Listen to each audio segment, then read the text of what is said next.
solo.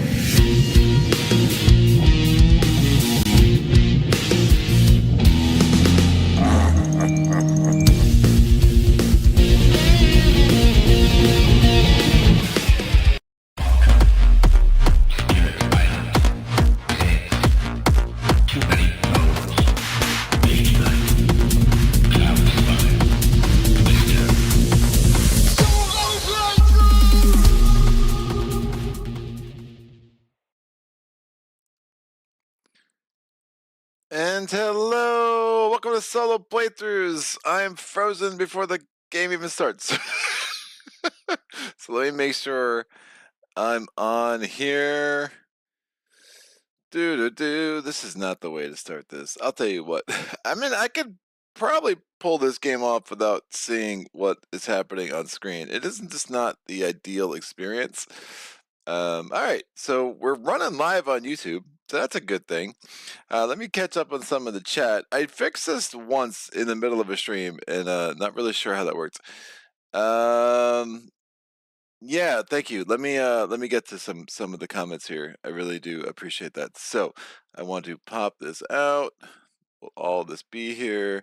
Correct. And good. All right. So here is the deal. I was supposed to do this yesterday, and I got news on Saturday that a professional mentor of mine passed away. It was not shocking news. It was surprising, not shocking. That makes sense. I knew I had heard rumors that he might be sick, but I didn't realize it was that imminent. And so yesterday I was at a funeral all day, and that work experience for me was at a time in my life. I mean, it really was a family, and I know like the work family thing is whatever. That's a loaded subject, but yeah, some people are really who were very important to me in my life, and spent all day reminiscing with old coworkers and friends and colleagues, and remembering a pretty incredible man. So that was yesterday. So here we are today with Aeon Trespass Odyssey, and I'm looking forward to diving back into this. And thank you so much to everyone who was super helpful. The first attempt at this last week, learned a ton. I got a lot more clarity on some of the rules. Still some questions, and excited to actually muddle through some more of this as we go. So.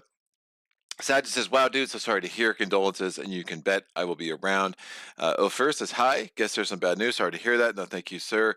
Would try to make it for tonight's fight. A correction from last time. I said that if you die, you don't get to perform the second Windows ability, e.g. leave tokens for others. That is a mistake. Yeah, I looked into that myself, and I appreciate you following back, Ophir. So basically what happens if your Titan dies during a battle, usually as a part of a primordial response, they can't move. I mean, they are dead. However, you will carry out the second ability window, which would allow you to leave Kratos tokens, so opening tokens or break tokens.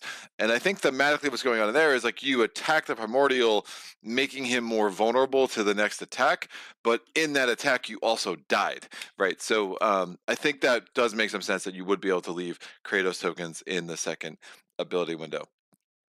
So, and then Ophir kind of goes to the FAQ and then says, as long as there's not a move like ability. On the other hand, page 49 in the rulebook says primordial responses comes before the second window, so that's where you die. So yeah, it's absolutely right. So you are dead, but the Kratos window stuff, like the rest of the battle attack sequence would still happen, the way I get it. So Mike James says, in light of recent events, I'd like to say how much I appreciate you, Greg. That's all that needs to be said.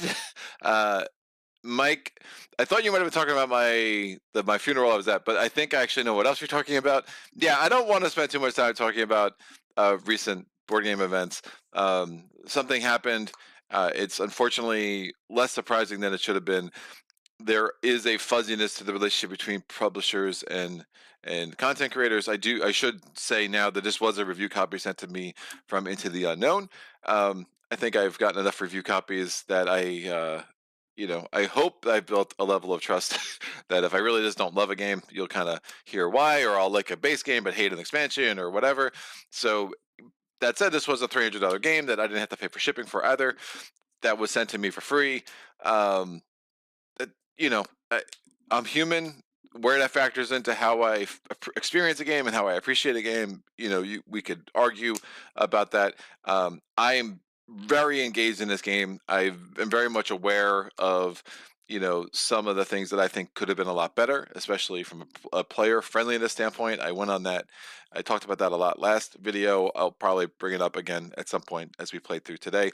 But I think this is an incredibly ambitious game that at this point has really captured my imagination, and there's a reason why I want to put this on the channel, because I really want to kind of put myself in a place where I can go through this with the other demands of the channel and the other games that I feature. I think this game is super interesting. And it's big, as I said last week, and demanding, and there's going to be a learning curve, and that's fine. But it's something I'm very excited to continue to go forward with. Tom Chick says sound is good. Thank you, Tom. Tony Barnett says you are good. Sagittarius is frozen. Is that some kind of new status I've yet heard about? No, it just means that I literally can't see like what's happening on my screen. So other than following along on YouTube, which is obviously 20 seconds delayed, so we'll go back to that. Sagittarius Day will also be a day to reminisce about, though for different reasons. Billy Spencer, this game will not fit on my table. I am sure of it. Yeah, it is a huge game. And that's before you get deeper into the campaign where you have a sideboard and you have all these exploration cards like, a la Seventh Continent and whatnot. Saja says you were not explaining exactly what is going on. Will clearly not make anyone else interested in what is going on. Yeah, I think that's enough's been said. I mean, if you want to just Google Aeon Trespass Odyssey Reddit, and you will find a treasure trove of stuff that can keep you up late at night, if you are so inclined. People have different ideas about how this business should be done, and I, in some ways, probably see all sides more than I should. I mean, it's probably the criminal defense attorney in me. So, like, I'm sympathetic to all sides. I have thoughts. I'm not coming down hard on anybody. I do think that the industry, as a whole, has some lessons to learn and needs to kind of grow up a little bit. And you know, again, I don't want to say much more than that. So this is a thing that happened. It was unfortunate, and I love this game. So. So we'll go from there. So let's make this happen. You literally can't see. Wow, playing this blind is an added level of complexity. That is an added level of complexity. I literally can't see in real time on my computer. How about that? I can see. I can literally see with my eyes. So that's helpful. I mean, that would be like some ninja level of how to approach this game. But what I'm going to do is put this screen up front, and now everything's 20 seconds behind. But that's, again, with the what we're doing today, I think that will be absolutely fine. So let's review. I'm not going to go through all of the learn to play, and I talked through how that went for me last time, and then we attempted a battle, a timeline battle that was on day 6. No, I'm sorry, day 01. That went very poorly. So we are just going to pretend that never happened. I'm not going to use my Sisyphus tear, which I have, or Sisyphus. I think it's a tier, actually, because it does look like a tier. I'm not going to use my tier because it's really early in this campaign. So I'm just going to pretend that didn't happen, and we're going to kind of approach this battle anew and fresh, and with the benefit of experience. There were some really, really helpful comments, again, as I said earlier, and I will absolutely be changing some things up. But I'm not going to talk through the rest of the round 1 sequence like I did last time. Now, remember, if you have a round, there's the movement step, there's a timeline step, there's the exploration step, there is the expedition step, and then there is the encounter step. So we're going to jump right into round 01, encounter step, and we're going to resolve our timeline battle. To resolve our timeline battle, we can choose our primordial. There are 2 primordials. We have Hekaton, and then we have the bull, whose name I forget. We're going to go along with Hekaton again, take 2. We already fought Hekaton in the Learn to Play, so we fought level 0 Hekaton. He's now level 1 Hekaton, so he will have the trait of friendly warning still, but other than that, All other things are the same, except so level 0 Hekaton, you actually needed one less to wound one of the body part cards. Now you actually need what's stated on the card, and instead of only needing 6 wounds to defeat Hekaton, now we need 10. So hopefully we can pull that off. We got insanely close last time, despite some very weird, a very unfortunate start where I lost a Titan in like the first round of the battle. And the other thing that happened in the last playthrough was um, I was doing something weird. I was being probably a wee bit too aggressive in my use of fate, but we still almost pulled it off. That was super fun. But here we are, take two. It never happened. So the battle that shall not be spoken of again. So we're gonna go to our battle setup. So we turn to page 109 of the Cycle 1 book. Again, the Cycle 1 book is The Truth of the Labyrinth. There was an introduction, which I read last time, so I will spare you the story time with Greg, and we're going to have to go through our battle preparations. It tells us to go to page 34 for standard battle setup. We have the battle board, we have the decks and tokens. Now let me shuffle the decks while we're here. We have the Obel deck. Now I'm just going to, again, there's only 2 cards there. I'm just going to obviously roll a die because that's what I do. Speaking of rolling a die, I was under appreciating the information that you get on the back of the AI and the battle and the body part cards. I always want to call the BP a battle plan. I don't know why. That just needs to stop. So the back of the AI and the body part cards. And what I need to do there is instead of rolling a die when I'm about to take the card, I should roll the die when I add a new card, and then that will be the next card up. Because the information of whether or not it's a level 1 body part or a level 1 AI, that could actually matter as opposed to a level 2 or a level 3 or a level 2 or a level 3 of either of those decks. So I'm still going to roll a die for randomization because it's just how I prefer to do things when I have such a small deck of cards. But absolutely, my sequencing was off, and that was recommended to me, I think, by Ofer as well as another commenter. Now, Ofer, like I always say Ofer, and I'm like, is you gotta let me know, man, if it's Ophir or Ofer, because I feel like I'm butchering your name for the last multiple months. But at least I'm not calling you Daniel when your name's not Daniel, because I would never do such a thing. So. Sad says, okay, I really don't get it, but since you said Reddit, then I won't get anyway, so whatever. Oh, Sajid, you have no idea. Like, Sajid literally has no idea what's going on. Yeah. Uh, sorry, dude. I assume that people would know. Like, it's funny. I'm in this bubble of content creation. So like, this has been blowing up my Twitter, my Facebook, my Reddit, like, for the last few days now. It's a pretty big deal. It has the potential to change the relationship between content creators and publishers in some ways. It was a pretty big news. Tom Chick, I'm puzzled, but I don't think Greg should have to make any excuses for having opinions about games, whether they're review copies or not. But yeah, it's Reddit. It's probably not worth bothering. Sisyphus has plenty of reason to cry, so I'd go with tear like crying. But we want story time with Greg.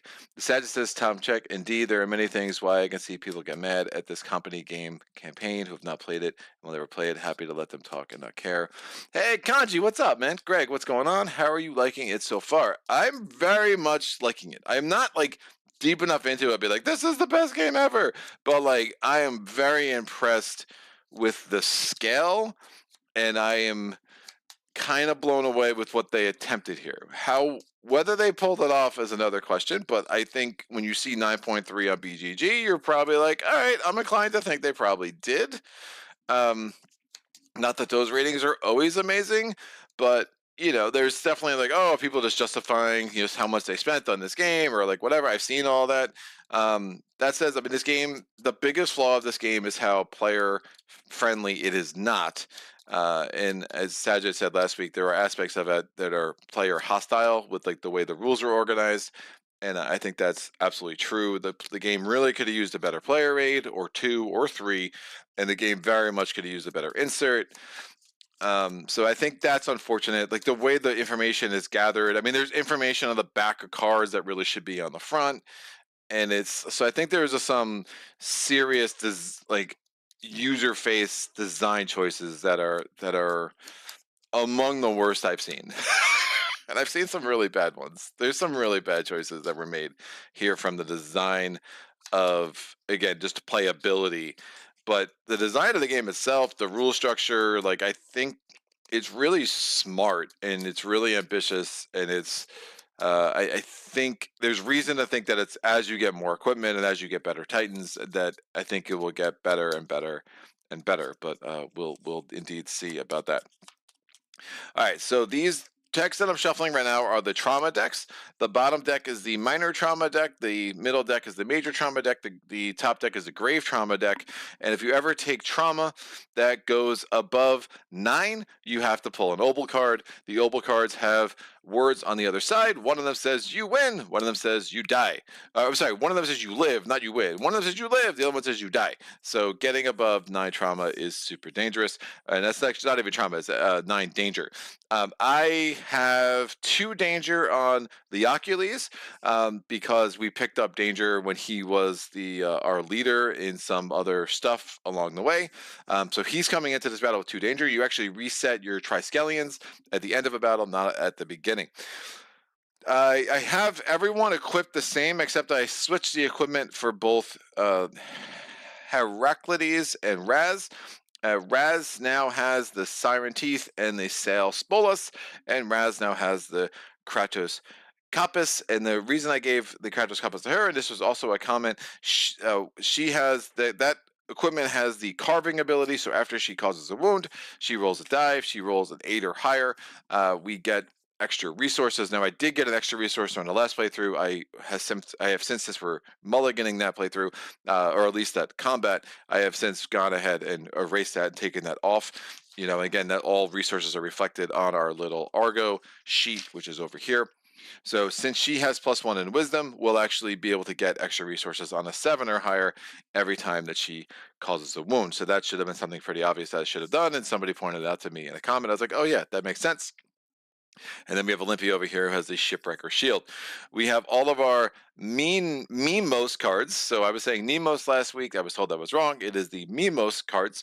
The Mimos card, is it Mimos or Mimo? I don't know. Someone can tell me in the comments. So we are in the chat. We have Death Follows. We have Imprisonment. We have Siren Survivor. We have Minoan Heritage. And we also have a Fated Minos card for Raz, which means she cannot be the last Titan to go in any one round, and that's going to haunt her for a little bit, and we'll see how that develops. Again, so we have a couple of nodes on our little character sheets. Remember, the player sheets I do have underneath our Titan boards here.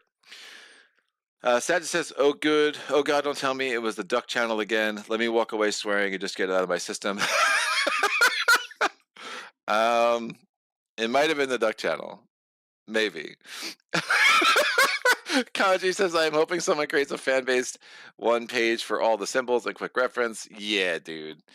The symbol, they tried in the back of the book. They failed, but I will say they tried. They could have been a little more thorough in how they used these last few pages, and they had the back. I mean, I actually got this thing and I taped it on there. I got that off BGG, but yeah, I mean, we'll see what they do in making things a little bit more friendly in the future. Lee says, Saget, you're on the right lines, but not the place to discuss. In my opinion, plenty online if you care to look. Kind of agree with Lee. Mike James graphic design could use some improvement is what I'm taking from this. Oh yeah. Kanji, I love that they are doing audio narration in the latest Kickstarter. That is a major upgrade for me. Oh yeah. I mean, it's crazy, like, it's one of the things about Madara I really loved, Frosthaven, like having that foreteller narration has been super awesome. This game really could have used that a lot. And I think that is also one of the things that it lends it more to a solo game for me. That's a lot of narration. My friends do not enjoy sitting around the table and reading to each other. You know, it's one of the things that killed the later Arkham campaigns for us. Not killed, but really lessened our enjoyment. You know, but it's nice with like Frosthaven. Like I played Frosthaven before, whereas we're taking down and setting up, we just have the narration playing in the background, and it's amazing. So Lee says playing through by Severian Guard at the moment, so this game doesn't look that big table wise, real estate wise to me. Yeah, I'm very intrigued by Severian Guard. I have not I'm not close to trying to procure a copy of it because woof. Like I have enough things in my queue right now. Saja says to Lee, I think this beats ISO if you have both the travel map and the battle map set up side by side like we play. And also says, I truly don't mean to discuss this, hence I won't. Smiles, we are good, and I like Greg and the people around here way too much to bring down the mood. Kanji says, oh my god, Scarlet Keys with all the reading. I 100% agree. Yeah, Scarlet Keys was um that was an ambitious design that did not enrapture me. That was an ambitious design that I was like, oh my gosh, get the heck out of my face. I was so done with that campaign. We didn't even finish our first campaign because it was going so poorly. And my two friends and I, they're both huge Arkham nerds. I love Arkham was my, where I started this channel. And it's like where I have no interest to go back. I actually sold half my Arkham collection after one experience with Scarlet Keys, and I love it so much more, man. It's like, give me Dunwich, give me Carcosa, give me Forgotten Age. I don't love Circle Undone, but fine, I kept that as well. But woof, like the cycles after that were just way too much reading for me. As a small caveat is I did like the Intimate Conspiracy. All right. We have no Argo abilities. Primordial is on the board. We have to do Primordial positioning. So Primordial positioning, we're going to place the Hekaton miniature and indicate a space in the center of the board. We're going to determine his facing by looking at the bottom card of the Minor Trauma deck. So we're going to take the Minor Trauma deck. We're going to look at the bottom card. We have an arrow pointing to the left, and dude face over here. Actually, fist face over here is going to look over to the left. We already marked the evolution, so again, next time we face Hekaton, again, so we're going to go back to our Argo sheet. Next time we face Hekaton, he will be still level 1, but that's a middle place. We probably want to face the Bull first, and then we'll face Hekaton after that.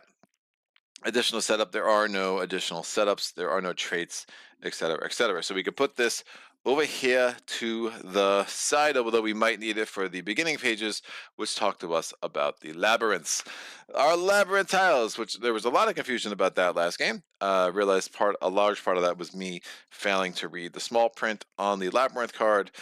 So if we see some labyrinth tiles today, hopefully I'll be able to handle that a lot more smoothly. I'm going to use this little circular plastic thing for our Kratos tokens. Again, we'll create a Kratos token pool, and that will be filled with tokens, and tokens will taken out every attack cycle. Over here we have our Kratos cards, and we have our Moros cards.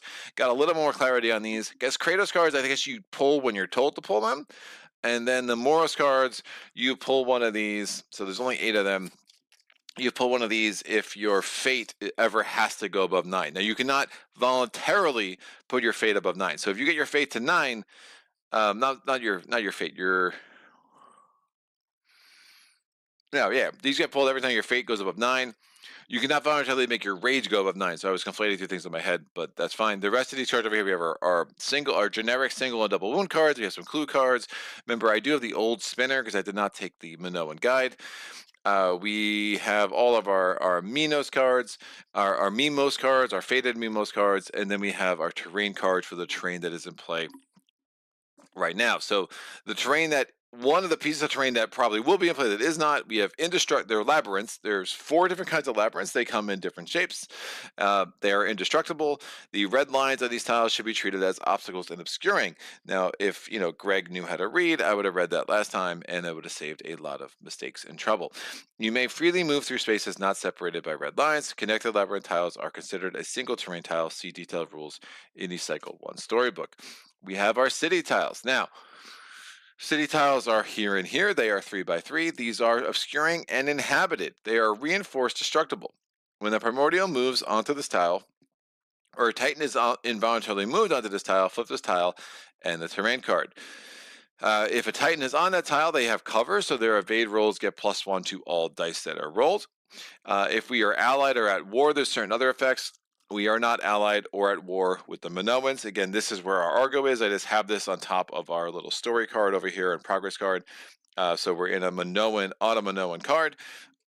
I can take our Argo sheet, look what our relationship is with the Minoans. Hey, we are at +1. We are neutral, so we do not get the extra benefits of that. If we flip it over, now it's inhabited and destructible. If it gets destroyed, we actually lose 1 favor with the Minoans, which isn't great, so we're going to try to not have that happen. And then finally, we have the column. The columns here, there are a bunch of columns on the board, as you can see. Obstacle, obscuring, destructible, trap. If you push a Primordial onto the tile, remove the tile and roll the d10.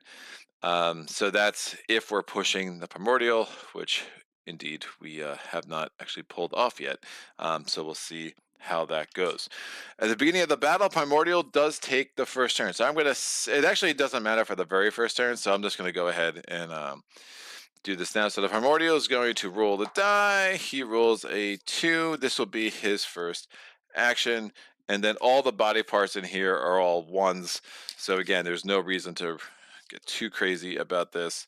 So I'm just going to roll the die. We'll get this set for the start of the game. So this will be our first body part card. So the Hekaton is going to attack. He's doing a Thunder Punch because he is just a ball of fists and fingers and nails and arms, and it's amazing. Like, whoo! It's it's a very surreal mini, and I really do like it. All right, so it says the Hekaton roars on its hind arms and delivers a powerful downward blow. The Hekaton is going to find their target. Their target is the closest Titan in front. In front is any Titan that's from this line over, and is going to go toward, well, the equal distant Titans. They're both equally distant. It's going to go toward this is the primary token. So I gave that to Leocules, because I don't know, I did. So he has our primary token. So that is going to be our target. So Hekaton is going to move the shortest number of movement spaces as long as it can get adjacent to Leocules. And here we are. So it is going to, once it found its target, we ignore the rest of the target instructions, and now it's going to attack.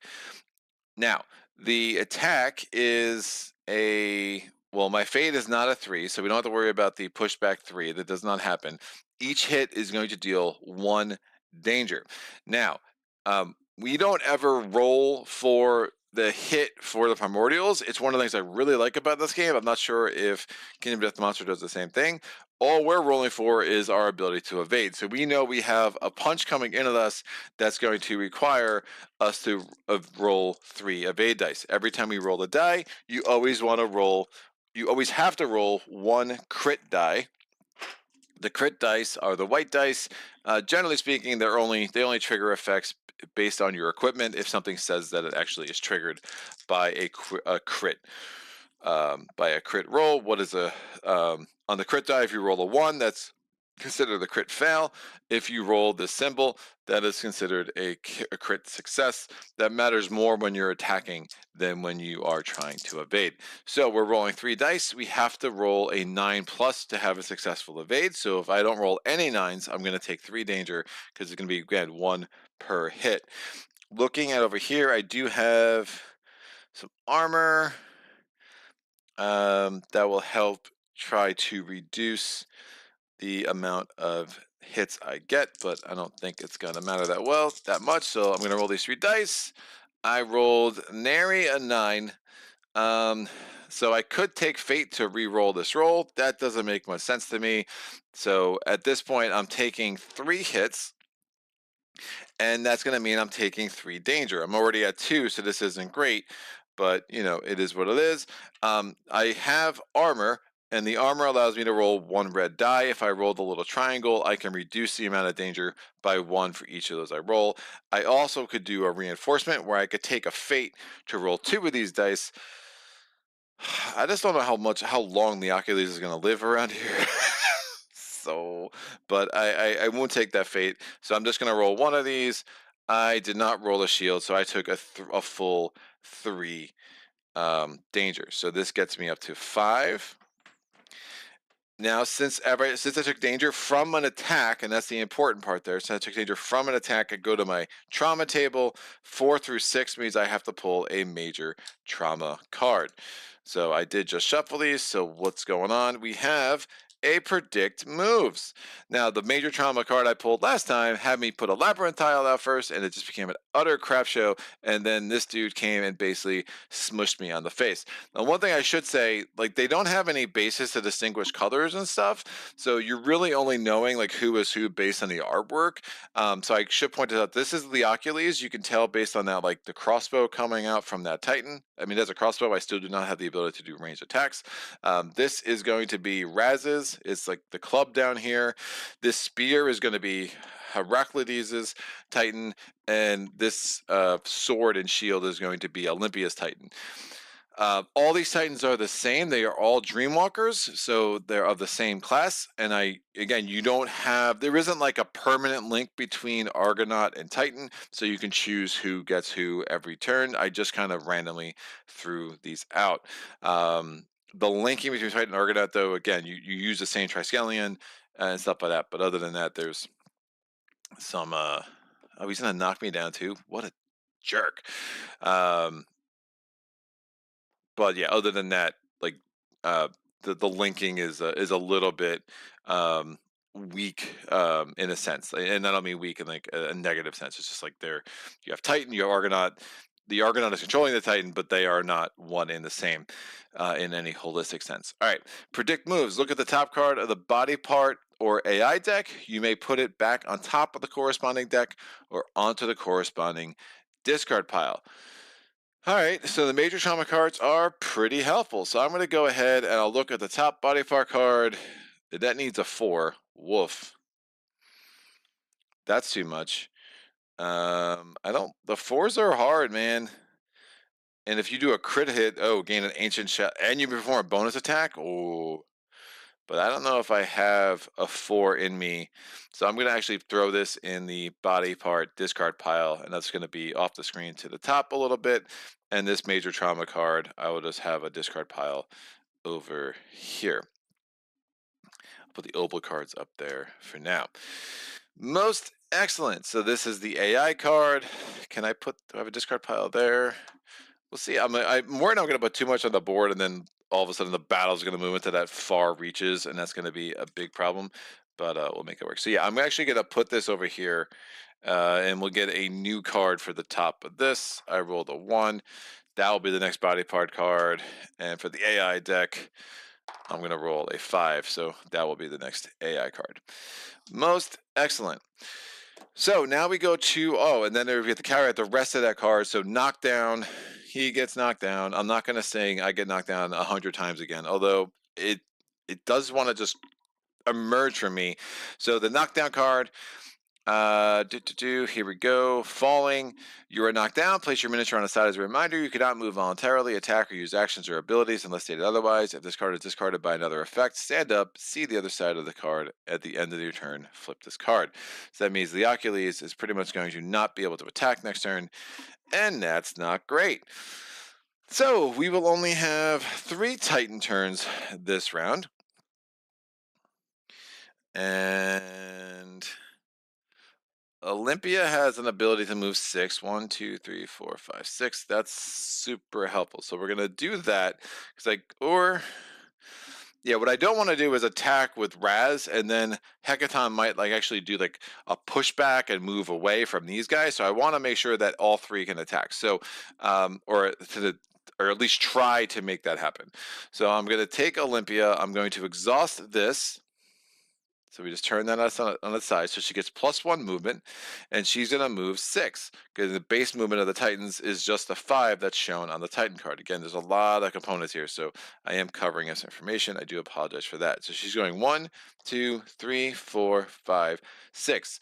Movement is only in cardinal directions or orthogonal. Movement is never going to be diagonal, at least not at the start of this game. We are now doing an attack. I am attacking with my Shipwrecker Shield, and I hit on a 7. That is the 2-hit value. There are 0 tokens in there, so this is not a huge likelihood of success here. But when I roll dice to hit, I'm rolling 2 dice because of Shipwrecker Shield. We have a crit evade thing here, but I have no other special abilities, and I can re-roll. I think that's a re-roll for evasion. think that's an evasion reroll. I don't think that's a reroll for hitting. I'm almost positive it, but I'm gonna look up. No, I'm not. I'm positive. Someone can tell me if that's not right. I think yeah, there's a reroll on there, but I think that's only for evasion. So we're going to ignore that for attacks. So I'm going to take these 2 dice. I hit on a 7 or higher. I rolled a 3 and a 5. Major whiff. This is going well. I do want to get some opening tokens in there. I really want to start the cycle. So as much as I use Fate too aggressively last game, I really need to start going through an attack sequence and start getting some damage on this dude. So because I play bad, I'm going to take 2 Fate, and that lets me roll both these dice. All right, you can only re-roll every die once. Doesn't matter how many sequences you have, and you can't like I'm going to re-roll one. Oh, I'll re-roll another. It's like no, you have to decide all at once. I'm taking 2 Fate, 1 Fate for each die I want to re-roll. I need a 7 or higher. I rolled a 2 and a 4, so this is going really well to start this game. So as a total miss, I don't even pull a body part card. I literally just did squadouche because that's how this goes. Woo! All right.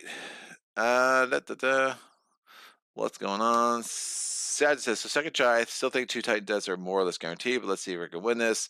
Tell us, Greg, what did we learn about using Fate the last time? Oh, clearly not much. I just used 2 Fate for no reason now.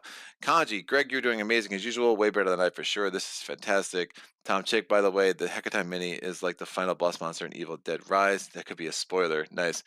Hey, no death on R1. Boo. Major strong cards are pretty helpful. Sigh. I mean, they can be helpful. They can be helpful. Did you finish that first AI card? I just did. I think it was a knockdown was the end. Adam, why did you roll to see which card goes to escalation? Hey, what is happening? Add randomization. Okay, house rule, I assuming. Yeah, it's just I hate shuffling small decks of 6 cards. It just feels really weird to me. Greg likes to further randomize and shuffling decks of a few cards since you cannot truly shuffle them well. Dan Pat says yes, has to aggress refer when I randomize small decks. Left out loud, I get this. I have super bad luck, so I just say the randomization rule, shipwrecker shield, or any equipment in general. Right side is for defensive evasion only. Thank you, Saget. Your correct shipwreckers for the reason is shipwreckers for the evasion roll, die to reroll. Don't forget to raise your rage when you attack. Thank you. Then check right who's the most rage. Yes, so Olympia is now very rageful. I would have forgotten that, so I appreciate that. And now she gets the priority token. Well, that sucked. Let's go with Raz. And Raz does have a movement. Raz cannot go last because of her fated Mimos. I hate that word. Steve's been making fun of me for like a week now at my inability to pronounce Greek words. For those that Steve shows up in the chat a lot. He's a close friend of mine, neighbor. And he just likes to make fun of me, which is fine. So we're gonna move. I'm gonna go 1, 2, 3, and I think that will help try to get Heraclides a chance to attack. We're only rolling 2 dice. We have a +1 on each die with the Kratos Kapis, and I get to reboost knockbacks, and great. So we're attacking. I'm trying to get my first hit of the game. I need a 7 or greater. I rolled a 3 and a 5. All right. Well, here we go. I'll take it 2 Fate, guys. I'm sorry. I play bad. I just want to put some tokens in play. Like, this is bananas. All right. 2 Fate. Let's make this happen. Woo! Again, I hit on a 6 or higher, so hey, I got a hit with not showing up. I got 1 hit and 6 dice, which is amazing. Woof! 8 dice. I got 1 hit and 8 dice. Let's not forget. So I did roll a 1 on the black die. It doesn't mean anything. It only matters if it's on the white die. And I promise I'm going to stop using Fate aggressively. But woof, I really need to get some. I need to go through the battle sequence. If the battle's a total miss, you don't add anything to the Kratos pool. I need to get stuff in the Kratos pool to start having more successful attacks. At least that's what I currently think. I could be wrong, but I got 1 hit, so let's go with this. I do have to raise her rage as well. Again, you get raise rage every time you do an attack. Now, I do not exceed Olympia's rage. Olympia's got a lot more rage, so we're not going to worry about that. But we are going to pull the next body part card. Bam. Yep, that's right. Nice. So this is it should be potentially doable. Let me get the ability windows here before I forget. So we raise rage, attack roll, first ability window. Now during the first ability window, I can gain a trauma to put a break token in this. So this would be before I pull the body part card. I still think that makes some sense. So wait, so here we go. So I have different abilities here. So carving one happens if I wound. Sacrifice. I will do the sacrifice, so I'm going to take a trauma to add a break token in the first ability window into the Kratos pool. These are the break tokens. They add plus. They break tokens can turn the shield symbol into a hit, so they can be really, really helpful to make sure that you actually wound a card. So I will actually do that. So I did the sacrifice ability raised by trauma 1. Now my danger 1. Since I took the danger not from an attack, I do not have to do a trauma draw. So that is a little different. And now we're going to proceed with the rest of the attack sequence. So now we draw the body part card. So I already saw it, but just go with me. So 1 of 100. I need a 2 to hit. Now, I have a natural die when I try to hit, a natural thing where I'm rolling 1 red die. Additionally, since I hit with the Kratos Compass, for every hit I had, which was only 1, I add an additional red die. I have 1 break token there. I only need 2 to finally wound this thing. If I fail, I get pushed back 2, which wouldn't be the worst, but also isn't the best. And that's critical, so I don't worry about that. So bam, I got 2 hits and I have this break token, so I actually have 3. So we successfully wounded this thing. There is no thing for a wound, it's only if you fail. So this becomes our first wound in our wound pile. And I'm going to get a D10 to start marking that. Where are you? D10s. Cool. So we have 1 wound over here, and that is it. There is no primordial response. There's nothing else happening, but we have to carry out the rest of the attack sequence. So resolve primordial response, we do the wound, we clear the Kratos pool, and then we're going to go ahead and use the second ability window. In the second ability window, we look at my Kratos table. Well, first we have carving. So carving 1, I'm going to do that now. Again, I have +1 wisdom with Raz. She's very wise. So I'm going to roll this die on a 7 or higher. I can immediately get a resource. I rolled an 8. Look at me. So I immediately get one of those muscle clusters, which I'm going to take my Argo sheet out now. I'm going to find a pencil somewhere. Where are you, pencils? And we're going to add one of those resources into my cargo hold. We had 1. Now we have 2. That's the first thing. The second thing, I'm going to go to the Kratos table. I can add either an opening token or a break token. Now, who do I have left? I have Siren Teeth left, and Siren Teeth, I have Heraclides left, who's going to be rolling with the Siren Teeth. He's going to be rolling 3 dice. It would be nice to get a lot of hits out of that. We also have to do the escalation, so I did forget to do that. But I'm going to add an opening token here, because I think that makes some sense. Now, one of the things I did forget, when we take that wound out, we have to do an escalation. So here are the rest of the AI cards. Since I wounded a level 1 card, we're going to take the level 2 cards and we're going to add 1 card that's 1 level higher than what we wounded. So I'm going to roll the D6. I'm taking card number 1. We're going to shuffle this into here. Actually, I don't even need to shuffle it. What card's going to be on top now? We have to take one of these cards out. That's right. Sorry, that comes out. So this comes out of the game. Comes out of the draw pile before the discard pile. And now we're going to add this into here. And what card's going to be on top? It's going to be this one. So we have a level 1 AI. We're also, since we took the body part out of the game, we're going to have to add the level 2 body part to it. Oop, causing a little earthquake over here. It's one of a light shield. I'm going to roll the die. We're going to get this one. We're going to add it to the body part deck. What body part's going to be next? Oh, it's going to be the level 2 body part. That's that's decidedly awful. Great. Who wants die randomization? It's really, really terrible.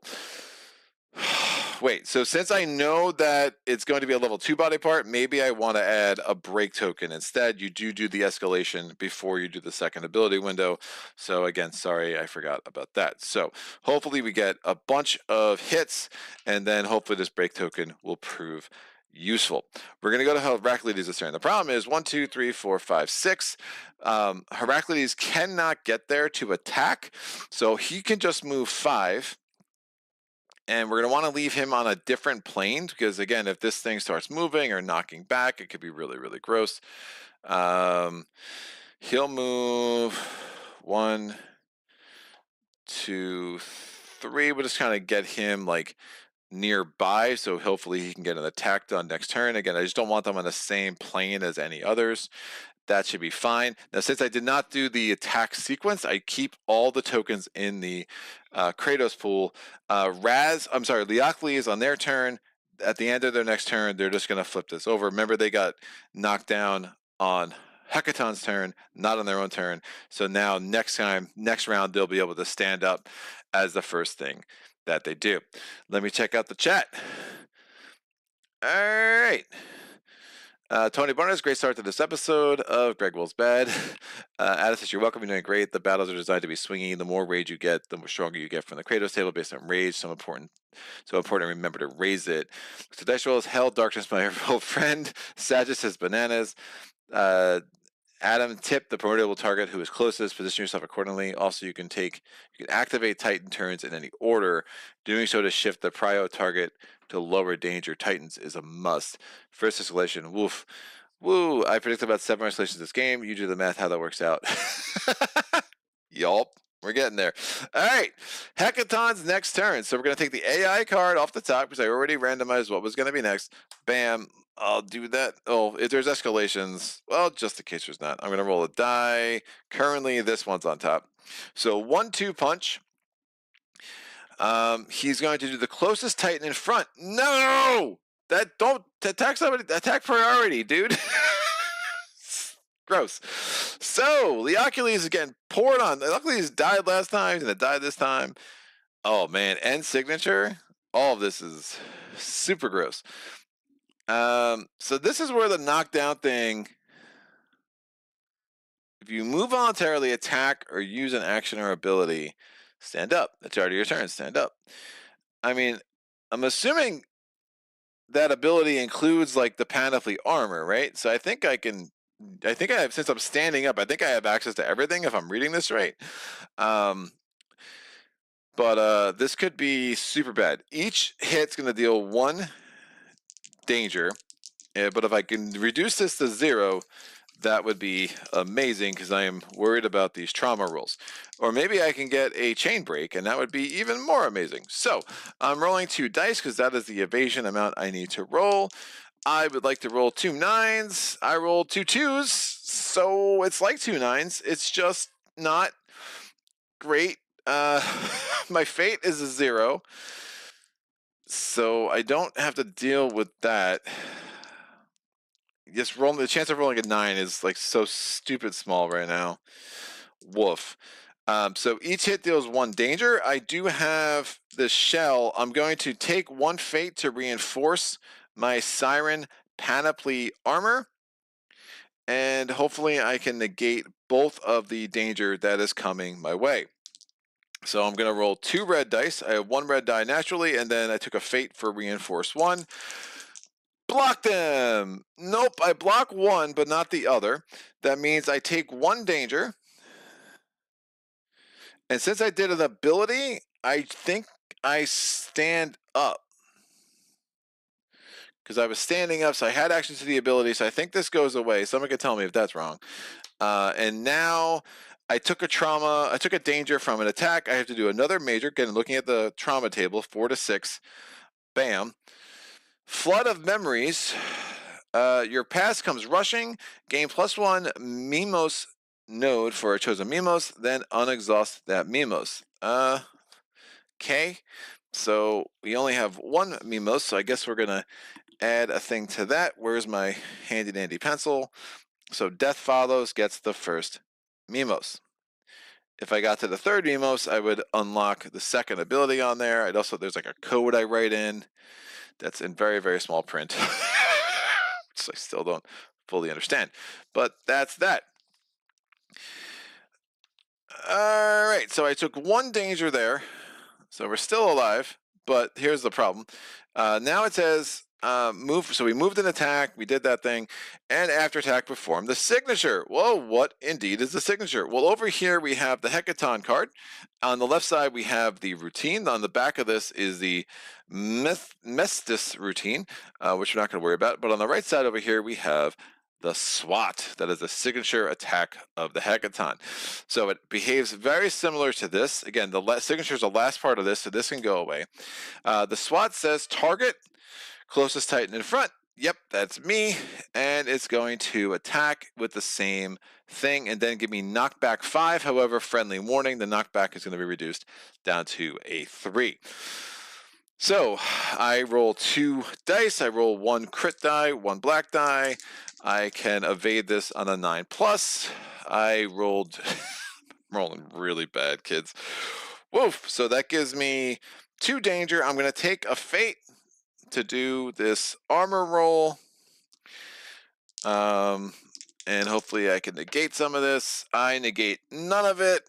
So that sucks. I take 2 more danger. I am up to 8 danger. I have to do a major trauma draw now. I have not been knocked down, so hopefully that continues. Where did that card go? Yeah, I put that there. Another Titan may move up to 2 spaces or stand up. It's a battle cry. Okay. Sure, but why? No, I don't think it matters. Great, we'll just move there. So we took 2 danger. We're at 8. At 9, we start having to pull the Opal card, so that's not great. And then we have this SWAT card. It knocks us back 3. So 1, 2, 3. Again, it would be 5 normally. Now it's only 3. We'll put the signature card back over here. Woo! Okay, I was set up for an R2 death. I wouldn't think you stand up then, but again, I don't have the card in front of me. I am not sure either Sagitt. Yeah, it's really weird because it's like if you move voluntarily, attack or use an action or ability, stand up. At the start of your turn, stand up. So either way, I'm going to stand up at the beginning of my turn. And it doesn't say I can't use abilities. So here, when you're falling, you can't use abilities. But I think when you're standing up, I think thematically the idea is like you're like getting your footing under you again, and you have a chance to do some things. All right, we know that there's a body part 2 card on top, and that makes me sad. I'm worried Leocules is going to die. Body part 2 cards are going to be a little harder to hit here. I mean, 1 hit though, I can get, if a break token, I can get 4 dice. My rage is so damn low though.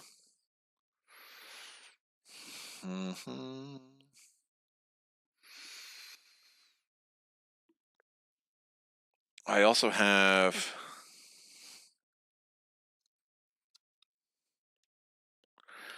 2 break tokens.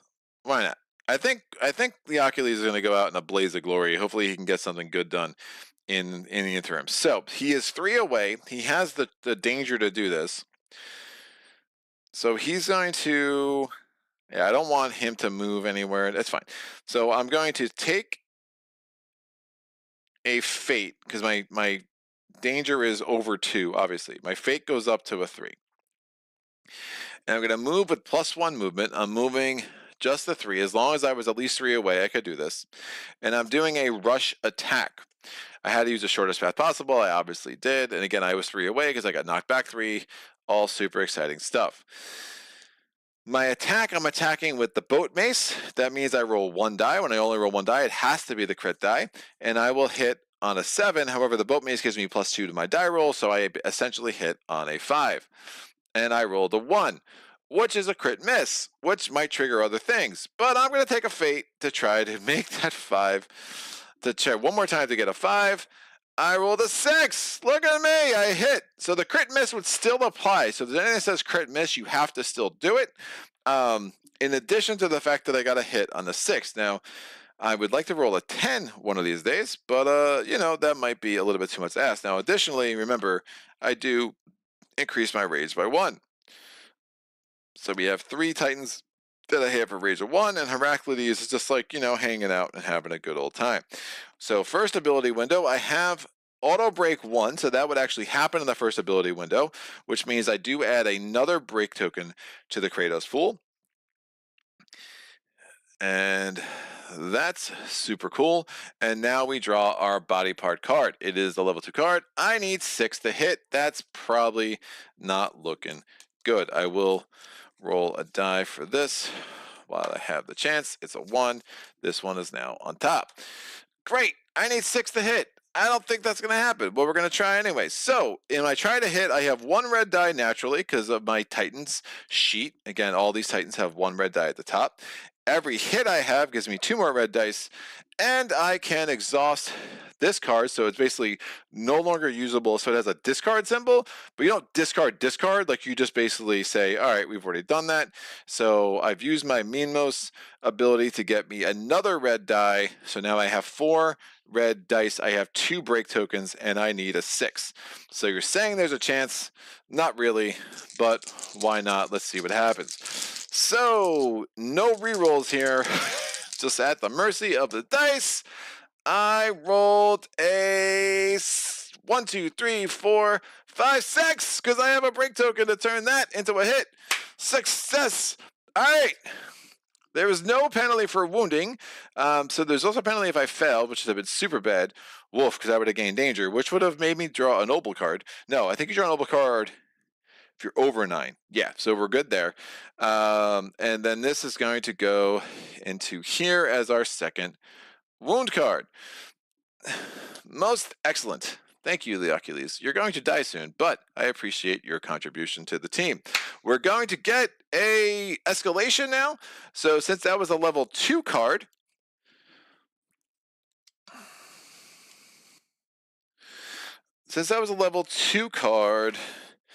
let me go to the escalation page, which is on page 53. I think we just take that level 2 out. Level 2. Yep, so the 1 AI 2 card comes out. And we have to add an AI 3. So I'm going to shuffle a die. It's a 5. That comes in. This goes over here. We're going to shuffle a die. Wow, I'm like shuffling dies all the time, kids. Rolling a die, that's a 2. So we have a level 1 AI card on top. And we took out a level 2 body part, so we have to add a level 3. I'm going to roll a die. We're going to add this dude. These are over here now.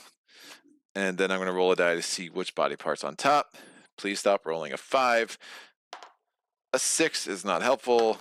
It's a 2, so it's a level 1 body part. Most excellent. So there is no primordial response. We did the escalation, and now we go to the second ability window. Second ability window, then I have a boat mace, which tells me to put a break token in. And then additionally, since I have 1 rage, I go to my Kratos table. I can add an opening token or a break token. It's only a level 1 body part. I already have a break token. I will add an opening token because indeed I think that is the best thing for me to do. Opening, reposition, excellent. Second chance, I think, is when you draw a trauma card, the +1 courage. Oh, that's why I gave that to her. Right. Right, -1.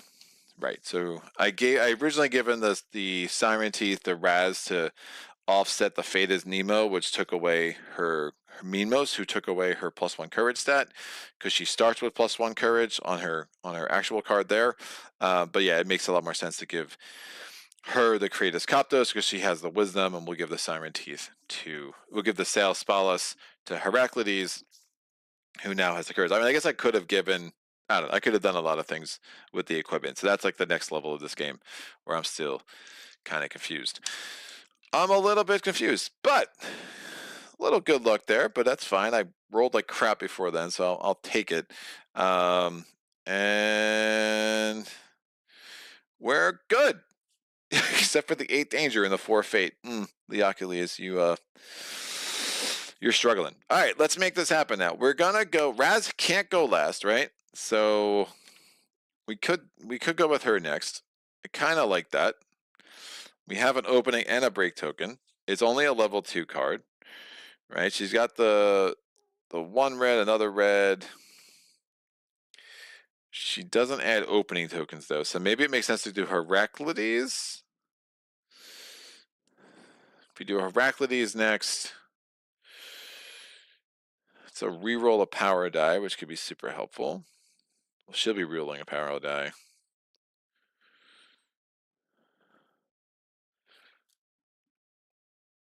We'll do that. I'm gonna go with Raz next. I think that just makes the most sense. Because if he moves this way, I would like that.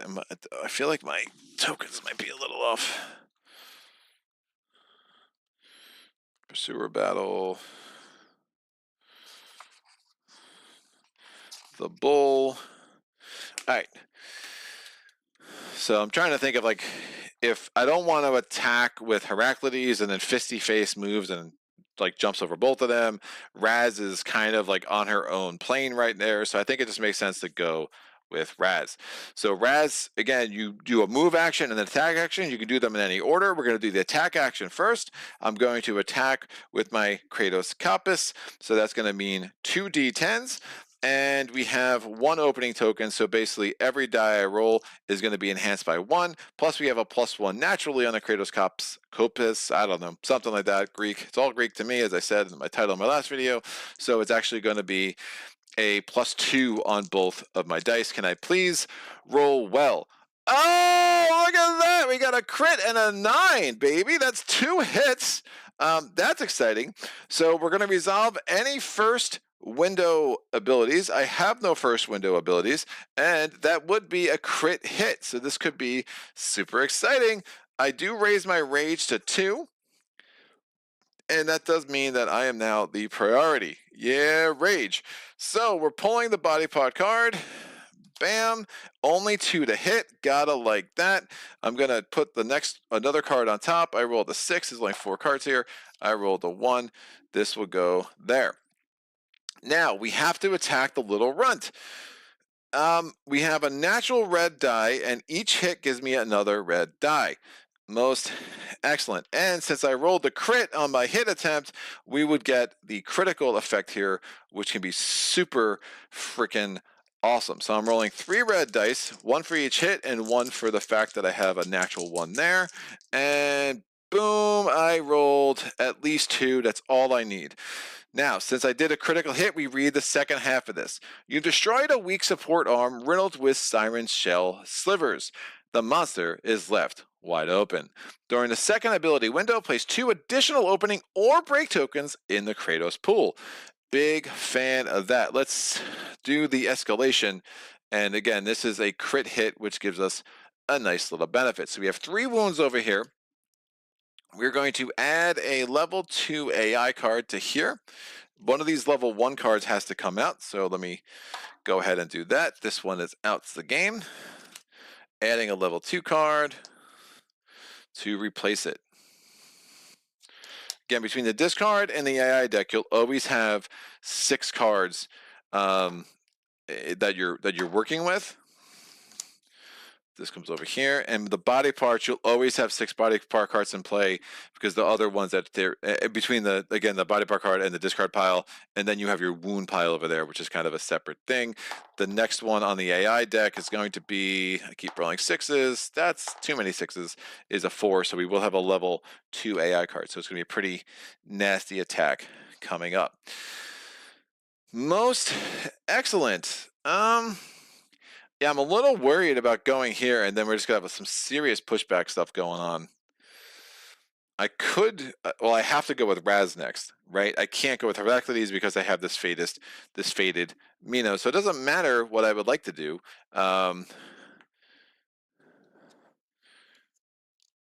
Oh, I have to upgrade this too. So I have to take out a body part 1 card. That's a 6, not useful. That's a 1. No, I don't. What am I doing? I have to add a body part 2 card, is what I have to do. It's the rest of the escalation. I did the AI deck. I did not do the body parts. That makes sense. So rolling a die, it's a 5. And the top card here. So we have 1 level 2, 1 level 3, and 3 level 1s. I rolled a 1. We have a level 1 next. Remember, Raz has to go next. There is no way around that. Again, because of that fate is faded. No, I just went with Raz. Right. I went with Raz. Oh, I did. I went with Raz. Olympia. I'll go next with Olympia is what I'll do. That makes more sense. Great. Sorry. Super confused here. So my rage was 2. There was no primordial response. Let's do the opening window. So again, my rage is 2.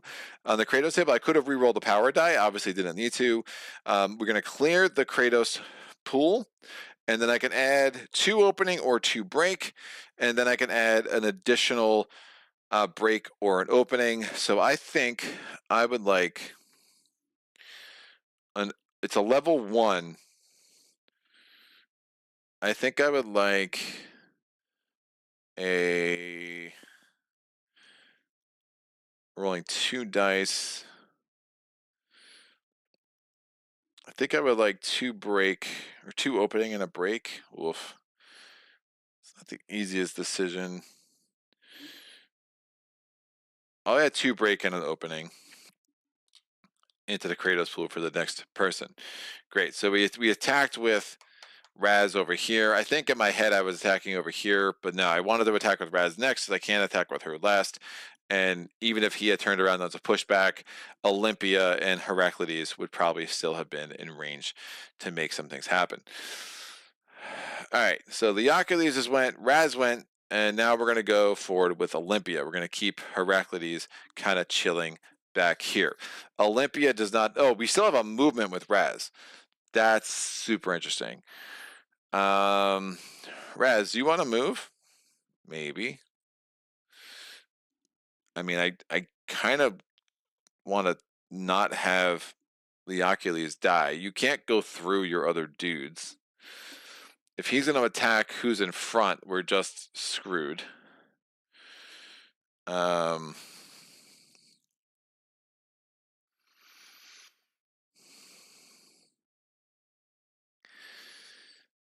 Raz should probably move. Yeah, Raz will just move 1, 2 as her movement action.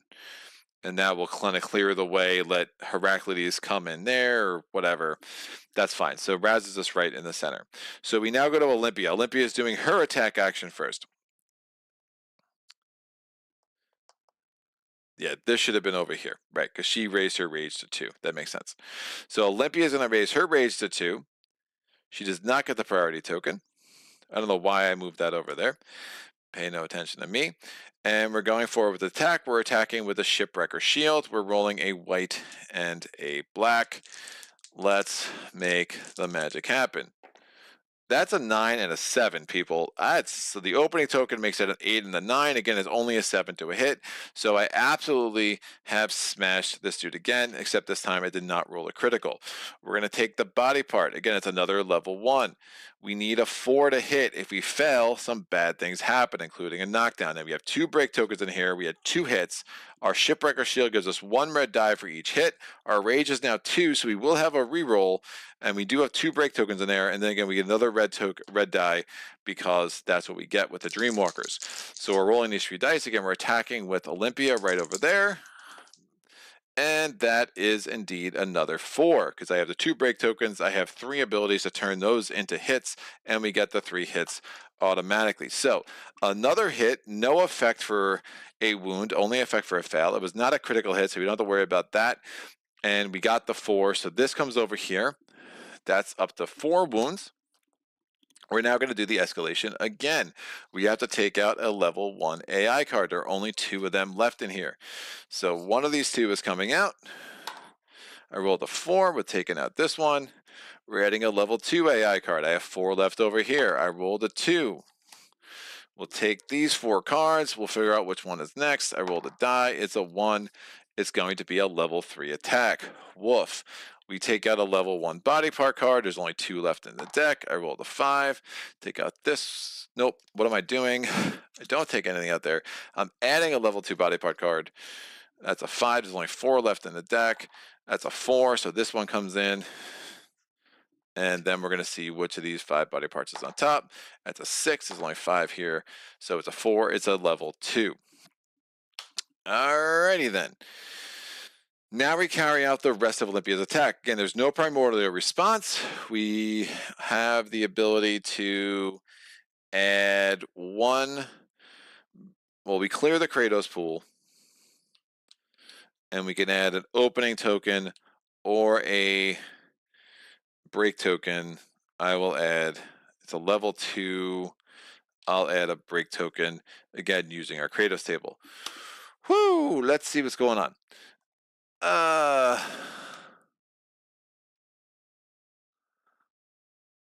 right. Whoa. Lots of stuff here. He would at the beginning of his next turn, so unless he gets knocked down again, it wouldn't matter. If he stayed down, he would stand up next turn as soon as he takes an action. Makes sense to me. I guess the question is if rolling defense classifies using ability. If it is an ability, it should be an ability exchange, which assuming you can use it, would indeed let you stand up. Weird. I guess it's not an ability. If it is, then doing so could punish him by reinforcing and standing up. It could knock the down, which would keep him down. Chain stunt. Yeah, it's weird. Like, I've read about this ability thing, and it seems like passive abilities you can always use, so you can always add tokens. So if you like get knocked down in the middle of an attack, you can still do the Kratos pool stuff. But other abilities that require you to spend something to use them are kind of triggered, but there's definitely a lack of clarity from the BGG threads I've seen. The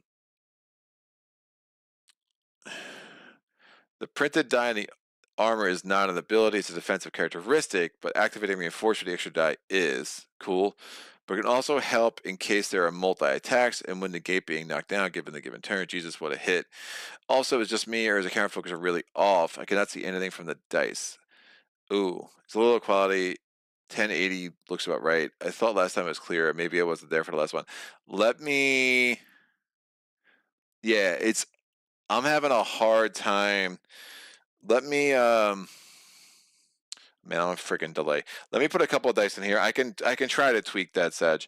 And I won't spend a ton of time on this, but I thought it was clear last time. Maybe it wasn't there for that one. Is the third guy still at raids? Is there a raise? Not attack? Was, as far as I know, for a few, without a movement range. Don't forget, I think standing in the city gives you a buff. Yeah, it does. A D with the 8 damage, dude, could be worth moving in there. Thanks, Saget. Maybe attack and move to a check site. The Achilles was the first to die when I played solo too. He got super pummeled. Let's go. Is that a crit? That is impossible, but the red dice will take care of it or not. This battle is going too well. Wait for Act 2 and the tide to turn finally. I might have missed it, but did he add at least 1 red die to his armor pool when he got hit? I know he reinforced 1, but he should have rolled 2 to mitigate the danger. He did. You're doing it, man. This is not an easy game to learn, and you're doing it great solo. Thank you, Adam. How many players are you playing with? We got 3-player fan game going so much easier. I'm playing solo, especially everybody has a bunch of abilities and equipment going now, plus we split the reading. Greg, could you have moved with Theo after the initial attack? If yes, I would allow a retcon. Could I move with Theo after the initial attack? Leocules?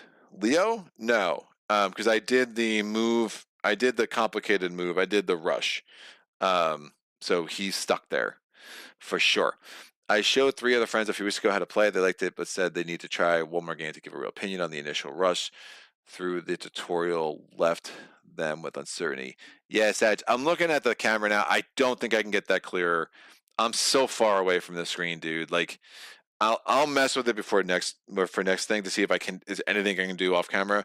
But I think trying, especially since I'm frozen, I think trying to get that clearer than that would be a mistake.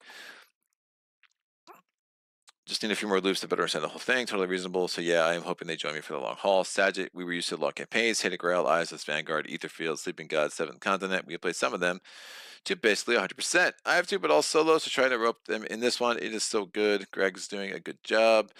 Kind of missed the drama from the first vid. Sorry, me and Sag are talking to each other. I got an answer. You can't use an ability that would exhaust an element when knocked down, unless the ability specifically says it can be used when knocked down, such as Spring Harness. So if it doesn't exhaust your Gucci, uh, were you 3 spaces away, Leo? Yes, I was. Yeah, because he was knocked back 3, so he was there. He moved 3 and did the rush.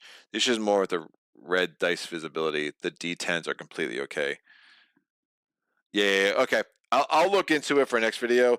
I did notice that I was getting this was the crispest I could get the lines on the playmat or on the board. I don't have the mat, obviously. So this is the crispest I can get those lines. So I was kind of focusing on that, but I'll definitely for setup for next week, I'll take a look at the dice and we'll try to find the sweet spot. At some point, I will get a more professional camera.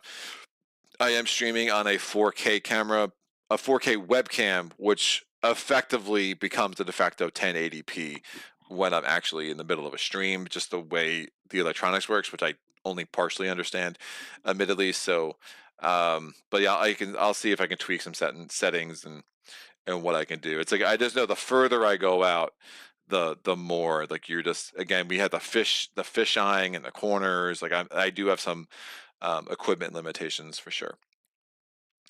I get further clarification on that card from the discard. I'm getting further clarification on that card from the discard as I'm not entirely sure. Oh, good, dude, keep going. The beast cannot wait to get its handle on your troops. All right, we have 4 wounds, baby. Who's loving it? We're Man, Leo is so dead, dude. All right, Heraclides, what's up? He's like been waiting his turn all his life. He's gonna move in 1, 2, 3, and 4. We'll get on this little diagonal here, and he's going to make his rage an Uno. He's like, yeah, that's right. I have rage too. Look at me. Whoo! All right, we are attacking with the Siren Teeth. We are going to roll one white die and 2 blue dice. Not they're wow, 2 black dice. They're like blue, but have nothing else. Amazing. So I'm rolling these 3 dice. I have no opening tokens in there, so I better roll some 7s. I rolled 0 7s. Woof. I really want to put some opening tokens in. That's the problem, man. Like, I mean, I know you don't want to take too much fate early, but I just hate like not having that cycle of opening tokens and whatever. I am gonna take 2 fate. I just, I mean, I could do the auto carving, so I get one break token in the pool. That's an opening token there too, though. Woof. All right, we're not gonna roll. It's just a complete whiff. It is what it is. We got 4 wounds. Let's not push it. Heraclides got his rage up 1, and we'll just call that a whiff. Kratos' pool is removed, and since I did not hit, I do not even go ahead. I do not carry out the rest of the ability window stuff because it was a whiff. A whiffity whiff with a whiff on top and whiffy. Just don't attack the thing in front. Like, just please, like, give Leo a chance. He's a nice guy. He's Jesus. Oh, Leo is so dead. All right, let's make it happen. And bam! Closest Titan in front. Of course. Woof. Uh, my fate is not a 7, so it's still only 3 dice. So we determine my target. We're doing a move and attack. Forced vault. I don't know what that is. Forced vault. What? I've never heard of such a thing. Vault. See page 67. Vault is if you're adjacent to Primordial, place your miniature on an empty space in a straight line from you on the opposite side of Primordial, adjacent to it. Treat it as voluntary movement. If you would have to end this movement outside the board edge or on a special terrain tile, you die instead. What if I have to end this movement on another Titan?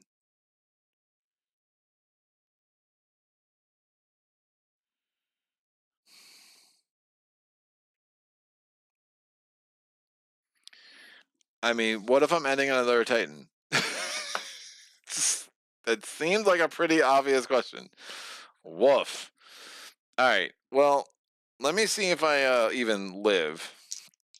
And if I after attack, if I get dealt damage, I have to draw a Kratos card. This is my first Kratos cards, guys. Well, all right. So I'm rolling 1 white and 2 black. And each hit only deals 1 danger. So there is that. And I have the armor. I can raise my fate. So we can do some things here. 9s! Oh, 2 10s! What are you talking about? Say it ain't so, kids. All right, well, maybe there won't be any danger dealt, but then we still have this after attack. Well, so I wanted to do our Kratos card, but I have to figure out what's going on with this forced vault. And apparently I'm getting knocked down too, because that's just what happens to me. So I'm going to draw, I'm going to take a fate to do the reinforce. I'm rolling 2 red dice. I would like 1 shield, please. I got the 1 shield. Whoa, no danger. So no obel draw. I don't draw a trauma card, but I have forced vault, and then I get knocked down. But the vault puts me here, and I have no concept how that is supposed to work. So, back to the rulebook. Forced movement. There's got to be a forced movement page, right? And something gets displaced, or something gets knocked down, or there's a crash. Forced movement. Nope. Forced vault. Nope. I already looked that up. Bananas. Someone tell me how this is supposed to go. Battle aftermath. Wound stack. Fist. Movement action. Resolve other effects. After attack. Window of opportunity. Gaining danger. So I took no damage, which is sick. It's a level 3 attack. The question is, what the hell happens after the vault? Noble draw, trauma draw, gaining danger. Like, where's? I feel like it should be in the place with the pushback and the knockback.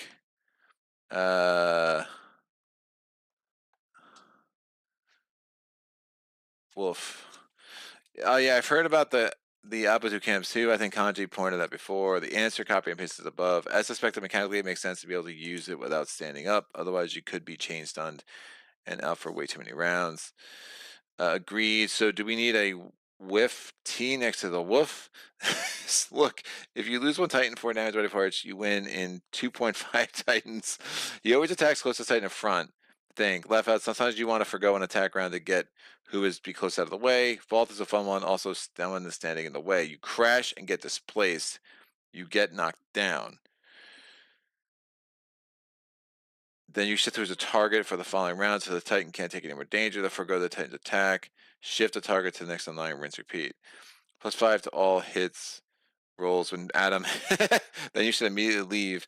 Marty, hello. I don't know the game, but ending on top of the Titan sounds dirty, so a rule is not allowed. Sup, Marty? Hey, Sadget, how's it going?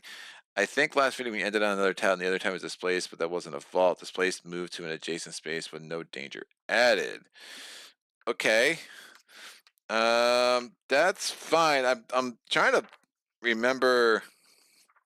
I mean, I think the real question is the question I have is if I crash, but I'm trying to figure out why I don't know where knockback is. If I treat it like knockback, that's probably smart, right?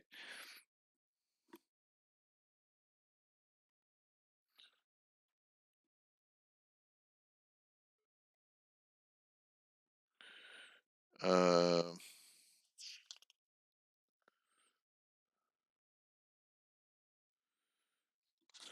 Other miniatures. Push Titans can move through spaces. Okay, if a Titan ends a voluntary movement on a space with another miniature, the other miniature is displaced. So I don't think there's crash. I don't think there's crash. I could be wrong, but I mean this guy's knocked down. I mean, Sad, if you can definitely tell me there's crash, like just let me know. But as far as I know, he just gets knocked down again. Don't sing the song, Greg. I'm really. Yeah, I don't think there's crash. I think he just gets displaced. And thanks for Dan Dan's got it. Displace, move the displaced target to empty space. Just a curse position. If Titan is displaced and there's no space, then it dies. Right. That's what happened to me last game, and that was super freaking gross. All right. So Heracles is displaced. This dude's vaulted and just is now knocked down because Leo just gets knocked down a lot. Danger was not dealt, so I do not draw a Kratos card, and now this just goes in the AI, and the next AI card we will have is going to be an AI 1.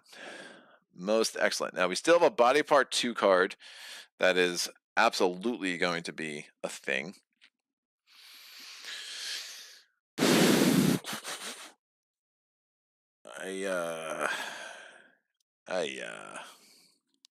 The only one who has danger is Leo, which is nuts. Nutty nuts. All right, dude. Raz, what are you doing? She would hit on a 6+, but only rolls 1 dice. So that's not great. The Siren Teeth. Yeah, that's not great either. Opening, reposition, break, rage. Raz is still the queen of the rage. So if I go Heraclides, Raz, Olympia, or do Olympia, what does Olympia got going on? What do you got going on, Olympia? Nothing. Nothing great. Yeah, we have to start getting stuff in these things. So Heraclides, Raz. Raz is not in the greatest spot. That vault really is limiting things. 1, 2, 3, 4, 5. That's not great. Reduced knockbacks by 2. We've already exhausted that. We don't have condition tokens. All right. So Heraclides is going to move 1, 1, just 1. That's fine. Heraclides is now going to attack with the Siren Teeth. We're rolling 1 white die and 2 black dice. 7s! Woof! We got a crit miss. That's not great. We haven't taken any fate, so we're gonna raise the rage to 2 because I'm attacking. We're gonna take 2 fate because we haven't taken any fate with him yet. And we like fate. So we're gonna re-roll these 2 dice. The 8's already a hit. A 7 and a 3. So we have a second hit already. We have 0 tokens in there. So this is not likely to be a successful damage. So hopefully it's something that gives us like an issue with a wound as opposed to a fail.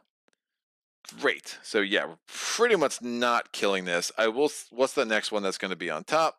We'll roll a d6. It is going to be another body part 2. If I wound this, I get pushed back and gain 2 danger, and then there's knockback 5, but I'm pretty much impossible for me to wound this. So I'm going to roll my 2 red dice, 1 for each hit with the Siren Teeth, and I'm going to roll another red die because I have a red die. Naturally, I get to re-roll 1 of these, and yeah, like there's no chance. I mean, I'll re-roll the 1. I mean, that effectively is 3 hits, and then I have no shields. Again, sorry, that's not totally visible on the camera. And then that's that. So we have missed. Yeah, I probably shouldn't have taken a fate because I really didn't. Well, just in case I was going to be able to hit it. Maybe it makes sense. So it's a failure. This just goes to the body part discard pile. And now we do the second opening window. So I'm going to add 1 opening token. The Kratos table says I can add 1 break token. And I have a reposition 2. I will reposition myself 1 and 2. Great. Raz has to go next. Well, Leo is going to stand up. Or he's going to just flip this over at the end of his turn. Great. He's now standing up. Raz is going to go. Raz is going to go.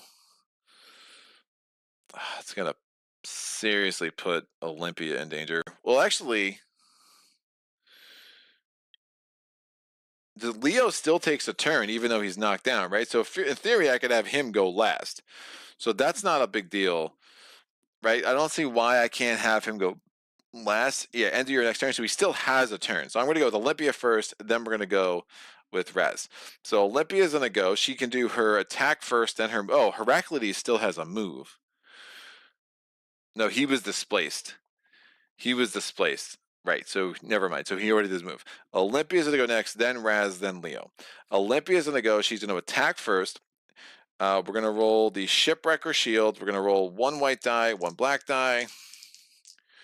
Her rage goes to a 3. And that means she is now the priority target. Bam. We got a crit on the non-crit die. And we have a 2. Woof. That 1 hit is unlikely to be enough.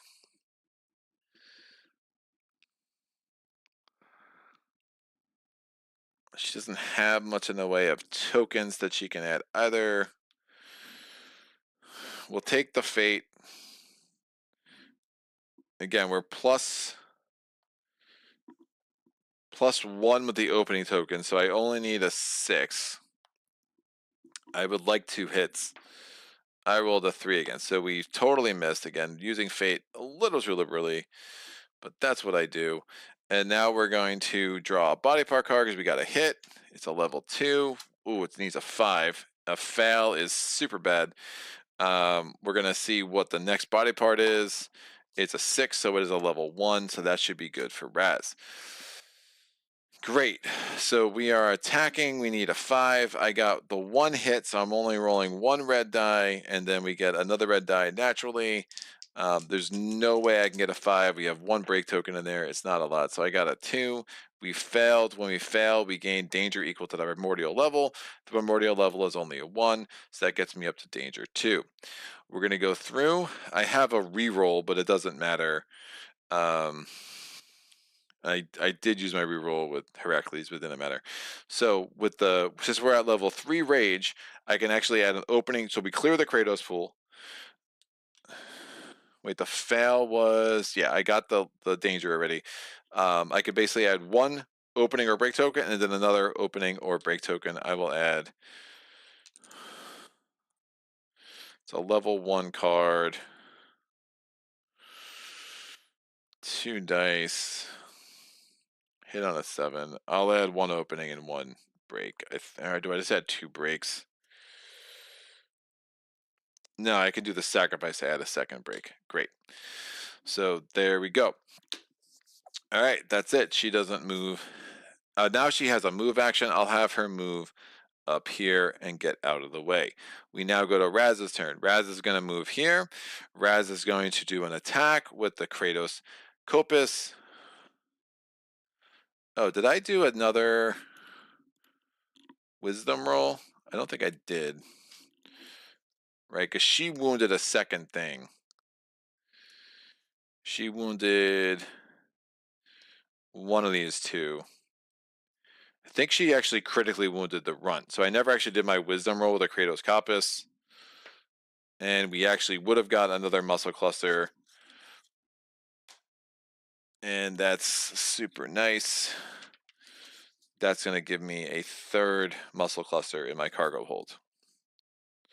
Again, if you successfully wound, there's a lot happening with the crit there that I just forgot. But yeah, if you successfully wound using that weapon, so any attack from this Titan, we're going to get the extra benefit. Or to do that roll, and as long as I roll a 7 or higher, it's normally an 8 or higher, but my wisdom for Raz is +1, because she's very wise. She's very, very wise. All right, so we're rolling 2 dice. With the Kratos Kopis, we're at +1. There's an opening token, so we're essentially at +2. We raise my rage to a 3, which is super nice. And 7 and a 5. Again, +1, ++1. So we actually have 2 hits again, not a critical hit. We're gonna do we're gonna do a sacrifice. I'm gonna take a danger to add a break token. And that's going to allow me, then I draw the body part card. I need a 3. I have 2 hits, so I draw 2. So I roll 2 red dice and another red die because of the natural ability on the Titan. Remember, if I wound, some bad things are going to happen. I only need 3. Well, that's gross. That's 2. I'm going to use my reroll because I do have 2 rage. And oh my gosh. Like, how? I had a 5 out of 6 chance of successfully wounding, and naturally, I got none of it. So that's a crappy roll. That only gives me an effect if I wound it. I did not wound it. I failed to wound it. I did not wound it. I failed. So we're going to put this there. I'm going to randomize whether we have a level 1 or a level 3. I rolled a 1, so it is a level 1 next. So that's helpful. I think I already randomized that. Someone can tell me if I didn't. And then this clears out. I'm at level 3, so I can add an opening and a break token. There. Super awesome. Again, it's only a level 1 body part, which is coming up next. So no wounds that round. We are going to go back, and then Leo has his turn. Again, Raz cannot go last. Leo's going last. He's just going to flip this over. We now take the top AI card. We'll randomize what the next AI card is going to be. There's only 2 cards left here. It's going to stay the one that was on top. Will stay on top. And we have a left hook. Closest Titan in front. Well, the closest Titan in front is now a new person. It is now attacking Olympia with the shield and the sword. Ugh. All right. Is her fate a 3? It is. So I have to roll 1 more evasion die. So yeah, taking that fate was probably a super bad idea, but you know, I play bad. And I do get to re-roll 2 of them, and if I roll a crit, I put 2 opening tokens in the Kratos pool, so it's super nice. So we're gonna roll 3 dice.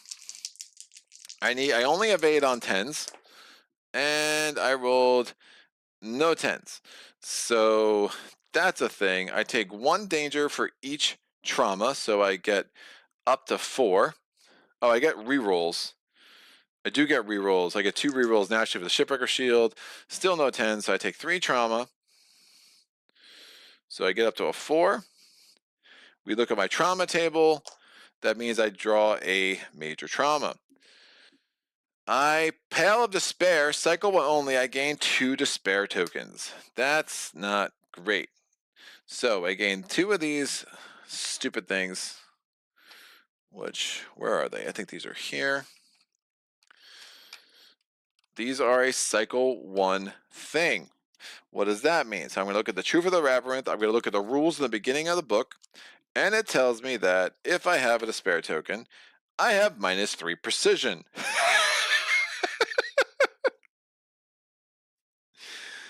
How do I get rid of these? Discard 1 token after each time you were dealt a wound. All despair tokens are discarded during the casualty step of the battle aftermath. Note that if you gain despair tokens outside the battle, they remain on your Argonaut card until the end of the next battle. Each time I'm dealt a wound. Great. I'm despairing. I'm very, very despairing. That was super bad. So, we got attacked. I gained a danger. I did a trauma draw. That goes over there. And after that, I get knocked back 3. Woof. That's the worst. I knocked back 5. It becomes knockback 3 because of friendly warning. That puts me there. When I land on that, some badness happens. When I land on a column,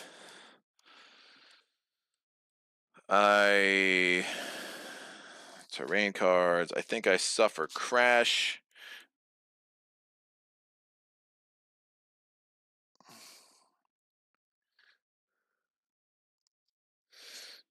Yeah, this terrain section could have been a lot better. If I'm forced to stop its movement on a destructible tile,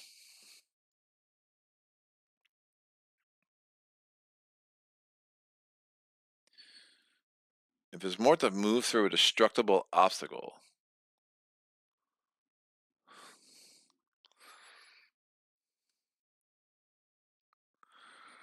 Right, so it's an obstacle, so I don't ignore it. If I'm forced to move through a destructible obstacle, I stop movement, remove the terrain tile from the board, and place a Titan on a space. Then I suffer crash. When you suffer crash, I gain +1 danger, so she's at 5 danger. Now it's not from an attack, so we don't have to do a wound draw. Wait, is that a wound? That's weird. And then I suffer crash, and so moves on strength as well as any effects, and suffers knockdown. So this comes off the board. We suffer knockdown, so we're there, and we'll get the knockdown card, falling. But woof, because forces adjacent.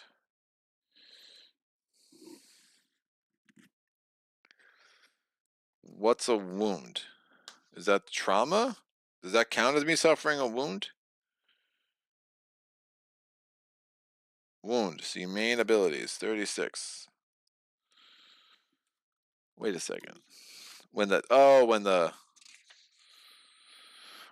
primordial suffers a wound. That makes sense. So I'm no longer despairing because I see the dudes getting wounded. That could make sense. Each time you deal a wound.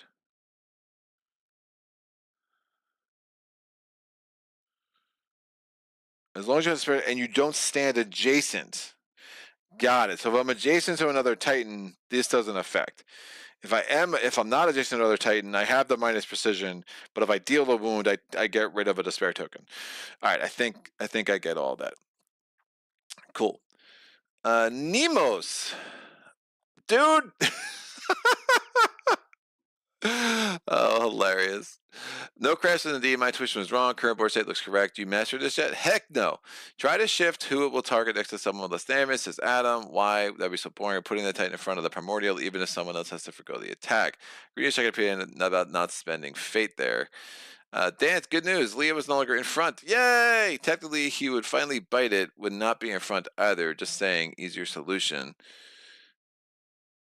If he would bite it.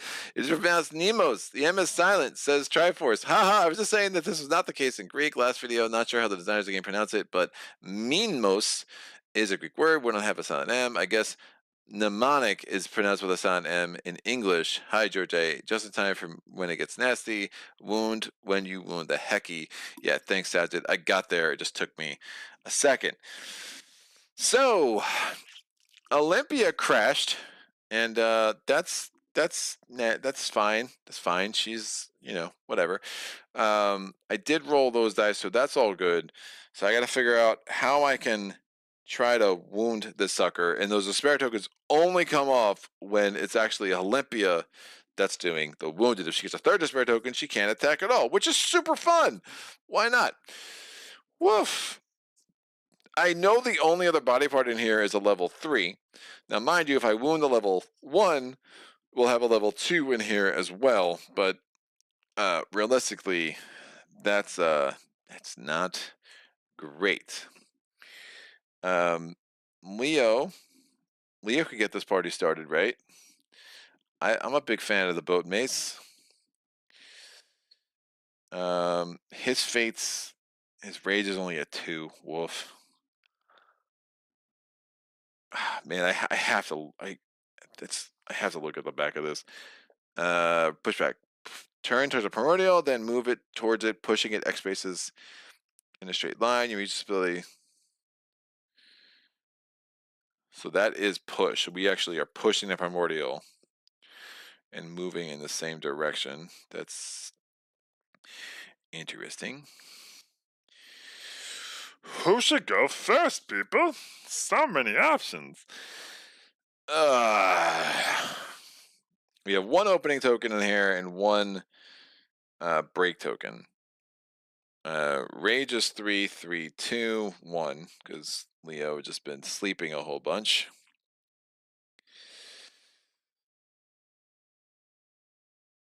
And yes, our 4th round of attacks.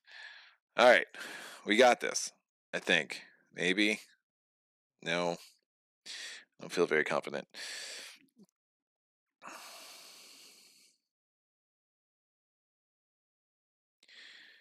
Danger. Raz has danger. I'm worried about pushback and Hekaton doing all sorts of craziness. I'm going to go with Heraclides. Gonna go 1, 2. And is attacking with the Siren Teeth, rolling 3 dice. So we have the crit die and 2 black dice. Rage is going up to 3. It's very enraged. And I need a 7. Woof. We have an 8. I'm +1. I mean, I need another hit, dude. I want more hits. I'm taking 2 fate. I'm really trying to wound this level 1 card, man. This is bad. 2 fate. And another hit. Excellent. So I'm taking the 2 8s. I have 2 hits. I get a red die naturally. Oh, a first window. I have nothing. So I'm going to have 3 red dice, and I'm going against this body part. Oh, this can go away. This body part comes out. It is the left mighty fist. I need 3. I have 1 break token in there. If I wound it, some bad things happen, but that's totally fine. So I'm rolling 3 red dice. I get to re-roll 1 of them because my rage is a 3. And I have 1 break token in here. So here we go. Bam. Woof. Well, it's going really well. I'm re-rolling it. Hey, I got another wound. It's been like 20 minutes. So we got a wound. Since we wounded, pushback 1, he faces me and pushes me. And then knockback 5 becomes knockback 3. Bam, this goes there. This gets destroyed. I suffer a damage. I get knocked down. Knockdown card, falling down. Most excellent. So it's just super easy. This gets destroyed. Oh, I get another damage. So it's like I get +1 danger and then another danger. So now I'm at 2 danger. And his next turn. So he's still going to carry out this turn. So we're still going to do the Kratos token. So we get an opening token, and then I can add 2 break tokens, which I want to do. This is going to come over here for 5 wounds. Again, I added the extra 2 break tokens with the Kratos table. But now, yeah, next turn he's just going to stand up, which isn't much. We're going to add a level 2. That was a level 1, so we're adding a level 2 body part. I'm going to roll a die. I have 5, 6, so this is coming in, and then we'll see whether this is on top or the level 3 card. This is on top instead of the level 3 card. Now we have to take out a level 1 from here. There are no level 1s in here, so we do the following. So I'm going to go to page 53, which tells me how to do the escalation properly. So since it's a level 1 card and there are no level 1s left in the AI deck,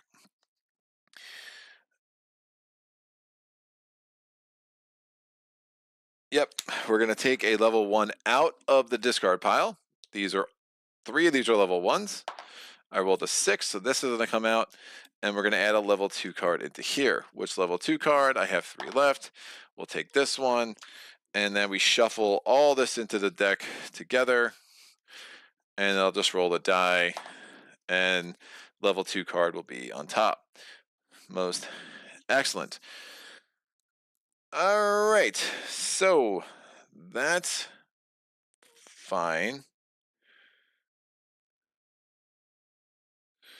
That all happened because we wounded the left mighty fist. Now, had we had a crit hit, we could have avoided the wound effect just on the crit effect. That would have been a much better situation. So those are all right. We have repositioning, except we can't reposition because we're knocked down. So we're done with the Heraclides this turn, and that's it. Who should be next? We have 1 opening token, 2 break tokens.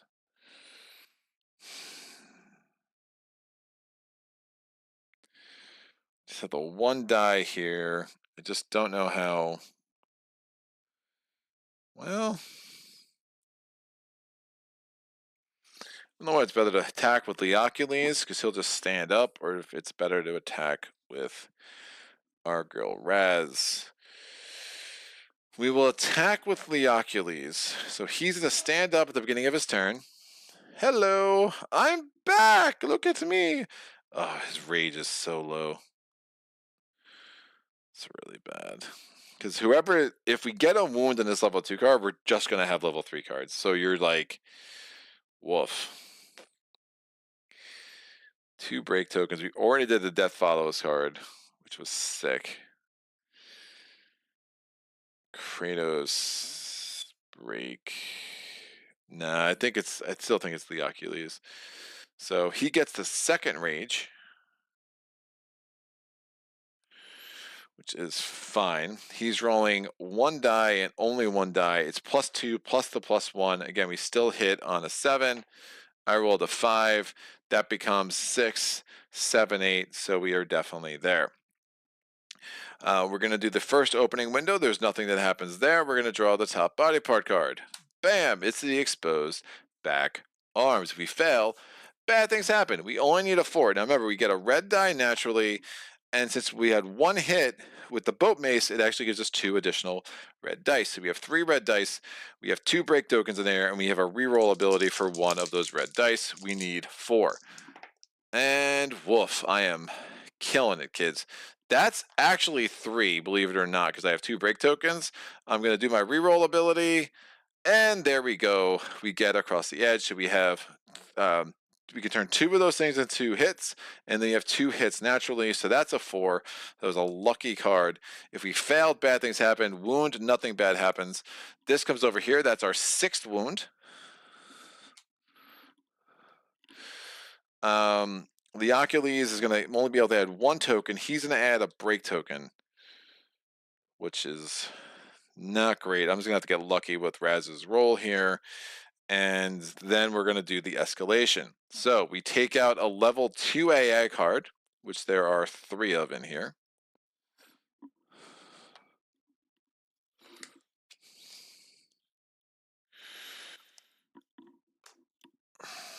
So I wounded, right, there's 2 1s, 1 3, and 3 2s. So we take a level 2 AI card out.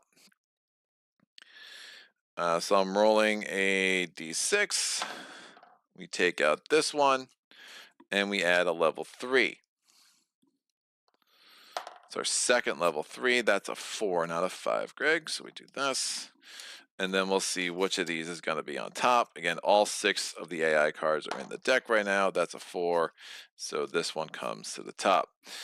Done. We also have to add a level 3 body part. We have 5 of those left. Level 3 body parts count as a double wound, so they're super cool. They also only, we'll just roll to see which one of these is on top. That's the 5, so that stays on top. They also, if you do a crit wound to them, like really cool things happen, which I don't fully understand, but we will find out together. So that's done. Raz has to go next. She has to go before Olympia stands up. So Raz is going to go. She's going to do her move. Oh, Leo can move. Leo will move. Leo will not move. Leo will move here because why not? Because let's get Leo closer to safety. Because, they've had a hard day. Maybe even go further than that. All right, 1, 2, 3, 4, and 5, and just try to get them out of harm's way. But we don't want to get too far away. We can't attack, right? We'll just do 1, 2, 3. Hope for the best. I think that's reasonable. But the problem is, if he turns around and just pushes back, that could get super ugly. We could go here 1, 2, 3, 4, 5, and have Leo standing in the thing, but then Leo's in front. That ain't great either. We could try to hide behind a column, which blocks line of sight, which again is still not a thing I totally understand how that plays into this game yet, but we're getting there. We could go, I think 1, 2, 3, 4, and I think that's a good spot to be. It's not too far away. It will give us some options. I dig it. All right. Raz is going to go. She's going to move. She's going to get up to 4 rage. That definitely gives her the priority target. What do we have? 6 wounds. Where did I put that wound die? Where did I put the die? I put it down here with the other D10s, which it's not one of those. All right, so we're at 6 of 10. So we only need 4 more, or we need 2 level 3s. This is unlikely to be a successful attack, but we're going to make the magic happen anyway. So we're attacking with our Kratos Kopis. Yeah, I just don't know what is really going to give me an ability to kill one of these level 3 cards. So the best thing I could do is try to like get them out of the deck so we can get the I failed this, right? Yeah, that was pathetic. So I have a level 1, 2 level 1s and 2 level 2s in the discard pile, so I do want to get those back into the body part deck. So I'm rolling these 2 dice. I have no opening tokens. I hit on a 7 because Kratos Kopis means I hit on a 6. I roll 2 4s. That would clear the thing, which is super bad. Yeah, I really don't want to clear that.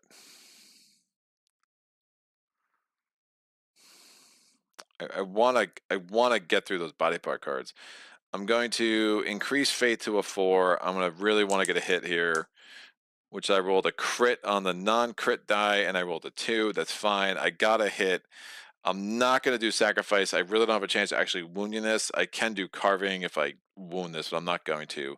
We draw the top card. I need a 6. If I wound, bad things happen. That's almost certainly not happening. I have 1 hit, so I roll 1 red die. Another red die as a base. I need a 6. Oh my god, that would have been actually a really good roll. That would have got me to a 4 if I had 2 break tokens. If I use a sacrifice ability, but still not 6. Obviously, that just gets discarded. We have a level 3 body part left, and that's it. I use my movement. I am stuck there. This guy is still facing toward Heraclides. So that was her last turn. We are going to we could do the pushback, or I could do the rerolls for level 4 because my rage is a 4. Don't really feel a need to push Heraclides. Maybe we could push him into the columns. What happens if you push him in the columns? Just one ooh. That's interesting. Sure, it's a trap. We'll try to push him in the columns. So I'll do a pushback ability. So I push him there, and he still doesn't turn. Does he turn toward me? I don't think he does. Again, this should not be on the back. Nope, he doesn't turn toward you. So I basically just pushed him in the back because he's still facing toward the Heraclides.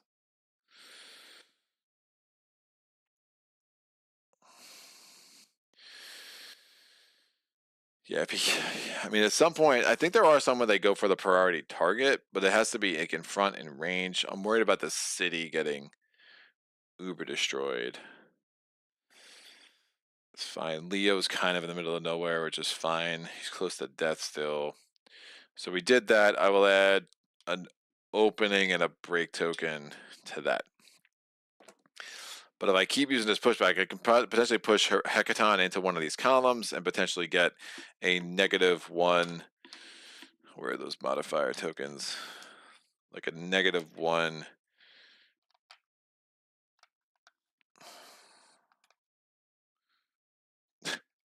These tokens are a bit of a miss for me. I'm not gonna lie. I think they're somewhere. There's like a -1 hit token. Is that? No, it can't be that. Can't be that. It's one of these red tokens, I think. Those are danger. That's a fist token. Negative. Danger. Yeah, I'll just remember it's a -1, man. These tokens I don't think are all that helpful. All right, so that was the end of that. It was a total miss. We don't even pull the body. No, it was a. It would have been bad if I wounded it since I just failed. There's no negative effect, and that's the end of. Oh, and then Olympia goes. Olympia's going to be standing up. He's also going to be standing up.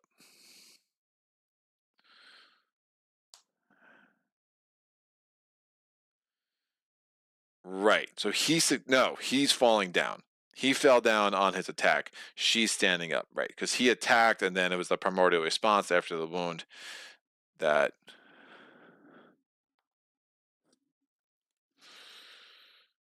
Yeah, I had the wound was knockback 5, became a knockback 3, and caused a bunch of problems there. Great. We go to the Hekaton's turn. We take the top card. We'll see what the next one's going to be. I rolled a 1. It's a level 3 attack. This is a level 2 attack. We have the Chain Fist. Target, priority target in range. Most excellent. Let's leave Heraclides alone. So we're going to turn to face a priority target, which is indeed Raz. So priority target in range. If it's a priority target in front, that would have been a problem, but it's not in front. It's in range. She is definitely within the range of 6.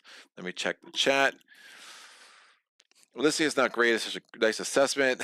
I would probably just not to leave the super wounded Titan to attack level 3 battle body part. Experience tells me avoid columns. Remember the extra red die from Rage 4 helps with 3s. Also having some spare fate.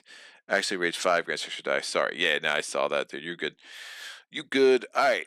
So attacking me. It's a move and attack. Is my fate 3 or higher? Yes, it is. So we actually have to roll 3 dice for this evade. I only evade on a 9. Each hit only deals 1 danger instead of 2.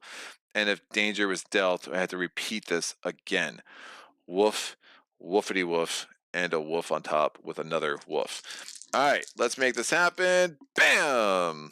Ooh, all right, well, how do I feel about that?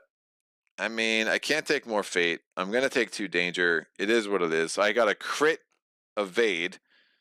That only matters with Olympia. So I take 2 danger. There's nothing else happens here. And that means I take a major trauma draw. I would love a chain break. Chain break, chain break, chain break. Heroic death. Woof. You die, but you won't sell your life cheap. Immediately stand up, move up to 3 spaces before a bonus attack. Then shuffle this card back to the trauma deck and die. If you have Spark of the Dead Technology card, roll a d10. On a 10, you awaken. I don't, but woof.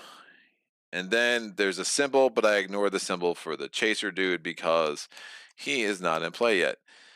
I don't get any bonuses. I just have to do this garbage attack. That's really unfortunate. And, well, wait a second. But if she's dead, well, it's a chain break. So we chain break, so we ignore everything else on this card. This card stops carrying out.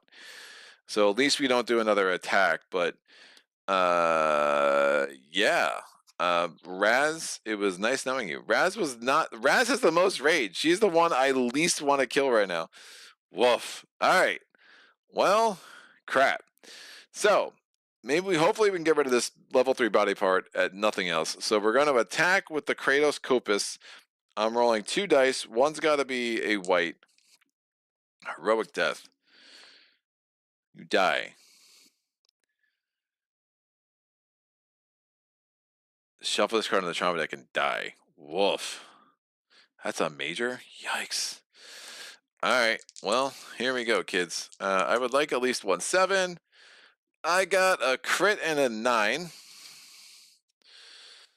This gets shuffled back in. But I'm definitely dead. This isn't like if you hit, you survive. Like, this is not. Like, you die. Alright, I have to shuffle this back in. So I'm going to put this down here. I got 2 hits. I have a natural red.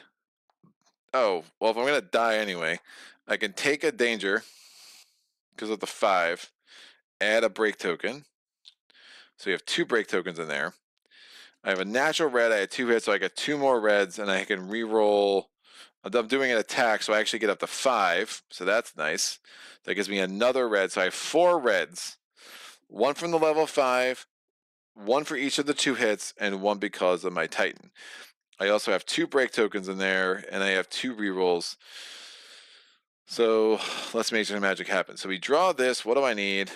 It's a 7. That's not a thing. Instinct. What the hell is instinct? What is instinct? What are these rules? Instinct. What are you? Instinct. Instinct is literally not defined. Are you serious? Oh, come on. Can somebody tell me? Should I ignore instinct? Is this not a thing?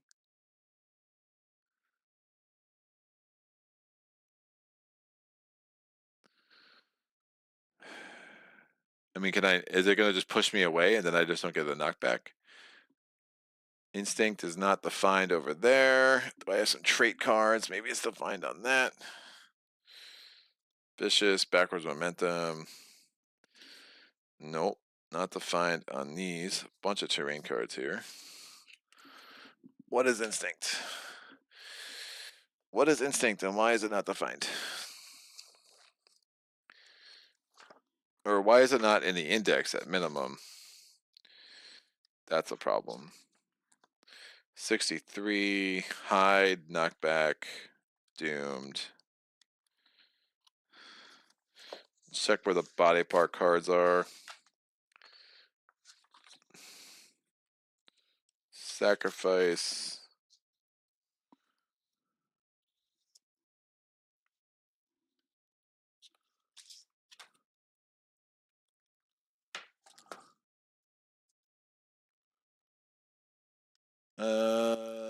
Yay, but you get a bonus side. Look at the bright side. Also plus 1 rage.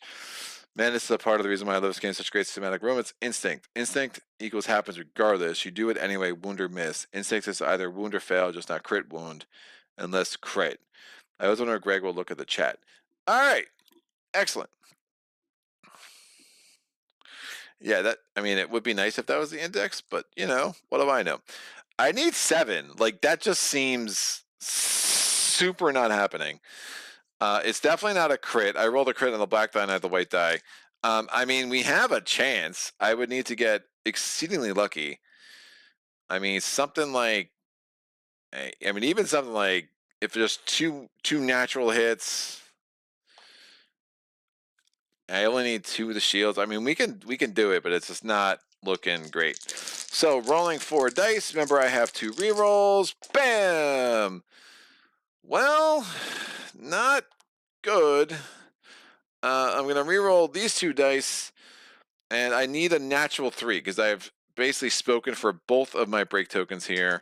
So natural 3, please happen. Oh my gosh, if I had 1 more break token.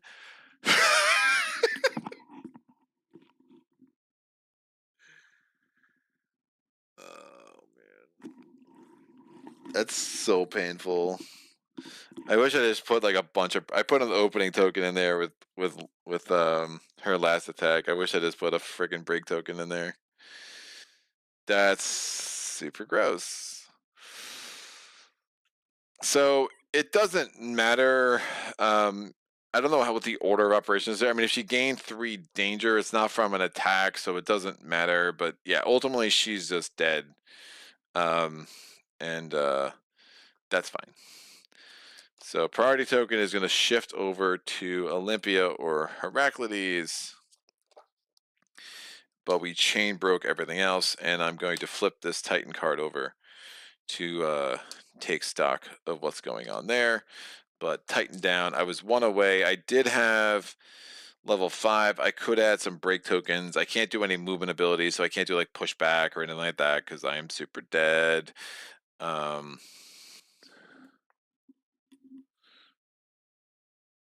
For a bonus attack. I wouldn't want to push him into the city, so I wouldn't want to do that anyway. So we're going to add an... Maybe I just keep adding... This goes here. This is going to get reformed because his body part deck is empty. So I'm going to roll a d6. And number 3, it's a level 3 body part card because of course it is. This was a bonus attack during the Primordials window, so we still have the rest of these attack. This heroic death is going to get shuffled back in. And now we go to the Titan turns, because that, again, that was a chain break that basically nullified the rest of Chain Fist. So we have a level 3 AI card coming up next turn, and then a level 3 body part card. I'm not sure if I rolled a die for that. I think I did for the level 3 attack. So we'll assume I did that. Yeah, I guess I do too.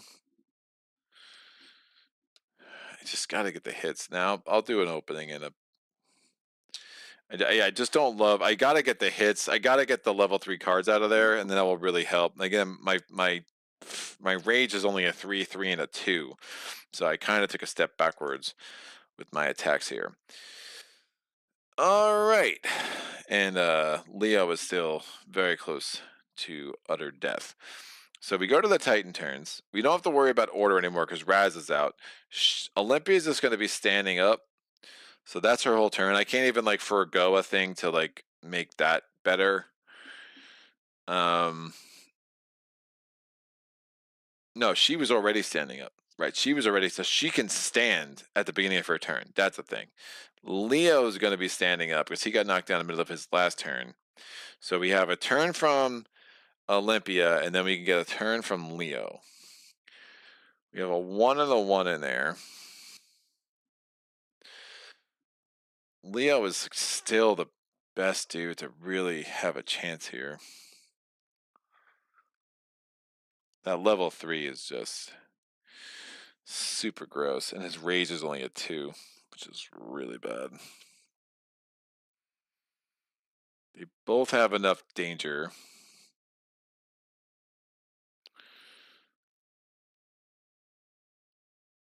Let me do this. I'll add 2 break tokens with Raz's death. I'm gonna gain a fate. If I can wipe out one of these level 3 cards, man, I feel really good about where I am. Get 3 break tokens in there. And a hit, but his rage is still super low. Oof.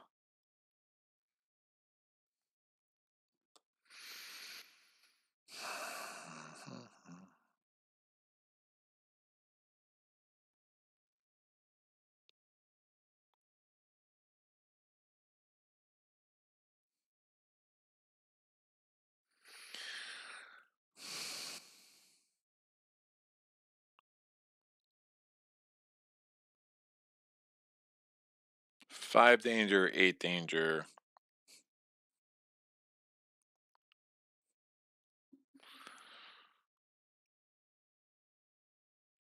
Break, 2 dice.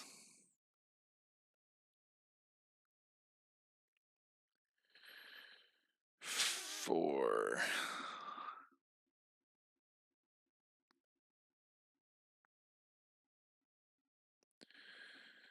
Alright, we'll do an opening and a break like I planned. Really want to make sure I hit. I want to get that level 3 card off of there. We're going to take a fate with Olympia. She stands up beginning of her turn, and she's doing a rush. She's going to go 1, 2, 3, 4, 5. She's attacking with her Shipwrecker Shield. She has 1 crit die and 1 regular die. And again, we're +1, so we hit on 6s. I rolled a crit on the non-crit die, so that's fine. We did hit. That's fine. We're not going to defeat this anyway. Second opening window, nothing happens. This comes out. It's the same thing. So it's instinct. We're not going to wound it, but I'm going to roll the dice anyway. So I have, this should go to a 4. So I can re-roll 2 dice. So 1 red die, 1 hit, so 2 red dice, and that's it. So not getting a 7. Definitely did not work out. We are going to get, when does the instinct trigger, I guess? Is that the primordial response? That's probably in the primordial response window. That makes some sense. I will assume that's in the primordial response window. If I could find it. There we go. So we did my attack roll, first ability window, draw body part. That's fine. Let's see what is next here. Roll a d5, d6, whatever the hell it is. It's a 1. It's a level 2 card.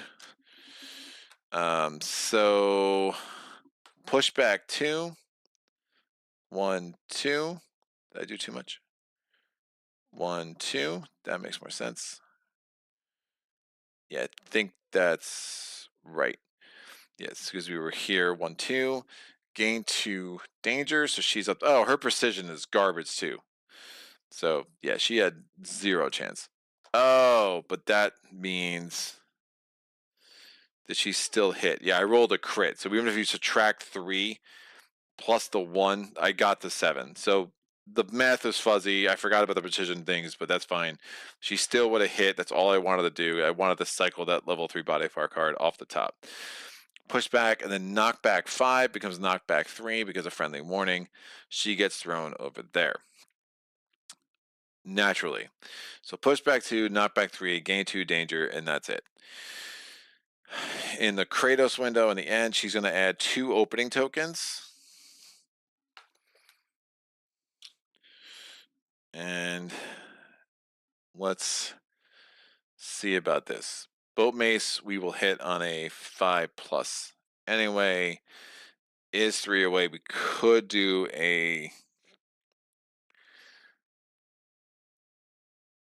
another thing, but that's fine. All right. Leo's going to go, and this is our last Titan turn. Leo gets a Rage 3. He's going to move 1, 2, 3. He's attacking with his boat mace. He rolls just a crit die. We hit on a 5 or better. I rolled an 8. That is an absolute hit. Once we get there, we can now draw the body part card. It comes off. We're going to see what the next one's going to be. We rolled a 6, not helpful. We rolled a 4. It's going to be a level 1 card. We need 5. Woof. Since I didn't do the rush ability. Woof. I couldn't. Oh, I could do rush. I would have done rush. Did I add the fate or did I add the rage? I was 3 away at most. I did 1, 2, 3. As long as I was 3 away, I get auto break, which is going to be super important. So that's a 3rd break token. So again, I was here. I did auto rush 1, 2, 3. I do an auto break, which gets done in the first window. So we have 3 break tokens in there, which is super important because I definitely need to get a hit. If I fail, bad things happen, and I'll probably die. No, we'll get to 9. So I won't die, but I'm not sure if I added the fate or not for the rush. I know I did for Olympia. I forget how Leo's fate got so high. So it's either a 5 or a 6. I'm going to leave it a 6 and assume I rolled it. So I get 1 red die naturally. I get another 2 red die because of the boat mace. I get to re-roll 1 of them. I need a 5. I have 3 break tokens. So that's a really rough level 2 card. And if I fail, that'd be really bad. So here we go. So I need a 5. Give me a 5, please. That's a 4. I can re-roll 1. And a 5. Nice roll. Two natural. So that's done. So we wound this. I don't get the fail effects. I succeeded. That's our 7th wound. This goes there. I'm going to now do the escalation. So we take out a level 2 AI card. There's 1 of them in here. So that's out. We're going to add a level 3. There's 4 of them over here. That's a 3. We're going to put these 5 cards together. The next AI card is going to be the 6th card. Nope, it's going to be the 1st card. It's a level 1. That's super nice. And now we have to add a level 3 body part. I did have a level 1 body part queued up, but such is life. There's 4 level 1 card, level 3 cards here, so we do that. And now I have 5 body part cards in my hand. I'm going to roll the die. It's a 3. It's another level 3 card. Woof. That's not great. But we successfully wounded that thing. Forgot her precision sucking is going to be a problem. We do have the window break 1. So we add a break token naturally because of boat mace. And then we have the 2 Kratos window things over here. He's still only at a rage 3. We'll add 1 opening and 1 break. Yeah, another level 3 on top of there is super gross.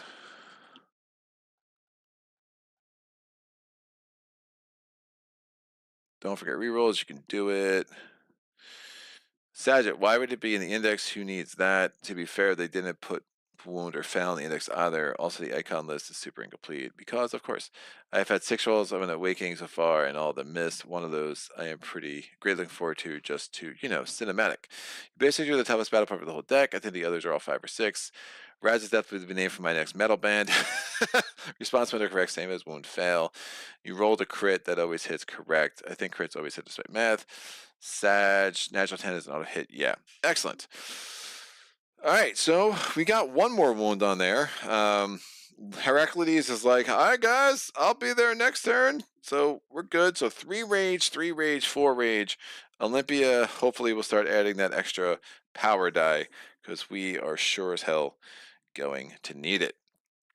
We are drawing this AI card. We're going to randomize the next one while we're over there. So the next AI card coming up is going to be number 1, which is a level 1 attack. So 2 of those in a row is super nice. Closest Titan in front in range. That is Olympia, which means Heraclides is going to be way out of the game here. Again, Leo is not in front. Olympia is. I would much rather Leo be in front, to be quite honest. We are at +3 fate, so we actually have to roll 3 dice. If I roll a crit, we do get to add some opening tokens, but honestly, Olympia is kind of useless with all these precision tokens right now. Anyway, so 1, 2, 3. Attacking with an attack of that requires 3 evasion dice. I'm rolling these. I only evade on a 9+. I rolled none of those. Well, at this point, that would be an oval draw. Oh man, this is probably death for Olympia. Oh, I get to re-roll 2 of these because of my Shipwrecker Shield. And do I want to spend a fate for the 3rd one? Sure. I get to re-roll 2 for free. I'll spend a fate roll to re-roll all 3. So I'm at 5 fates and 1 evade. That's helpful. I take 2 danger because each hit deals 1 danger. So that gets me a 9 instead of a 10, which is pretty significant. And that means I draw a grave trauma card. Heroic life. Oh, here we go. So we chain break, so we don't have to do the signature, so that's super helpful. We chain break, you will probably die, but until then, you will fight the Primordial with all your being. Immediately stand up and perform, and move up to 3 spaces and perform a bonus attack. If you deal a wound to the Primordial, you live, and you feel a new zest for life. If you're not wounded Primordial, you die. Okay, so we chain broke, so the Primordial's turn is over. We only took the 2 danger instead of the 3, which is significant. The problem is right now we have 1 opening token. I have -3 precision, so that's not good. So we might as well just use all the fate that we absolutely can.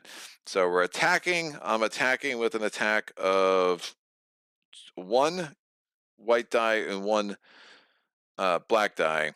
Again, I'm -3 precision +1, so I'm effectively -2 to my die rolls, and it's still a 7 to hit. So yeah, good luck with that. I got 1 7. I will take a fate to draw another card. Or to roll to not to draw another card, to re-roll this die. I did not get another 7. So I got 1 hit. I get 1 red die for my rage goes up, so a rage is 5. I get 1 red die because that's what I get. I get 1 red die from the Kratos table. I get 1 red die because of my 1 hit. And we have the 2, of course, I did a crit evade would have been strong because it's 2 opening tokens, but I just not get that. So I am rolling those 3 power dice. I have 2 power dice re-rolls, and we'll see what I need. It's going to be a level 3 body part. I need a 6. If I wound it, some bad stuff happens, but honestly, it would be a pretty magical wound. And again, that would count for 2 wounds, which would make me feel pretty good about where I'm at. So again, I have my power dice. There are 3 of them. I have 2 break tokens in there and no more. And I'm probably gonna die. This is really sad. I get the 5 rage and die. It's like bam. Leo over here is like, I'm still alive. Look at me, kids. Booyah! That's interesting. So that's 2 of the 6 I need. I'm rolling these dice. Give me perfect. Oh, it's like almost the dice roll I wanted, except the exact opposite. So we absolutely fail. We're gonna carry out the finale of this, though. I'm just gonna put 2 Kratos tokens in there. I'm gonna see what the next body part is there. Actually, next body part card is a 2. It's a level 1. It's 1, 2, 3, 4, 5, 6. He's so far away. I can't even get an attack in with Hercules. So this is not defeated. There was no wound, so I don't have to do about that. This gets shuffled back into grave trauma, and now Olympia is dead.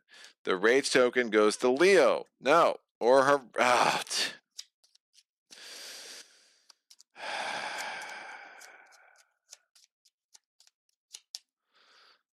Yikes.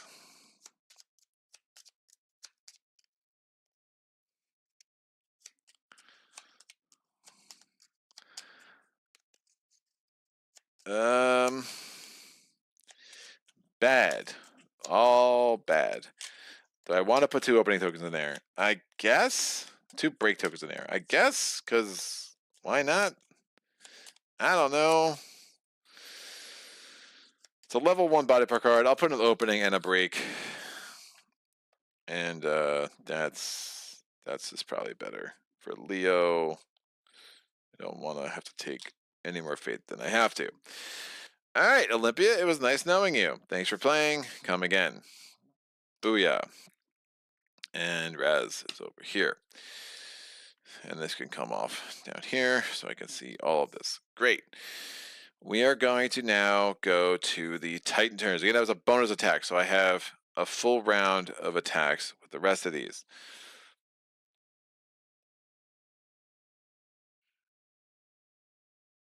Woof.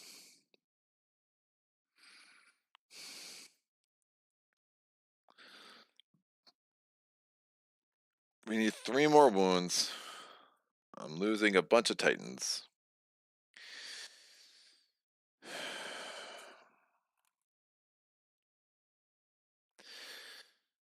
Great. We're going to go 1, 2. We're attacking with the boat mace. I roll just the crit die. I'm going to make this go up to a 4. And that means since I'm at +1 with that, +2 there, I hit on a 4 or better. I rolled a 2. Amazing. I take a fate. I hit on a 4 or better. I hit a 7. There we go. So we got a hit. We're going to draw the body part card. We're going to see what the top one is now. I rolled a 6. It's going to be a level 3. I need a 4 to hit. If I wound, some bad stuff happens. I get knocked down. Again. Leo spent half this game on the ground. It's super awesome. So my power dice is 1 natural, 1 because of the Kratos table, nope, not at the Kratos table. I'm only a level 4 rage. 2 because of the boat mace. So I'm rolling 3 dice. I need a 4. And I only have 1 Kratos table. Woof. I do get 2 rerolls here. So I need a 4, please. That's not great. So that's 2. I get to reroll 2 dice. There we go. That's a bunch. So that's 4 natural plus the 1. So that's 5. Since I get wounded, since I did wounded, I gain a fate, which gets me up to 8. And I get knocked down. So I get the knockdown card over here. We do the escalation. So that's probably doing some of these out of order. So sorry about that. Primordial response is done. We have to do the escalation. This gets up to level 8. That was a level 1 card. So we take out a level 1 AI card. There's only 1 in the draw pile. So we add a level 2. So we have 2 level 2s left over here. That's a 5. We'll grab this one. We'll see which of these is going to be first. Number 3 is a level 3 attack. So Leo's probably going to die. And then we have to add another level 2 body part. into the draw pile. I have 2 left. That's a 6. We're going to add this sucker into here. And the next body part coming up is a 1, which is a level 2 body part. Yeah, it's always going to be the number in here plus the 4 in there. That's fine. There's only 1 more level 3 in here because did I defeat 3 level 2s? 1, I must have. Yeah, I did. Look at me. Look at me. So 8. Thank you, Leo. And now he's knocked down, and he is going to be able to add 1 break token and then an opening and a break based on his Kratos staple.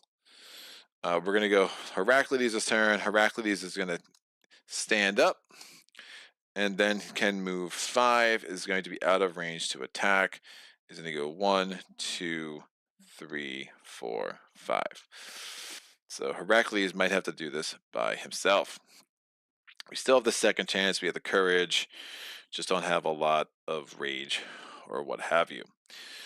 Woo! All right.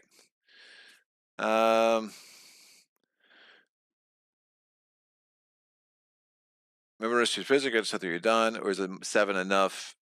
I had the thing. Remember the pushback ability of the Kratos table. You can try to push heck. Can push move ability when dead. Yeah, I mean with the next attack. So the reroll. Is he up to the next attack? Maybe rush. Attack from H. Maybe heck will be pushed west. Exactly. Maybe I had characters in reverse, and with this, Greg did 8 wounds. I initially predicted the game is not balanced for Greg's rolls. Rolls are not too bad, just minor things here and there, plus limited equipment abilities early on. Really needs to win that battle. By part 2, to shuffle that AI 3, rush. Oh, still out of range. Yeah, very much out of range. I was 7 away. 1, 2, 3, 4, 5, 6, 7. And rush only gives me 6. So we'll see. I mean, Heraclides is kind of set up to take out a couple level 2s and level 1s. The level 3s are obviously going to be a problem. That's like the huge difference. Like one big roll, one lucky roll, and if I'm at 9 wounds instead of 8, like that's a big difference.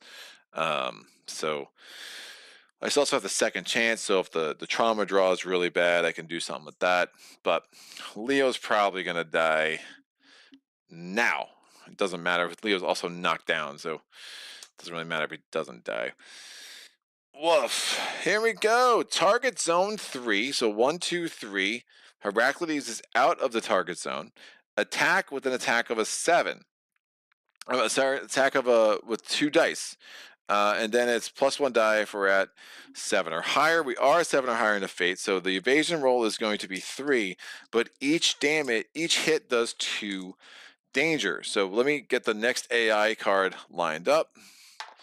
That's a 3, so it's going to be another level 3 attack, so that's going really well for me. He's getting knocked down again and knocked back if we're at wolf. After final attack, draw another AI card? What? After final attack, draw another AI card. That's freaking awful. All right, well, and my fate's on an 8. So I'm rolling 3 dice. I evade on an 8+. Big roll. Oh, look at that. I rolled an 8. Crit. I took no danger. I do get knocked down again. So this goes down. I think I had that in the wrong side anyway. So he's knocked down. He's really, really knocked down. My fate is higher, so he's knocked back 5. Knockback 5 becomes knockback 3 because of friendly warning. And after the final attack, draw another AI card. So this goes away. We now draw this card. Oh, the choice. Level 3. We only have 2 left in this pile. I rolled a 6. It's going to be an AI attack 2 next turn. And we have the Solar Suplexer. It knows you're just controlling the Titan and it intends to break that connection with Flare. Target closest Titan in range is going to be Leo, is going to turn toward Rio, move and attack, and it's going to go 1, 2, 3. attacking with an attack of 3 dice plus 1 because my fate is over a 7. Each hit deals 1, and then forced vault, and then knockdown. And if trauma was dangerous dealt, draw a Kratos card. Woof. So I need a 9 plus to evade all of these things. A crit, a 3, a 4, and a 4. That is going to be enough trauma to make me do an obel draw. So the order of operations for this is going to get super confusing. All right. If I'm dead, do I still draw the Kratos card? I am not sure. Who knows these things? So the draw a card, movement, evasion roll. Great. So I'm taking 3 danger. I'm gonna add a fate to get the 9 fate to roll 2 of these to see if I can't reduce the rest of this danger. I rolled 1 shield, so I did 2 danger. That gets me up to 9 effectively, which becomes 10. When I get up to 10, I have to do an obel draw. If I got up to 14, we actually add the obel card in there to make the obel deck even worse. And I say deck loosely, again, there's only 2 cards. I'm going to roll a d6 to see which of the 2 fates I get. I rolled a 2, I'm taking this card. You live! That's right! This gets shuffled back in, so I'm still alive. I did get dealt danger. I'm knocked down again, because that hasn't been enough. I do have a forced vault, so I go over here. This is bananas. And then I'm going to draw a Kratos card. If I have a Kratos card and I have to draw a second Kratos card, guess what? We die. There are only 6 Kratos cards. So that's a thing. I roll this. It's a 6. Ego Lock. I have never read any of these cards. So this is all nuts. Someone or something is trying to wrest control. You are paralyzed. You cannot move voluntarily, attack, or use actions or abilities unless stated otherwise. When you are attacked, instead of performing the evasion roll, immediately die. Do not resolve any other hit effects and proceed after that attack. Rally. End of your turn, you may test courage plus 1. Courage. What? Courage. Fate plus. Oh, Fate plus. Courage. Fate plus. So I have to test my fate value? I don't know the plus. Why is there a plus? I don't understand the fate plus. I assume that just means I test my fate value, but like that should have that I mean that could have been a lot clearer. Test courage fate plus. Why the plus?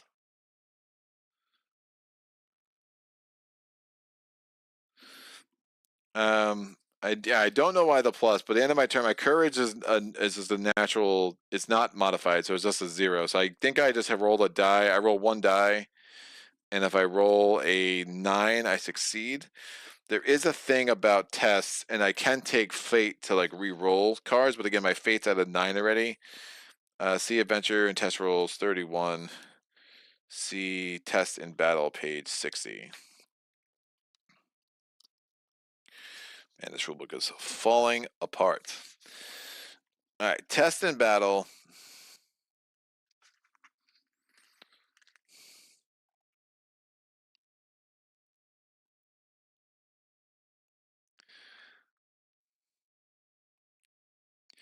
So show the specific Argonaut skill, allowing you to increase the result by the skill value. Test can be rolled.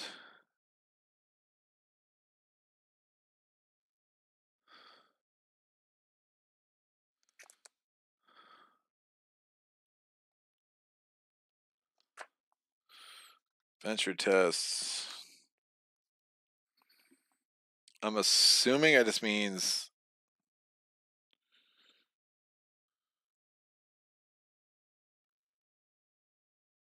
so I need a fate. So I need a fate amount or higher. Is I think what that plus is there. So my fate's a 9. I basically roll 1 die at the end of my turn. If I get a 9 or a 10, I can discard this. Otherwise, if I get attacked again, I'm dead. And the problem here is If I have to draw another Kratos card, I'm dead. So you only have max one Kratos card at a time. Same with Moros cards, you only get max one.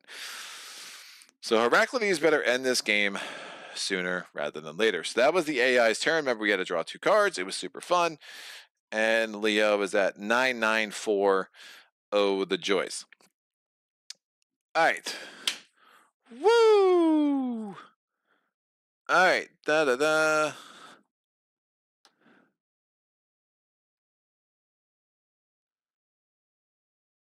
Rush. Well, I think this is the moment. Wolf, hang on there. Can't get knocked down. If you were knocked down, if you're in a stand-up side, you can't get knocked down again. You stay at that. Oh, nice. Attack effects are linked getting hit. That's why there's a standing up side to not get knocked down again. I think you will not be knocked back. I don't think I was standing up. And I can't do anything anyway, but I think I had that on the wrong side. But that's crazy. So if you're standing up, you don't gain the condition again. That's super interesting. I like that a lot. All right. So did I stand up on my last turn? I think I was knocked down on my last turn. Didn't I attack or no?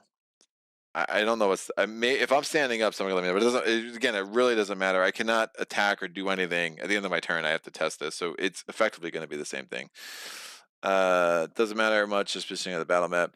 If you're dead, all effects for that tight or null. Mercy law, but you live, so at least you're exploring all facets of the game now. Much of your fate is. That is a threshold. Test courage against fate number. Yes, need to exceed it. If fate is 8, you need 8 plus, meaning 8, 9, or 10. Some gear gives plus 1 courage. I think someone has those. Are you playing as a campaign? Yes, at day 10 of cycle 2. The other Titan that is presently alive has that. Oof, so already down with no C1. How'd it go? Was it fun? Who has second chance? Second chance is Heraclides, which makes me feel mildly more confident about this mess, but we'll see. This goes here. Whew. Okay, kids. Let's make this happen. So we're going to move and we're going to attack. I'm attacking my Siren Teeth. I have 1 opening token in there. My rage is going up to a 4. I'm exceedingly rageful. Woof. All right. I also have this thing where I could discard a condition token. I think Despair is a condition token. I could be wrong about that. So I'm rolling 3 dice for the Siren Teeth. I hit on 6s or greater. Look at that. It's a level 2 card. I have 2 rerolls. Do I take the fate? Yeah, I think I cannot afford to. I just have to load this up, man. 6 or greater. There we go. It was like it was definitely more 6 than a 2. It was like this, so I just shook it. So I think that's legit. I mean, it was on the line. It was exactly like that. So I just re-roll it. I'll re-roll it. 6 or greater. 8. There we go. See, now we know it's legit. All right, my range is a 4. The primary target still stays with Leocules. He's probably super dead. I get 1 red token naturally. I get 3 reds otherwise. So I'm rolling 4 dice. I have 2 break tokens in there. We draw the body part card. I need 5. We're going to roll a die for this. The next one up is a level 3. Why? That's really bad, dude. Woo! Alright, well, whatever. Oh my gosh! Well, a die's under the table. So I'm rolling these 4 dice. Again, 1. I had 3 hits. I don't have the extra 1 yet because I'm not at level 5. I need 5. We have 2 break tokens in there. Don't fail me now, baby. Booyah! Doesn't matter. Break tokens, 3 natural plus the 2 break tokens, so that's a 5. This is out. This comes out 9. 9 wounds. I wounded it. Push back 1. Moves to face me. Pushes me back here. I get knocked back 5 because knocked back 3. I go there. Now, we're going to have to do the acceleration. We take out a level 2 card. So this level 2. Nope. We add a level 3 card. I don't know why I keep trying to do that. So we have 3 level 3 cards left. We'll add the middle one. The level 3 card is added to this. I would like a 1 or a 2. Nope, I just shuffled it, so I don't know. I rolled a 1, level 3 card on top. Why did I shuffle that at all? Who knows, because I'm a spaz. We take out the level 2 AI card. There's only one. We add a level 2 card, a level 3 card. There's 3 left. I get the first one. And we're going to have a level 1 AI attack guaranteed. Level 3, I mean. And I rolled a 3, so the bottom one goes on top. So we have 6 cards there total. Level 3 body part. That's going to be rough. But we're at 9. All right. Leo, I think you're just taking one for the team, kid. I also get 2 danger, which gets me up to 4. Whew, that level 3 body part is killing me. So opening token goes in. I'm going to use my Kratos table, and that's going to give me, I'm going to use a break token and a break token. And I have reposition, because that would come after Primordial response. Because the second ability window, I'll reposition here, because why the heck not? But I'm still in front. Woof. I don't love that.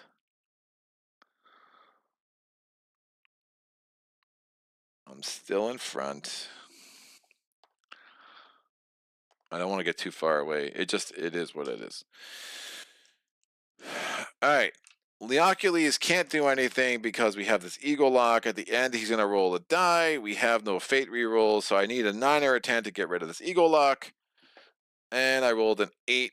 So close. Again, my Wisdom modifier is a 0, so no help from that. Yikes. Just let me see if I can find this red die while I'm thinking of it. Look at that. We got it. And done. So this stays. This card, if I was standing up or not, I really can't remember. I think I was just knocked down. But I just can't remember. It doesn't matter. I can't do anything as long as I have Eagle Lock, so who really cares? Alright, AI. What do we got? Another level 3. Booyah. Priority target in range. That is Leocules.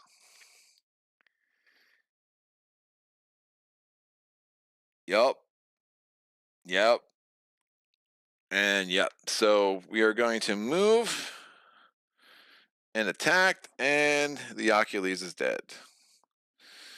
And then there was one. Eagle Lock, I guess it stays. I have lost 3 Titans. Priority target becomes Heraclides. This is here. We don't resolve any other effects and proceed to after attack. After attack, knockdown, but super dead. So the problem I have right now is I have a level 3 body part card. We have 4 danger. We do have a bunch of good things here. We have 2 break tokens in there. So with the 1 opening token, I would need a big roll. The 7's out, right? So everything else is like a 5 or a 6.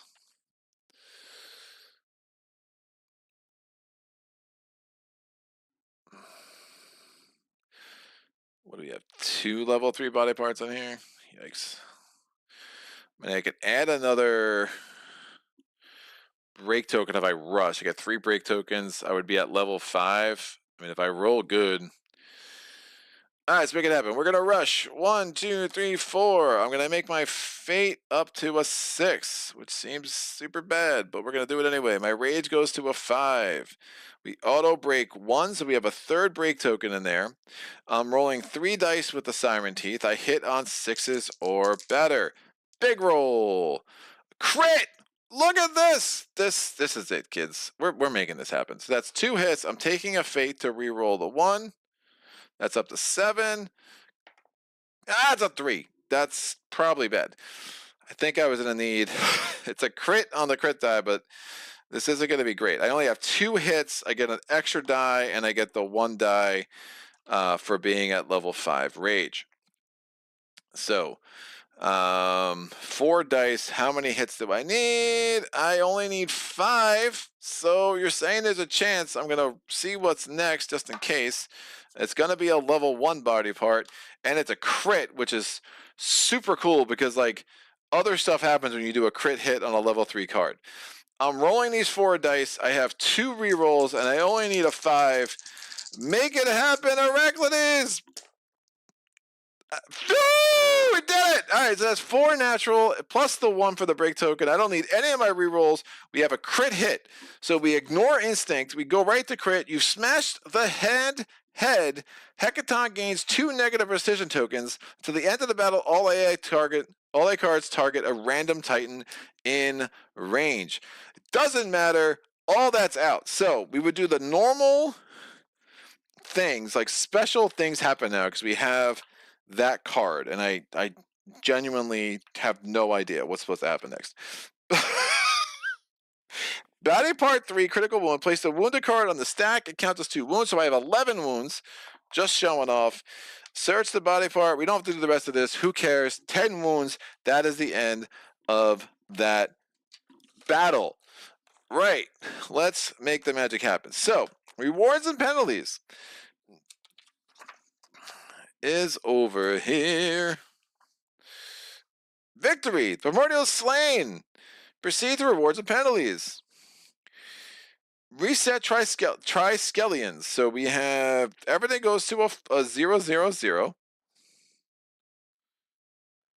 0, 0, 0. 0, 0, 0.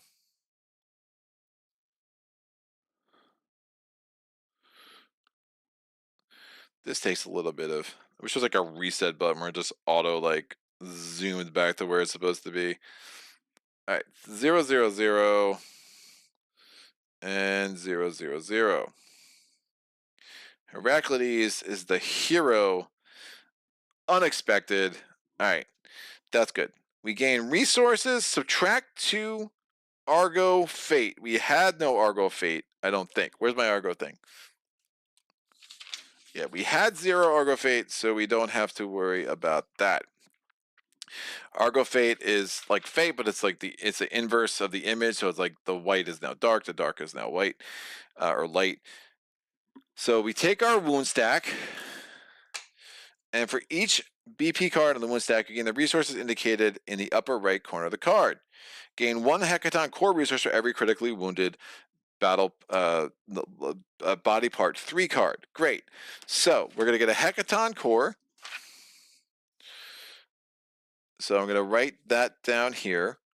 So 1 Hekaton core. I don't know what that means, but we'll find out. And we're going to additionally get the resources. So the resources shown here, we have 1 muscle cluster. Actually, I'm just going to count all the muscle clusters, right? So 1, that's not a muscle cluster. That's not a muscle. 1, 2, that's not a muscle cluster. So just 2 muscle clusters.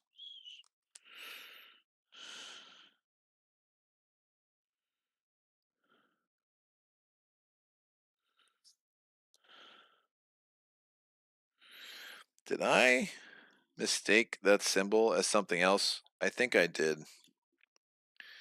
My bad. When I did this before with the cleave, what was it? What's the name of that ability? What were you called? Raz. There we go. The carving. I mistook one of the level 1 cards. We got 1 muscle cluster, but we also had, that's an ambrosia. So just, sorry, getting used to the symbols here. So we have 2 muscle clusters and 5 ambrosia before we start counting that. Now we got 2 more muscle clusters, so that gets us up to 4. And we get another, so then we count the ambrosia. So we have 1, 2, 3, 4, 5, 6 ambrosia. So that gets me up to 11 ambrosia. 11 raw ambrosia, I guess. We have I mean, every time I say Ambrosia, it makes me a little bit hungry. And we have calcified knucklebone. We already have 1. Now we have 4. All right, so that's done. Discard all conditions and tokens from Titan sheets, so these come away. No dead Titans on the Argo sheet, so we lost 3 Dreamwalkers, so we're down to 6. And that means we're at 6 of 9 in our Titan limit.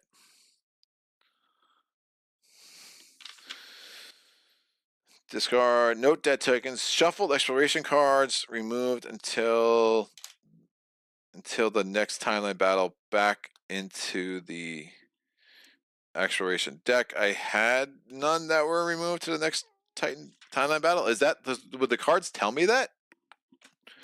Woof. I don't need that card. Would the cards say remove until next timeline battle?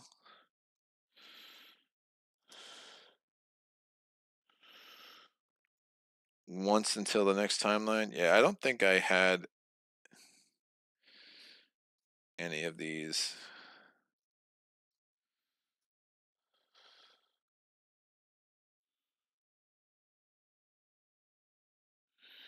Yeah, I don't know how that's supposed to go. Yeah, you shuffle everything back in normally, so I guess it would tell you if that's like a thing. So that is the rewards and penalties. So that brings us back to our overall thing where this was the encounter step. So there are no more encounters. I'm going to reset this. I'm going to put the Kratos card back over here. We'll get the map cards ready. And what I think, well, the train cards ready. I'll probably go through some of these steps on the thing. We have the AI cards. I'll just get those over here. We have the body part cards. We'll put those over here. And done. Raz, welcome back to the game. I can get rid of the Titans for now. And we can put all the armor back in the armory, so I don't actually need any of the gear cards. We just basically need the Minos cards or the Nemos cards, one of those two. I'm inclined to go with George. We have this and this. These come out. And if somebody's like, he played really bad, that shouldn't have been that close. And yes, you're all better at this game than me. It's fun to be on this side a little bit, dude. I'm not gonna lie. I definitely feel like I'm in the mashing button stage of this game. Where, it's like when you play like a dude, like again, my wife and I foster older kids. Like when I play video games, occasionally I'm just like, I don't know, dude. There was like some wrestling game. I'm just like mashing buttons. Like I feel like I was back when I was like 11 years old playing against my brother in video games. It was like super fun. But yeah, definitely mashing buttons in this game right now. Which isn't that bad. So Hekaton comes over here. We'll get this die off the board. And all of these Titan minis can go over here. We'll take a look at this gear. Well, you can go back. Signature. Hekaton is out.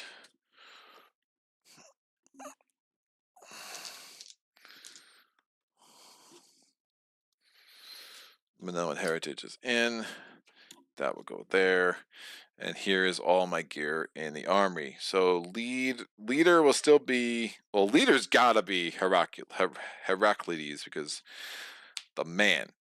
Triskelions, we can put them aside. We can just use the things on the sheet. I will erase the thing on Leo because again, that was 2 danger. It is now back to 0 after the battle. Everything resets to 0. So very cool. Let me check the chat. Woo!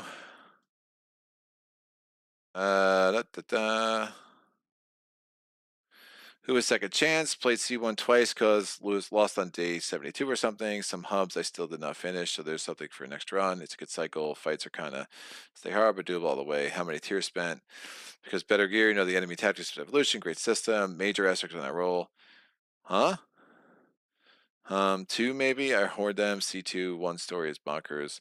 They know how to keep you hooked. It's a great journey. If you hit this, you will need to add a new card. I don't know what the major asterisk is. Body part level 2, reaction is wound or fail. Don't move so we are between 2 columns. Either way, you will crash against it. You getting into it, I guess. Level 3 battle part is a double wound and an awesome win. Go for it. Get out of range. There is not much else. You have to go for it. Delaying is kind of pointless. There is a win here. I feel it. I feel it. Bam. Crit that. 3. Crit that. Boom. Read the wound section for this. It is important. Body part 3 crits are neat. Nice show. And you got a core for the BB3 crit. You can use it later on. They will tell you when it's relevant. As soon as they would tell me sooner. I'm sitting on 2 Heki and 1 Labby cores. Still nothing around day 35 or so. 3 cores, nice collection. We had 1 insane lucky battle, 5 successful crits. The poor dude was dismantled like nobody's business. The other 2 came in very early before things started escalating. Some cards have this extra test. Not many of them. Can let you modify the crit range with some gear. Lucky deal can make crits a bit more common, but with 2 gears in an advanced stage of the cycle, maybe C2 or C3 can make crits more common. Saget, honestly, most of the fights went like this. It is very tight. Ophir, almost no crit modification on C1 except those 2 gears. So cycle 1. One of them is literally at the end of the tech tree. Darrat learned a lot, reinforced a lot. Thanks. Thank you, sir. Wait, are you left-handed? Never noticed before. Yeah, I am. Explains a lot, right, Saget? I am left-handed. We're taking over the world slowly but surely. All right, what's going on? I now need to figure out the rest of this stuff. Advancement step. So the timeline that we're on, again, day 1, tells me that we're doing an advancement. We're doing a structural advancement. So not a battle. As another time, remember to add the least 2 cards in the project deck. So one of the things that I'm a little confused by, so we're going to take our tech cards here. I'm going to just get all these tokens off. I will deal with these very much later. We are not doing any more battles today. That much I can assure you. And I have a bad shadow. Hekaton is causing a shadow over the board, like he did all day. So we have our old spinner, and here's the tech that we have. We have a trireme armor, a trireme ranged weapons, and a trireme weapons. These techs lead to these cards: Titan Hunting, Rhetoric, Siren Armor, and Hour Barrage. We also have these structural enhancements. So these are structural. These are battle. Be totally clear. Remember, here's where our ship is, and here's Gnosis, which was the last visited city. I went south initially. We have also these bigger tech cards, which are, I think, functionally identical to these, except they're just more a core part of the ship. So we have the Bridge Thalos, the Excursion, Propylon, the Grand Agora, the Last Academy, the Titan Stoa, and I don't think we have trading solutions yet. We have Argo Works. One of these is Argo Works, and it led to this.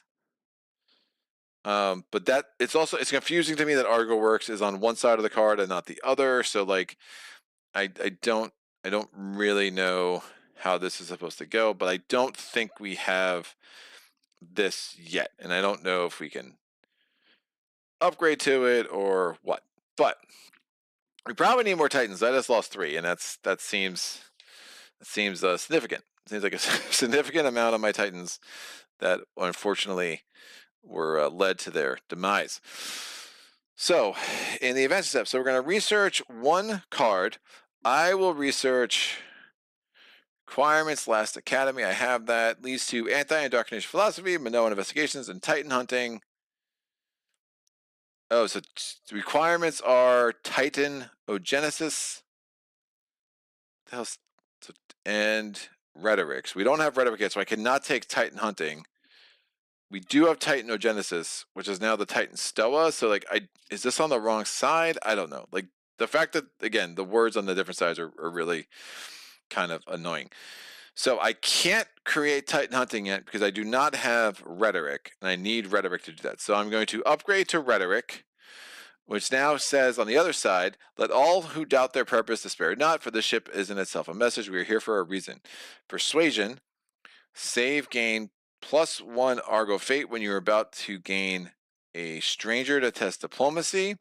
Success, lower this stranger gained by 1 to a minimum of 0. So strangers represent like crew on your ship that are like interested in like mutiny and stuff. And then we have diatribe. During negotiation, you can gain +1 Argo Fate to lose -1 stranger. So we have rhetoric. Now this leads to Titan hunting, it leads to Minoan indoctrinations, and it leads to anti-indoctrination philosophy. So I'm going to get the rest of these tech cards over here. So anti-indoctrination philosophy, which I'm pretty sure I don't have yet. Anti-indoctrination philosophy. Here we go. And it leads to Minoan investigations. We already got Titan hunting. Minoan investigations is one of these cards. Hekaton, Hekaton, Hekaton. Minoan investigations. Trireme, Argo onboarding. There we go. So we have 2 structural cards that we got because we upgraded rhetoric. And now this comes over here. Now, advancement is always like an optional step, but you pretty much will always want to do it. I don't see why you wouldn't want to do it. So now we have these cards available to us, just not exactly available to us for upgrades, but not upgraded yet. So they're not part, as far as I understand, they're not part of our ship yet. But now we just got another tech. The rest of these techs we gained during the Learn to Play. Resolve advancement events noted on the timeline. I have no advancement events on the timeline, other than, again, the breakthrough. Use active structural abilities. Each active technology can be used once per round, except for save abilities. Negotiation abilities can only be used on a city space on the map without the last visit the city token. Craft gear listed on production facilities. Great. So I can make, I guess I want ranged weapons, but don't I have to like make some stuff? Each can only use once per round, except for save it. So I can only use, that gets confusing. So I can only use each of these once per round, I guess. So I probably want to make like a javelin or like a ballista gun.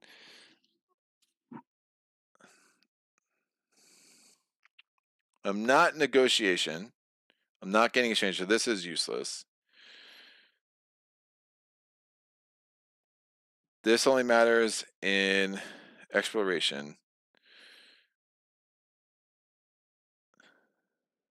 We have this. That just basically tells me what's in the rules. During the advancement step, you use available resource to craft cards on the production technologies. And I think these are the production technologies. Permanent Argo ability limit 2. I don't have any Argo abilities yet. And then the Bridge Stalos. Okay, this is like more like reference stuff. All right, that's fine. So, because it tells you what you do during exploration, whatever. So I guess I can use each of these once to make some more equipment based on how much, how many resources I've gathered on the ship. So I'm going to take this deck of tech cards. The major asterisk is about the roll when the dice stopped on his side. Zach, how's the complexity versus gameplay player for you? I think it will get a lot easier. I think it's learning this stuff. I mean, I think at some point the in between battle stuff is going to be like just super routine, and then the battles, you know, I feel it's a pretty streamlined system. I mean, I will be gaining more gear and stuff, which will make it more complicated. And I think you missed one of the reactions after the battle level wound that granted you the 9th. I think you missed one of the reactions after the level 2 wound that granted you. Oh, maybe. It's possible. I think it just knocked me down though, dude. I think the way everything worked out, like I actually don't think I missed it because I remember there was something else on that card, but the way I was like, yeah, he got knocked all the way down back here. So I think that was no, Heracles is the 9th. Heraclides, I can't remember. I mean, someone can take a look at it, but I'm feel pretty confident that I had all of it, and then I reordered that so many times. That's going to be impossible to look at. But I'd be surprised if I missed it, but it's definitely not impossible. There on the right side, but the words being different is obnoxious. These designers enjoy to be annoying you. No, you can use gear production as much as you want during the relevant step of the day. The once per limit is on the action type stuff. You can craft as much as you want, just not just once a day. The production step is once per day. You can craft as much as you want. Oh, got it. I mean, you can craft twice the same gear. Cool. All right, so let me take a look at some of these weapons here. So with the trireme armor, I don't know if I want armor. I probably want some ranged weapons because they just look cool. So ballistic gun, I have these in alphabetical order because I'm that guy. Technology, so this is range 2, roll a black die for each hit. Now black dice are better than red dice. And then if your danger is 7+, you get an auto hit. Range 4 to 6, cumbersome, commit to attack with this weapon and gain +1. Cumbersome and then commit. Huh? What's going on? Cumbersome. A lot of keywords coming at me, kids. It's fun with keywords. So, cumbersome. During the second window ability, if you successfully wounded this weapon and exhausted it, treat it as a voluntary exhaust. Oh, you're basically taking a turn just to get it back. Commit to attack this weapon, you have to gain a fate. That's a thing. 1 die +2 to the roll. I don't hate it. You would still have your fist, which aren't great, but they're not nothing. I mean, they're not great, but they're not. I mean, they're almost as good as some of these weapons. All right, petrified javelin. Oh, Javi. The petrified javelin is range 2 to 4, cumbersome. So again, once you attack it at once, it's exhausted. You'd have to get it back. You roll 2 dice +1. You're only rolling reds. Woof. But it is ranged. How many hands does it take up? Takes up 1. Why not? So we'll get a ballista gun and a javelin. That's going to cost me 5 trireme, a fleshy mantle, 3 trireme. So 8 trireme, 5 aurora ambrosia, and a fleshy mantle. Do I have that? I do not have a fleshy mantle, so I cannot take a petrified javelin. But I can get a ballista gun, which is 5 trireme. I only have 3. No. Woof. I can't even get that. That sucks. So I get none of you. It's a lot of work to get nothing. So I want to save up trireme for a thing. Sails bolas, shipwrecker shield, a boat mace. I kind of like the boat mace, man. It's pretty sick. I don't have 3 monument though. I don't have an infused mechanism. I can't get any of this crap.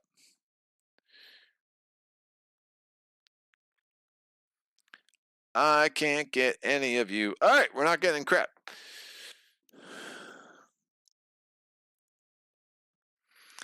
Three armament and 5 around Rosa Rosale Spolas. Which I forget what's that. I know I have one of those already.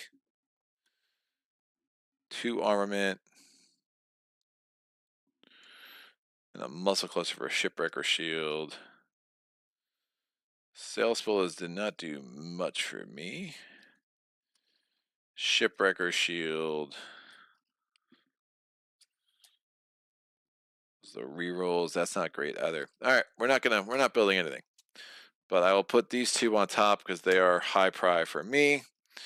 And that is the end of that. So advancement step is done. Story step. Resolve story progression if the amount of progress, tokens, or requirements of the current story card is met. When progressing, discard all progress tokens of the story card unless otherwise stated. Resolve story events noted on the timeline. I think that's nothing. All right. Resolve Mimos breakthroughs of all nodes to the left side of the unmarked breakthrough are marked. Resolve fate of Mimos on this. Resolve secret codes, if any. None of it. So yeah, we don't do anything. I'm assuming the story events, and that would be the Inward Odyssey event as well, if I chose to do Inward Odyssey over the main storyline over here. But I'm at 2 of 5 Doom. I'm at 3, 2, 1 of. I'm at 0 of 6 for Absent Rule. This 6 is there. Wow, it's really faint. It actually is on there. I think I remember said last thing. I wish it was clearer. It's actually there, but it's really faint during the story step. Okay. Story step does nothing. Doom step. Resolve Doom progression if the amount is met. It's not. End step, if the Argos on Unexplored Toilet becomes explored. Additional adventure notes, blah, blah, blah, blah, blah. Great. Let's go to day 2. I guess we'll just kind of carry out some of this stuff and see the magic happen. Woo! You should have enough craft to build several things. I think you're not supposed to look at the front side of the items before building them. Commit is kind of fate heavy, risky, doable if you're not your tank. Not your tank, or if you promise not use fate for rerolls, else fate with each will reach the roof. That took up a melee and a ranged weapon. Commit is kind of fate heavy, risky, doable if you're just for the. Also remember, unless you get super unlucky, you have time until the next battle. So you craft on one of the days, hoping to find some resources. Cumbersome, neutralize your weapon once around. Exalted if you won't, but are usually very powerful. If you want to get the weapons first and the armor first, and support gear before those. Yeah, that makes sense. All right, cool. So we're going to go to day 2. I'm going to stick along the coast because something said to stick along the coast, and why not? So we're going to get my map cards are here. And I'm going to, this is now explored. So if there was a city here, the last visit a city would move there as part of this movement step. But I'm going to explore to number 33. And boom. All right, we got some stuff going on here, kids. So we move the Argo into here. We have a bunch of symbols. And yeah, that's fine. Timeline step. We're going to advance this. We're going to check off day 02. Check off day 02. We can do a battle thing here. And that'll be good. We are going to do the exploration step. So I'm going to take these cards, and we only take the ones that are currently in our deck, which are these ones that I have with the blue back face up. This will go here. I'm going to resolve these cards, like so.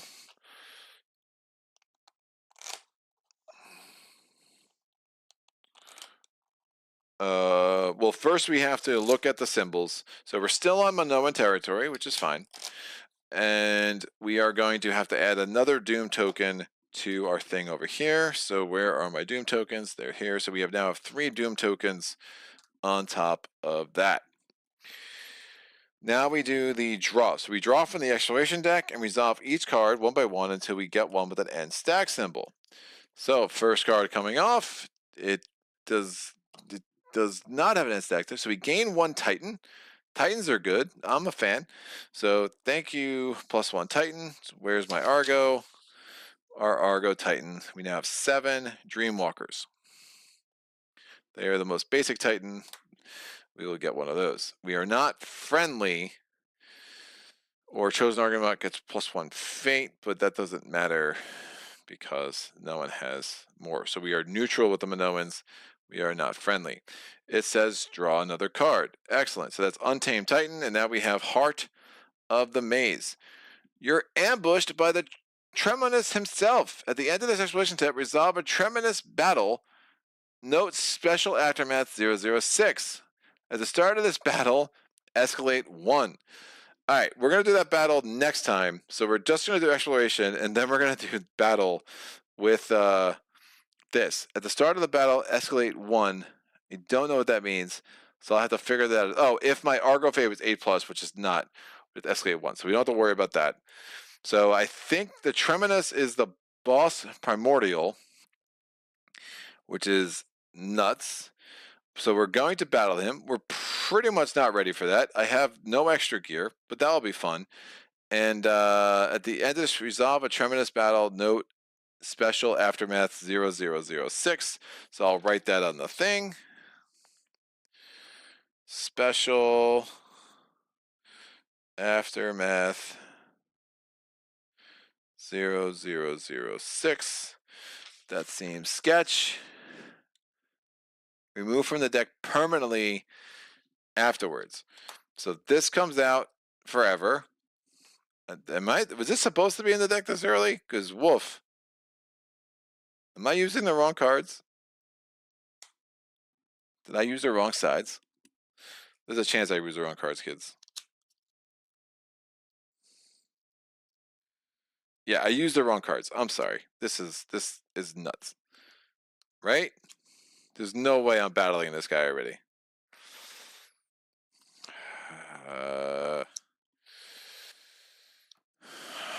I think I messed it up. Yeah, there's no way I'm battling this guy already. That would be bananas.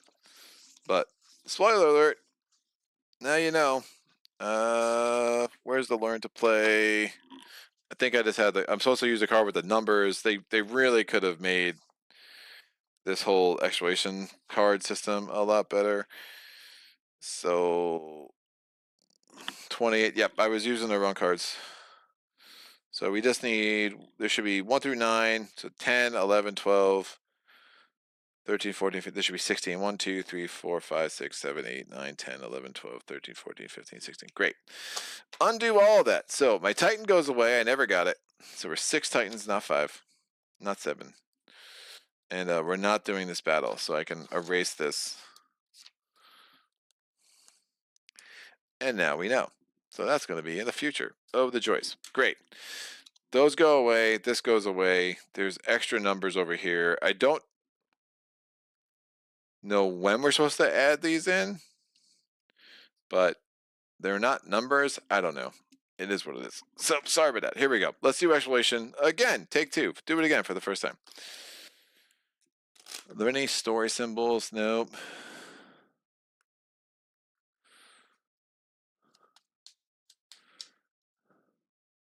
Woo!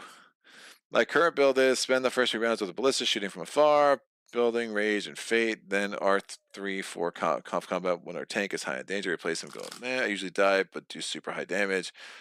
Are we just maybe going to get a bit of story time with Greg? I'm disappointed with the range weapons and kind of avoid building them, but I guess the players definitely use them and love the strategic wise. Well, I guess someone got unlucky. 10 minutes ambush, that's supposed to be in there on day 2. Whoops, oh my god, no way. Wait, are you sure this should be in? You should check this. Sorry.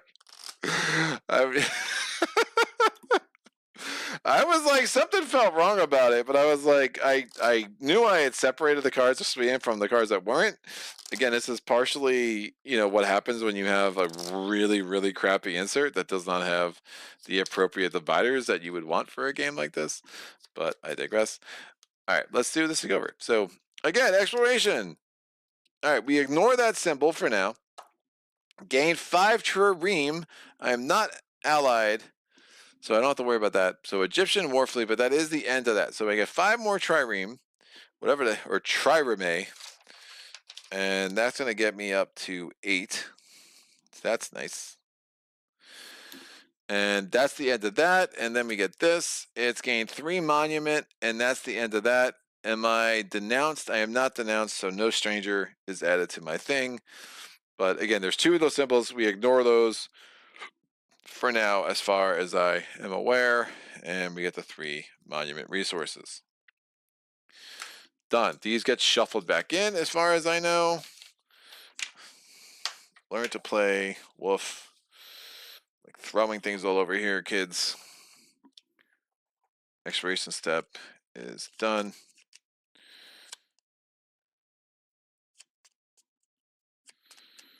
I mean, are you supposed to keep cards out until the battle? This could be clearer. Exploration deck, where are we at? I'm using a exploration card, exploration step 15. I'm using a freaking like a cheat reference sheet, and I still can't. So after you end the draw second, when you end the second shuffle, all drawn back that have not been removed to the deck back into the deck. All right, so we are supposed to shuffle them back in. Great. Expiration cards are resolved. Blah blah blah. We don't do anything. This card can be permanently moved to the side for the next timeline battle. Great, and done. All right. Resolve acclamations. There are none. Resolve adversary battle. If there are any, there are none. Expedition step. There are not any hub or R&R symbols, so we don't resolve any of those. That's super interesting. We have another city here. I'm just going all around this island. I think I am. That doesn't do anything. That doesn't do anything. Counter step. There are no timeline battles. Advancement step. We can do this again. The timeline says that we can gain a battle enhancement. Most excellent. Why don't we get as a battle enhancement? I have trireme ranged weapons. I can get Hour Barrage, or I can get Siren Armor. Experimentation leads us to suspect that the hardened AE Siren Shells would make a great stopgap defensive solution, or Reinforced Spear and Arrow Tips, as well as Synchronicity training allows ship-stationed warriors to slightly weaken the AT field of a Primordial. Hour Barrage it is, because I'm happy about this. Hour Barrage, it's an Argo ability, so that's nice. Ability plays 1 break token or 2 opening tokens in the Kratos pool, charges 3. So I would have 3 charges 3 times in a round. I could add some stuff to make it easier to wound the Primordial, or to make it easier to hit the Primordial. Obviously, I would probably do a lot more break tokens, because I think those just seem much more useful. So I researched this. Once I researched that, that leads to crisis protocol and basic support equipment. So basic support equipment is combat and crisis protocol. So we have Hour Barrage. We have a bunch of other options there. These can go here. So we did that. And now I can use advancements. Can I build these things now? I am super interested in building these two. And man, I'm really not that enamored with the petrified javelin, to be totally honest.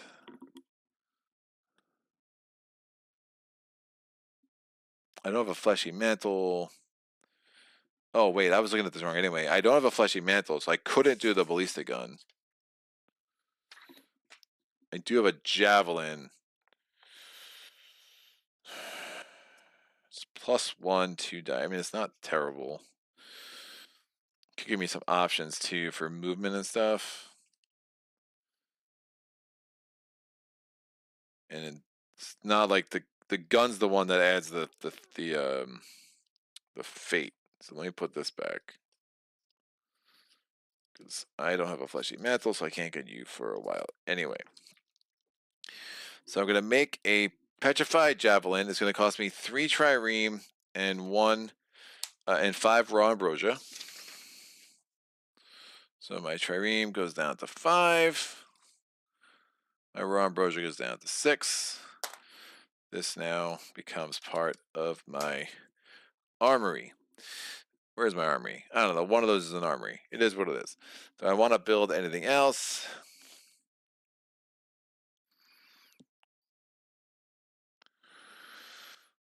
Don't have calcified knuckle bone. Kratos Coptis is actually super nice. I don't have an infused mechanism though. I don't have a fleshy mantle. Siren Teeth isn't crazy with those 2 muscle clusters. I kind of like rolling those 3 dice with the opening tokens. That could be super useful. But I already have one, so I'm going to chill. That's the end of the advancement step. There are no story step. There's nothing going on my timeline. And we go to doom step. Nothing. and end step. So we go to the next thing. We're going to do an exploration. We're going to explore north. Let's see the other side of this little island we're on. So I'm going to get number 28. Number 28. It's going to go up here. Those are tutorial cards. This flips over. More Doom. I love it. Man, there are no stories up here. Woof. So we go there. Oh, wait, that's a Fate. That's what I'm talking about. Sorry, it looked like Doom to me because I don't know what the hell I'm doing. Oh, I could have done negotiation. Right, hold on one sec. Can be used there without. So do I have negotiation abilities I want to do? No.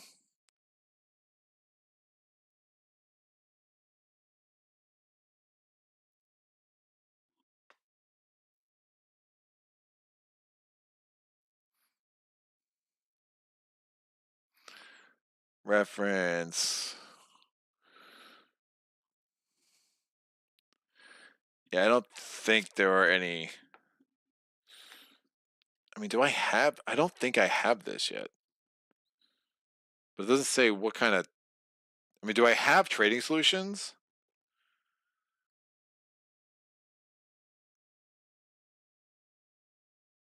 Will it tell me when to add this?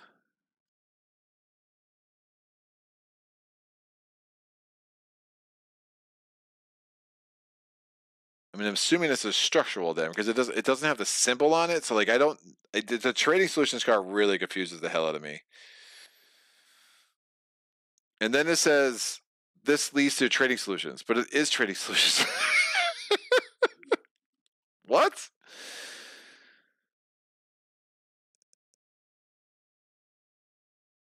Add the Theban trader card. I'm guessing it will tell me when to add this. Like I can't imagine. I can't imagine it doesn't. I'm very confused about this card. It does not have a symbol. It's just kind of like chilling there. It's a cycle 1 card. It never told me to add it. So unless I totally missed it, which I don't think I did. So yeah, I have no negotiation abilities that make any sense. So I'm just gonna move here, and we're gonna check off the timeline. This is day 3. We are going to do the add a progress token. I am going to add it. I already have one there. I just want to friggin' do a story. So I'm going to do the first one of these instead of adding it to that. And we'll see if that makes any sense. So we added one of those and we will satisfy that in the story step. So and it's another Minoan area. This was the last visited city. So that's actually going to move there. And we are going to I already did the timeline step. I already did the exploration step. It's 3-1, 3-2. We're going to get the exploration cards again. And we're going to do some more resource gathering. All right. So we flip this over. It is draw another one for each 3 strangers. And then lose 3 strangers if no blank was lost. Dog days. We move until the next timeline battle. All right. Oh, did I miss those? I don't think I missed those before.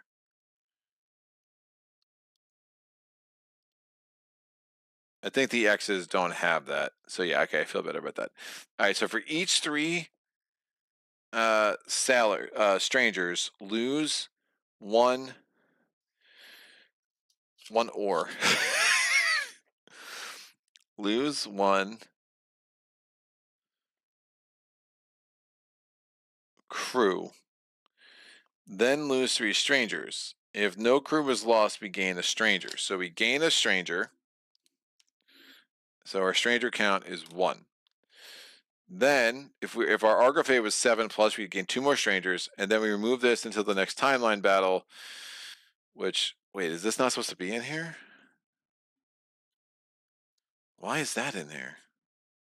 Did I shuffle all the cards again? Woof.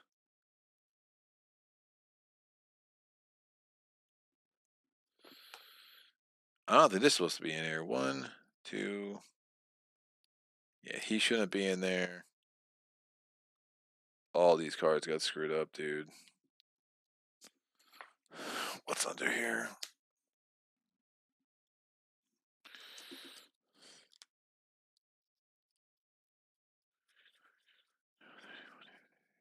Yeah, all these cards shouldn't be in here.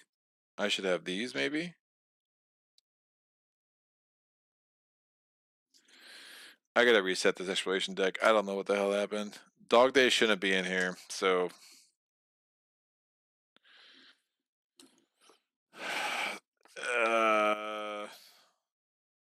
I'm assuming the ones I got yesterday were, on the previous round, were fine. But I should have... Or unless I just put them in a totally different place. No, I should have these. 1, 2, 3, 4, 5, 6, 7, 8, 9, 10, 11, 12, 13, 14, 15, 16. Yeah, these should be out. I just picked up the wrong deck again. Alright, these are out. Put this over here. Stop picking that deck up. Thank you.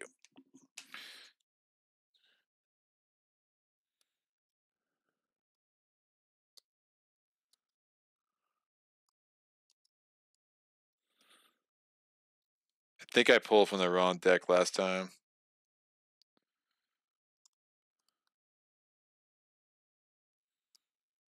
Yeah, I pulled from the wrong deck last time, so I gotta redo last exploration. I got 3 Trireme. I think I got 4 Trireme and 3 Monument.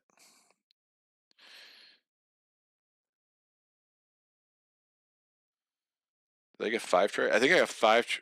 I got 5 Trireme and 3 Monument. I know I got 3 Monument, so this was totally wrong.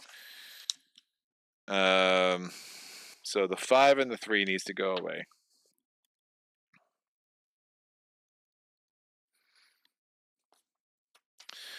That's right. Because I had 3, and I spent that on the... I spent the 3 on the Petrified Javelin, right. So both of those go away. We're gonna do the last round's exploration. These should be the 16 cards you need. 1, 2, 3, 4, 5, 6, 7, 8, 9, 10, 11, 12, 13, 14, 15, 16. Great. So this is exploration for last time.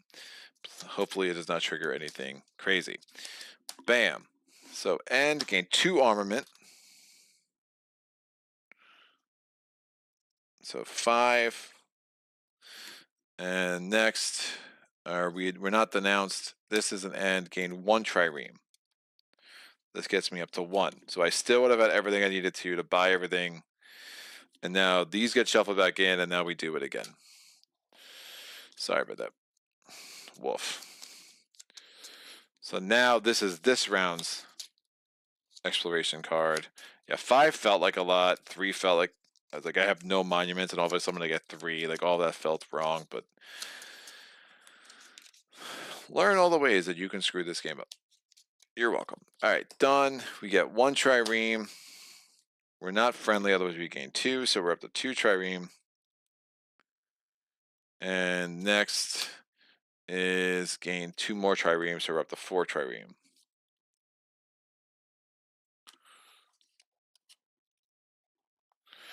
Those both had end symbols, so we just shuffle this up again.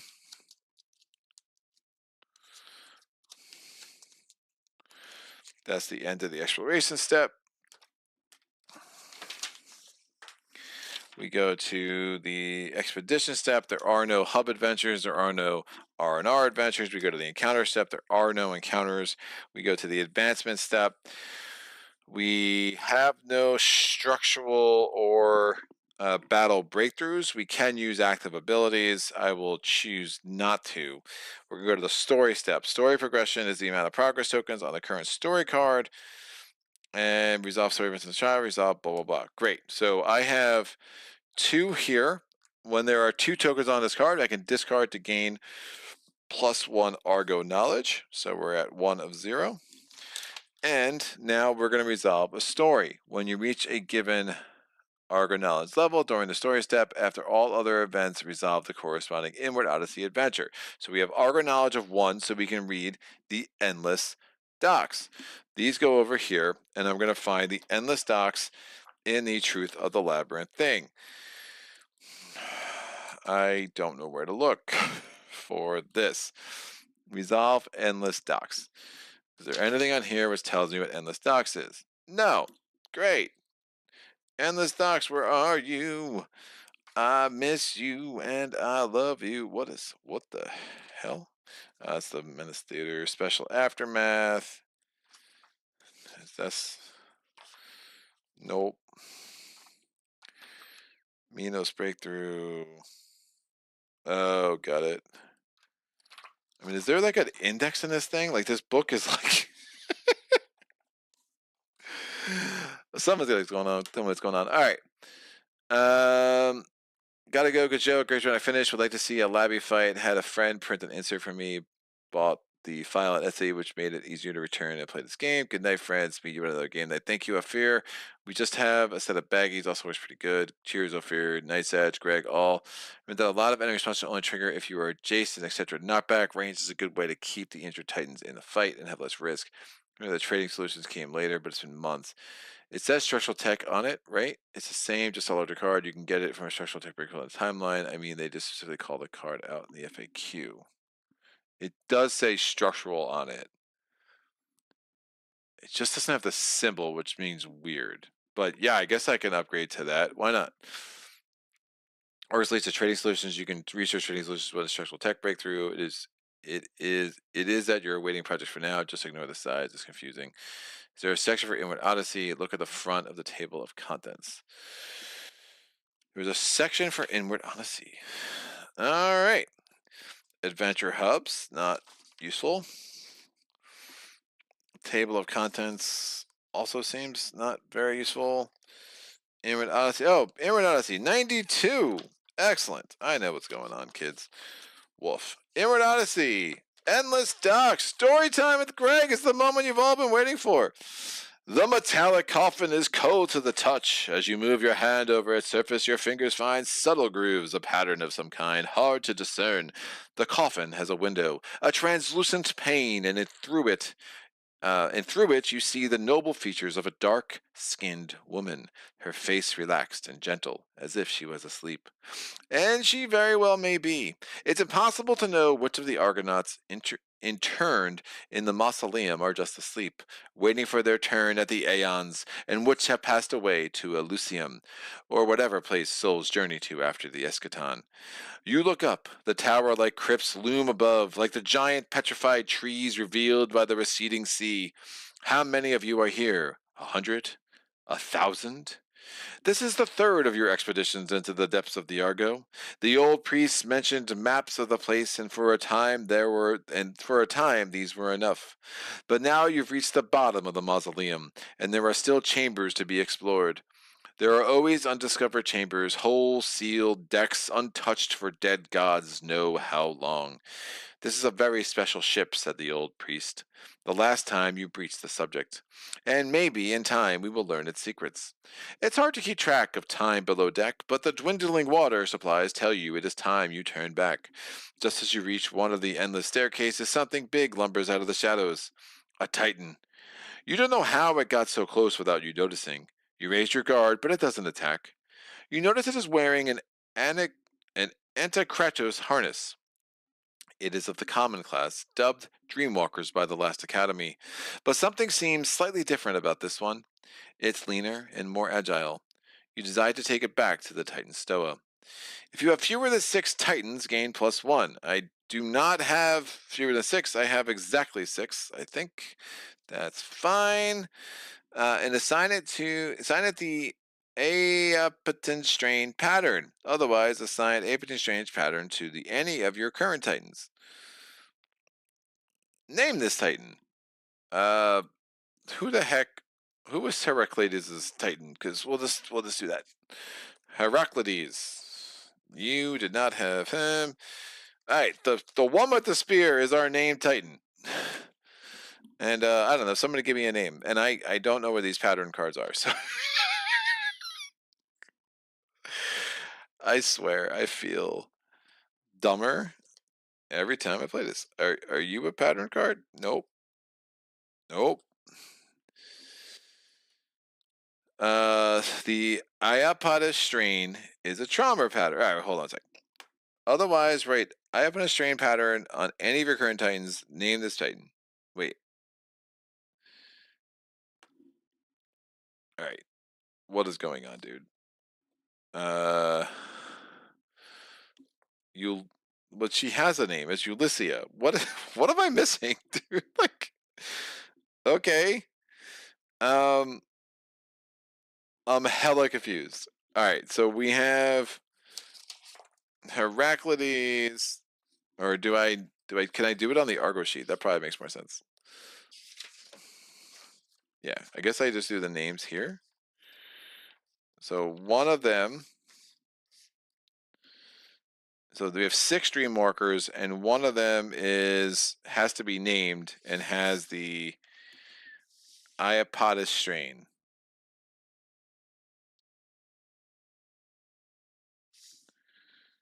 Pattern.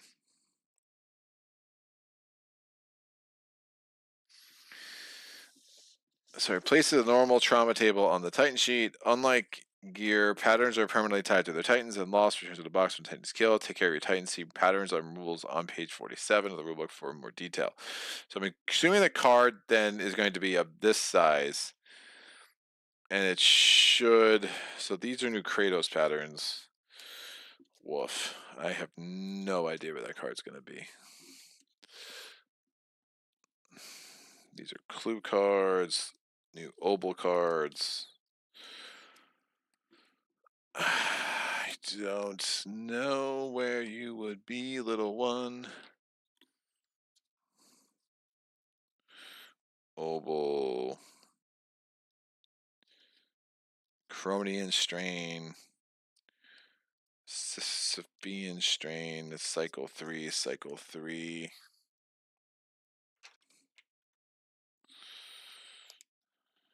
Dreamwalker 2 strain.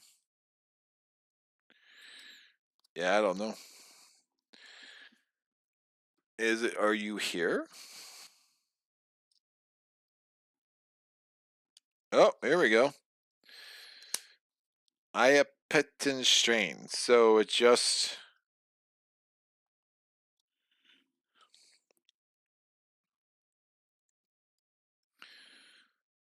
So I can take 2 fate, reflex, and move 1 space. So reflex, page 66.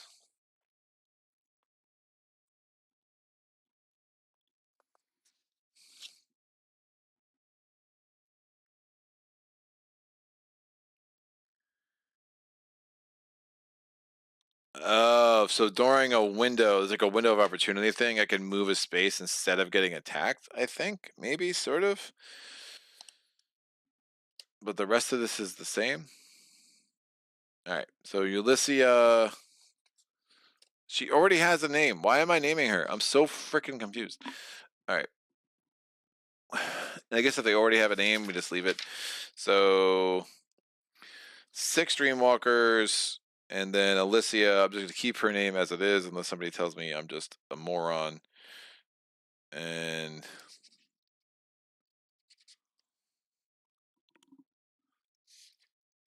that's gonna...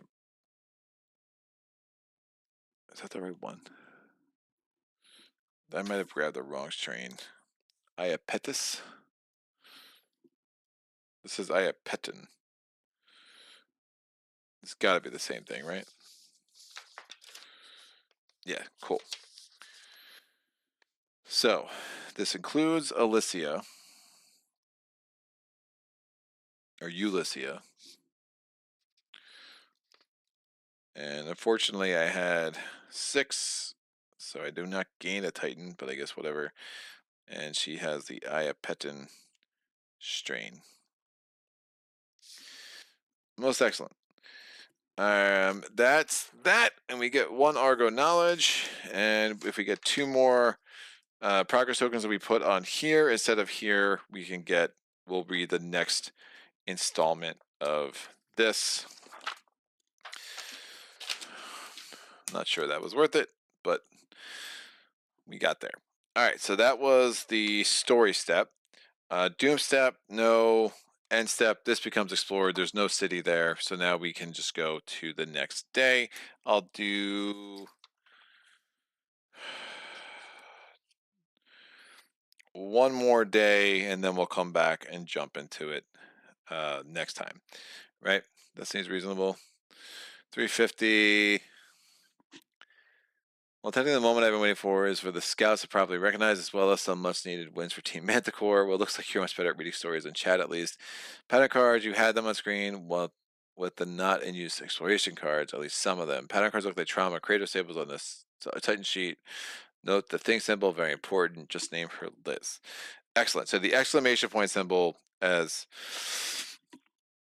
Sadja was pointing out, can be really important to you can like interrupt. There's every time you see like there's like it'll be a diamond with that symbol on the AI cards.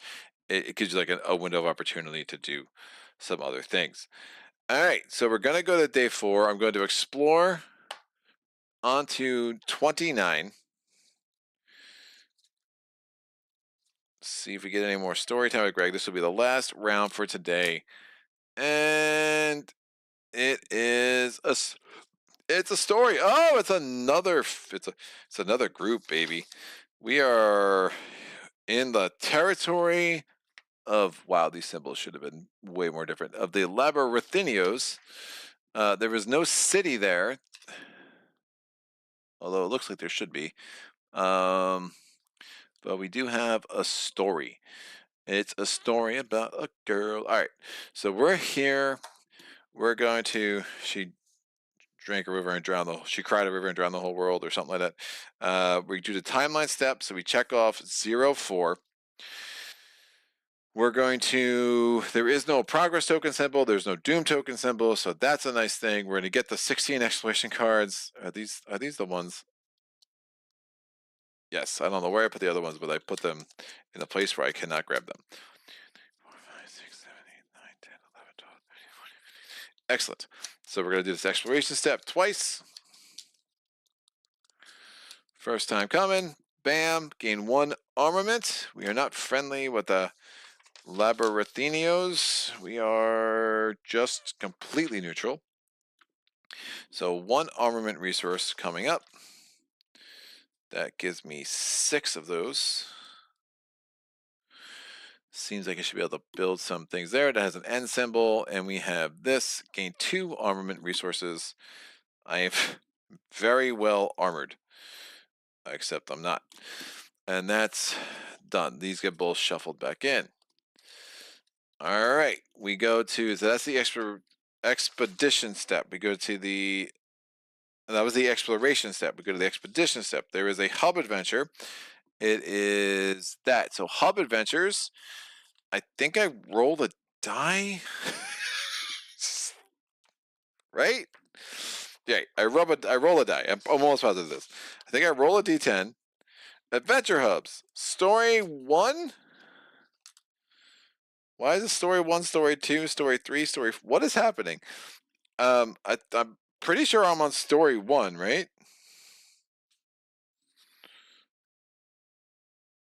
Or what? The story, if this is only this, what's messing me up here is like this chart, because like story 1, story 2, story 3, story 4, like it should be just what? It should just be stories. It should be like, I don't know what's happening. Exploration. We'll have to go back to here. Expedition, creative token, battle setup. Excellent. To find out which adventure you should resolve, find the Adventure Hubs table, blah. Roll the d10 and refer to the column corresponding to your current story. Story cards 1A or 1. Oh, okay. So we're at story 1. Got it. So we're story 1. So I'm going to roll a d10. Boop. I rolled a 1. Most excellent. Who's shocked that I rolled a 1? So now I go to the Adventure Hub, and the adventure is going to be Fated Conundrum. So Fated Conundrum. Oh, interesting. So if I don't get this done before I get to the next thing, I'm pretty much never gonna finish out that whole thing. Great. So I go to Fated Conundrum on here. The Fated number has 5 parts. Woof. All right. So when I go to Fated Conundrum, I'm going to do the alpha part of Fated Conundrum as opposed to doing anything else. And so the alpha story of Fated Conundrum is going to be as follows, but I need to find out ambush battle, special aftermath. Man, I am not definitely not R&R Adventures. It doesn't tell me where the hell to go here. Are there more contents? No. Fated Conundrum. All right, there we go. 31. So we go to 31 and we're just going to read the alpha. All right. Bitter Seeds. Now, the next time we come here, I'd roll the die, and it would tell me if I'm going to the Pilgrimage, Dream Maze, Stewart's Feast, etc. But Bitter Seeds, Gods. Story time with Greg. Your scouting mission led you deeper into the Jagged Coast, where supposedly a few villagers found a way to avoid the primordial terror. Your search ends fruitlessly, but on your way back, you are stopped by a woman in a tattered robe. She's in her mid-20s, but the geometric patterns of the tattoo that covers her face made her look older and more sinister. Have you heard the truth of the labyrinth? She asks melodically. I don't know. I made her sound like a witch. I guess she more sing it. Have you heard the truth of the labyrinth? If the Minoan guide is with you, C004, then choose. I do not have the Minoan guide. Ah! Then choose. So she's not with me. Then choose.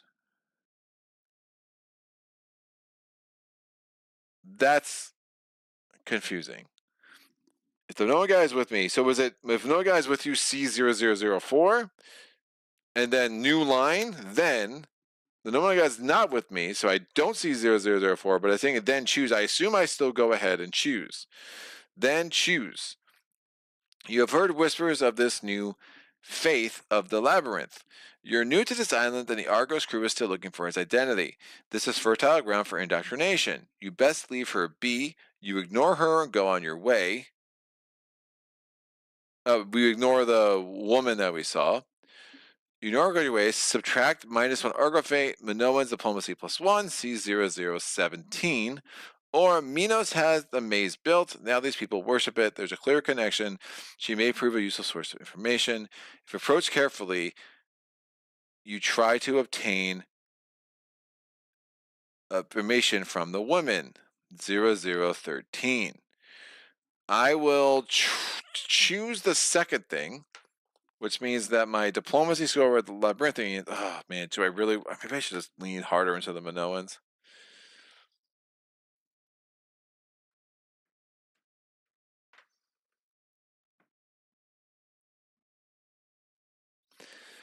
No, I want to get super friendly with the Minoans, I think.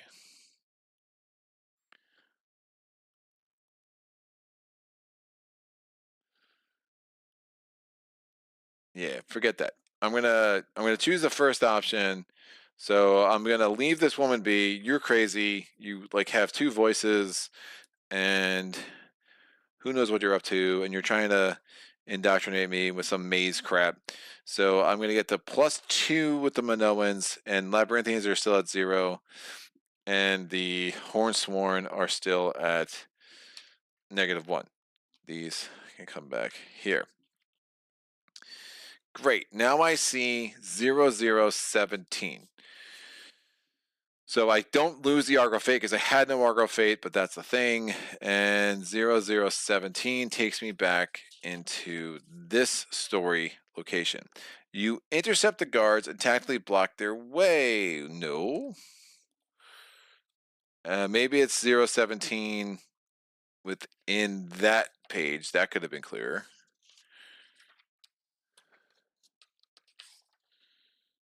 Fated Conundrum. So I see 17. All right. So I stay within this chapter. That really could have been clear. Great. As you walk away, she grabs you by the skirt of your uniform. You may cover your ears, but the truth comes from within, not without. You are born, you live, and you die without knowing purpose of it all. It gnaws at you this burning question, but there is no answer, but there is no purpose. Life is a meaningless conundrum, like the labyrinth itself, made complex to mislead. Let go. You see some of your men considering her words, gain +1 stranger, so my men are starting to be like, I don't know, maybe our leader is kind of a moron. We don't really think he should have ignored this woman. That's fine. Least like the Argonaut gains the mazed, touched affliction and the haunted Minos card. Mark J1. So Mark J1 means I go to this matrix, this choice matrix here, and I'm going to mark J1. That is a J, right? Sure. So J1 is marked. The least likely thing. So least likely and the haunted Minos card. So least likely is a term of art within the rules. I'm pretty sure I know it, but I will read it just to be absolutely sure. Least likely, see page 32. Page 32. Least likely. The least likely Argon is the one with the least amount of Minos cards. In case of tie, the one with the least amount of Minos nodes. If there's still a tie, choose it randomly from the tied players. Conversely, the most likely Argonaut is strongest, the one with the most Minos cards or Minos nodes. If there's a tie. Alright, so least likely. So I have one Minos node here, one Minos node here. There were no... Wait, the Hub Adventures. Where did we get those keywords? Did I... What is happening? I don't think I missed the keywords, right? Faded Conundrum. Oh, Bitter Seeds. There's a keyword. Gods. Does any of my dudes have gods? No, no, no. Death Follows has gods. So I get... Death Follows should be over here. So Death Follows has gods. So Leo gets another node here. So I don't think I missed this before. I can go back and look. Not gods, not gods, not gods, not gods. So the only person who got one thing. Now, if he had a second Minos card that also had gods, he still would only get to check one node. So that's fine. So the least likely is the one with the fewest nodes. So it has to be one of these two. And I will give it to page 17. What did I read last round?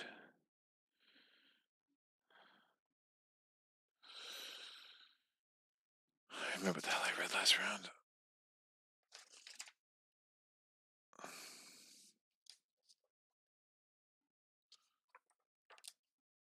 Oh, I read the Inward Odyssey. Inward Odyssey does not have any keywords. All right, so I did not miss anything there. So I checked off the gods. Least likely Argonaut gains Maze Touch Affliction and Haunted Minos. I will give the Maze Touch Affliction to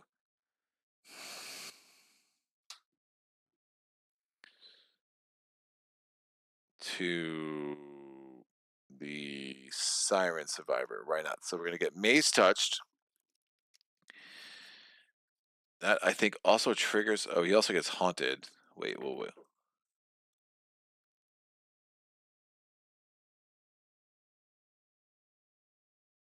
Maze Touch Affliction and the Haunted Minos card. So we're giving you Haunted. Your past lingers like a waftical there. Something happened to you, something unspeakable. Fate, Supernatural, and Curse. This gives us +1 Wisdom and +1 Will. So my Will is now modified by a 1. My Will is modified by a 2 total. My Wisdom is modified by 1. So that's super helpful. But the Maze Touched Affliction card...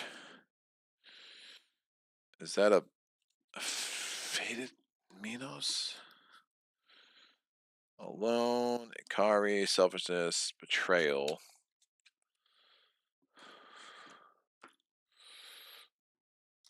I really don't know where Maze Touched is. I feel like I remember seeing this card, and I just have no strong recollection.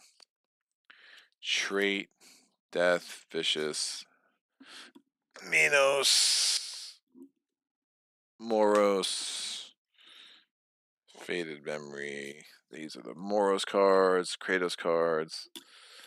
Small yellow stack where knockdown is. Okay.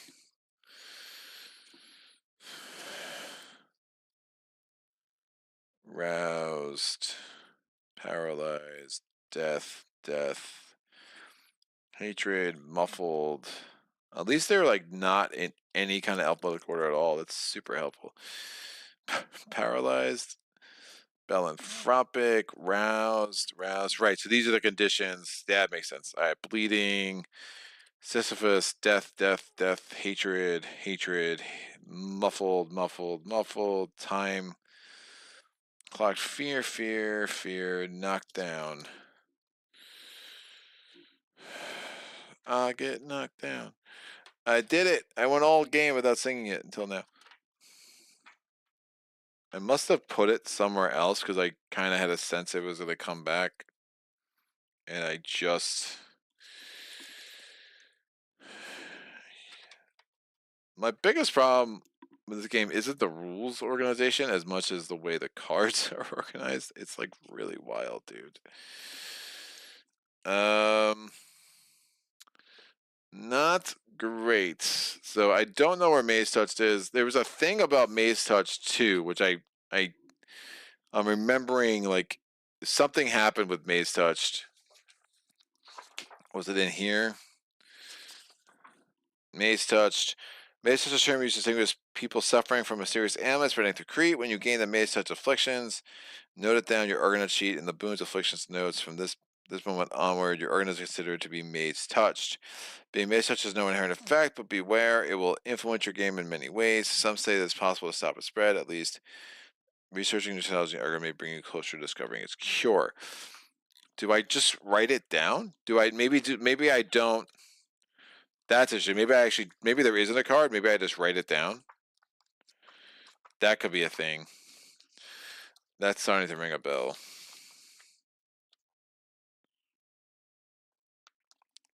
Oh, what? Labyrinthians -1? Wait a second. It's crap, dude. Oh, I went up with the Minoans, so I go down with the Labyrinthians. So Labyrinthians are now unfriendly. That's not great. If after this encounter you have 3+ strangers, we see 14. I do not have 3+ strangers, so I don't have to worry about that. So the alpha thing was done. I have 1 stranger. There is no city here, so I can't do any negotiations. I gain the Maze Touch Affliction. I'll check to see the other decks. I'm definitely, at minimum, I need to write it down. I gave it to Heraclides. Boons, Affliction. So, when you gain the Maze Affliction, note it down in your Argonaut sheet. Boons, Affliction section. I am Maze Touched.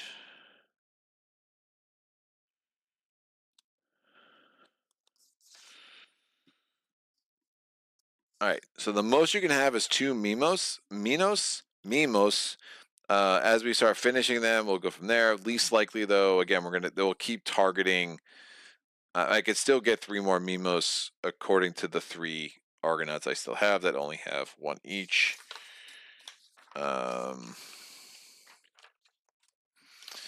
That's fine. We'll do I'll find that card off camera. I might have just put it in a very wrong place, and problem is if I put it in the wrong place, I have no idea how I'm gonna find that.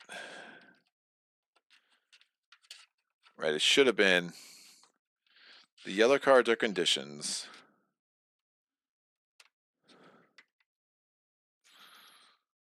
Yeah, these are all cycle 3 cards. I don't know where I would have put it. All right. Just name her list. Basically, you can step away before being knocked down. Just think of it to this last fight. 2 phases every price would offer better than laying usually on the ground. Pet Dan, name Titan 2 record, which Titan has been assigned a new strain. When that Titan dies, a new strain is discarded, not available to the Titan. It's confusing because the Titan cards already have names. Sorry, 1, those are the big A5 cards. This should be The second line of the table of contents, there's a keyword next to the story name. Check the meanings cards. If they match, you progress. May such as fun. You read it in Odyssey, no keywords there. May such as not a meaningless card. Small yellow stack. Where knockdown is, two yellow sides can be different. Or I guess it may not even be a card. Only just write it down. Quite miraculous. We never had that status before. What? Never had that status. What is wrong with you? You're playing wrong, dude. Dread. Time clocked. Sealed. Frenzy. Yeah, it's not here. It's not there. All right, cool. Well, let's finish off this turn. I've definitely gone on long enough today, I think. So that was the story step. No. Yes? No. What the hell was it? What did I just do? No, I'm sorry, this was the expedition step. My first expedition, we had an encounter step, we had an advancement step. The timeline tells me that I can do a structural advancement. Let's get trading solutions because it's going to confuse me for the rest of forever. Add the Theban Trader Expedition cards. The Expedition deck cycle 1 only. A small ship dock will allow us to take in intruders and establish connections around the island. Negotiation gain +1 Argo Fate to exchange up to 3 times, so we can do some exchanges on the islands. That could be super helpful. So let me get the Theban Trader card out of here. I did see it before when I had it shuffled into a deck I should not have had it shuffled into. So this goes into the exploration deck. So there's now 17 cards in the exploration deck. And what does this lead to? We have Argo Works. This leads to diplomatic relations. Where are the other tech cards? It's a problem, man. Like keeping these things organized is like next to impossible. All right, here we go. All right, diplomatic relations, advanced trading solutions,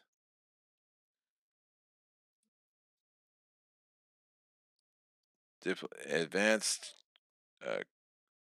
crew expansion. What? Advanced trading solutions, crew expansions, diplomatic relations, and shallows navigation. All right, so these 4 cards are now added because now we have a dock, which is super awesome. And this is now flipped. We have it and just gives us some new rules. So available for our next tech upgrade, we have 6 structural and we have 7 structural and we have 4 battle. And you see how that tech tree continues to build on itself. All right, doom step, story step, nothing, end step, great.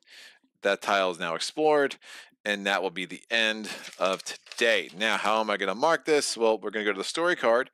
Story card. Why is there not an inward Odyssey card too? Like I'm so confused. So the story card 1A has 0 progress on it. The inward Odyssey, I'm just going to write this. I feel like this should be here. The inward Odyssey card has 0 on it. So it's 1A and 0. A story card is 1A and 0. The Doom card is 1A with 3. We're on map tile number 29. And the other map tiles I have out, which I don't really need to write down, but we have 27. Then we went to 32. Then we went to 33. Then we went to 28. It's only 5 tiles out. Again, we have 1 Stranger, 1 Argo Knowledge, 0 of 9 Argo Fate, 6 Dreamwalkers, including Alicia, who has the Iapetan Strain. We have an Argo ability limit of 2. We only have 1 Argo ability anyway. Titan limit is 6 of 10. We have the first thing of Fate Conundrum marked off. All of the tutorial was marked off. Diplomacy tracks were +2 with Minoans, -1 with the other 2. Evolution track, we have done Hekaton. We have fought Hekaton twice. Our resources are all marked accordingly. We have 1 Hekaton core, so that's super awesome. We still have a Sisyphus tier, and we have 1 Priest of Helios. all this stuff is marked off, and I think we are good to go. So I will get this put away, and we will come back next week and continue our little journey. Oh, but then, right, but you need to know if you have a progress token on it, right? That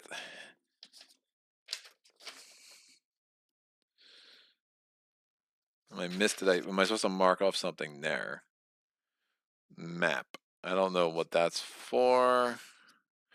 Boons, afflictions, notes. Yeah, where do I mark off the Inward Odyssey? Nowhere. Oh, I guess just by the level of 2. Right. I mean, you still have to keep track of how many progress tokens are on the card, so that's like the thing. So I guess I could part it mark up there. Yeah, that makes some sense. Da, da, da. What an easy and fluid session. Barely ever had to check the rules. Woo! We got there. We barely beat Hekaton. We did lose 3 Titans, but I feel okay about that. But we'll come back next week. Yeah, we have that was round 4. Round 5 we get a battle upgrade. Then there's a special event after round 6. Round 7 gives us a structural upgrade, and there's a battle. So we'll have our first battle against the bull. And then 8 we're going to be up against. Then we have a battle upgrade. Yeah, so we'll have a battle against the bull. So I think that'll be good. Do round 5, round 6, round 7 next time. And if we can keep doing 3 rounds a day, a video, I think that will make some sense, and we'll keep kind of moving on. But Heraclides, thank you for saving my ass. Hopefully we can get another Mimos node here, so we can actually get some level 2 action here. When you are about to, ooh, hello. That's super nice. Yes, hopefully we get some level 2 action there on some of these nodes, and we can start kind of keeping track of how all these things come together. But yeah, losing 3 Titans probably isn't great, but it is what it is. I also have 0 progress tokens, so everything I've chosen to do has been anti-progress token on the story card. That's also probably not great. But I hope somebody is learning things. I'm learning things. I really appreciate all the help from the chat for sure. The official ATO, correct on the progress tokens. We just make photos of everything to Saget. Dan Pat says the official ATO app is great for tracking and saves. It is free. I have looked at it. I haven't found that user friendly, but I think I might just need more time spending time at the interface. So it's definitely. I appreciate the shout out for sure, Dan. Saget, so Greg, is my assessment from before you started correct? You will love it and you will hate it. Yeah, yeah. I mean, like, I'm still like engaged. I'm very engaged, and I did find, and I think this is part of like, there's some ways like learning games is easier and easier the more you do it. And I think doing it with the channel, I mean, one playthrough live stream rapidly accelerated my learning curve in a way that was very helpful. So if you want to learn this game, I recommend you start a YouTube channel, do a lot of live streams of other content, and then you start. It's a thing. So Dan says checks everything, no need for paper, Argo, and Argonaut cheats, and more user friendly than the rulebook. It is definitely more user friendly than the rulebook. I will give you that. Sad, just something is not user friendly with ATO.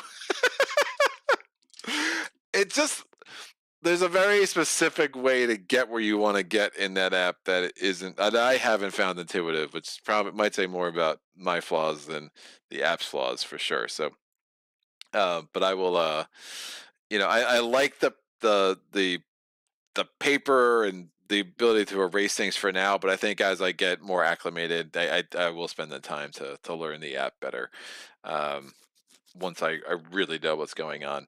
It's one of the reasons I don't love online implementations of games. I feel like the electronic nature of it like somehow stunts my learning curve and makes it easier for me to make mistakes except when, or like the game just automates everything for you in a way that you never really learn what you're doing or why you're doing it. So I like the paper for now, but at some point, yeah, it'll be nice to get these suckers off the board. Sure. It grew on me, says Dan. My issue with the app is that I don't want to track for 3 people on my own. Yeah, I definitely feel that too. But yeah, what a day, man. What a day. We took down Fisty and McFisterson, and I feel good about that. And we'll be back tomorrow. Maid's night. I think it's Maid's night. Sajid, you gotta tell me if I ever should bother doing Druid Nights and Maid's Night, by the way, because I don't know, man. I've looked at those rules multiple times, and I just don't get the allure for solo play, but I could be missing something. So we'll we'll see. But this was super fun. Thanks for a lively chat. Again, we'll be back next week. We're going to start with we'll start with round 5, with round 05, and we'll go from there, and we'll get to our first battle with Bullman. Dan says congrats. Sajid says good game, and oh wait, and if not, so Sajid's also saying, so either I track everything on my own, or if not, that means 3 devices on the which is annoying. Good game. Maid's Night is 2 days away. So tomorrow's Zeds. There we go. Dawn of the Zeds tomorrow. Maid's Night on Thursday. And Friday will be I forget what I'm doing on Friday. Gaia Project? No. Is that next week? Or maybe it's Friday? I don't know. 3 days. Oh yeah. Maid's Night's Friday. Thursday's Gaia Project. Tomorrow is Zeds. That's what I got. So tomorrow is going to be Dawn of the Zeds. It's a patron challenge. It's super. It's adding one of the optional rules from the back of the book, and it's looks freaking bananas. So I'm pretty sure if you want to see me suffer, tomorrow is indeed your day. But this is super fun. Thanks for everybody for joining me. Questions, comments, epiphanies, put them in the comment section below. I'll get back to you as soon as I can. Other than that, thanks for joining me today. And until next time, happy gaming.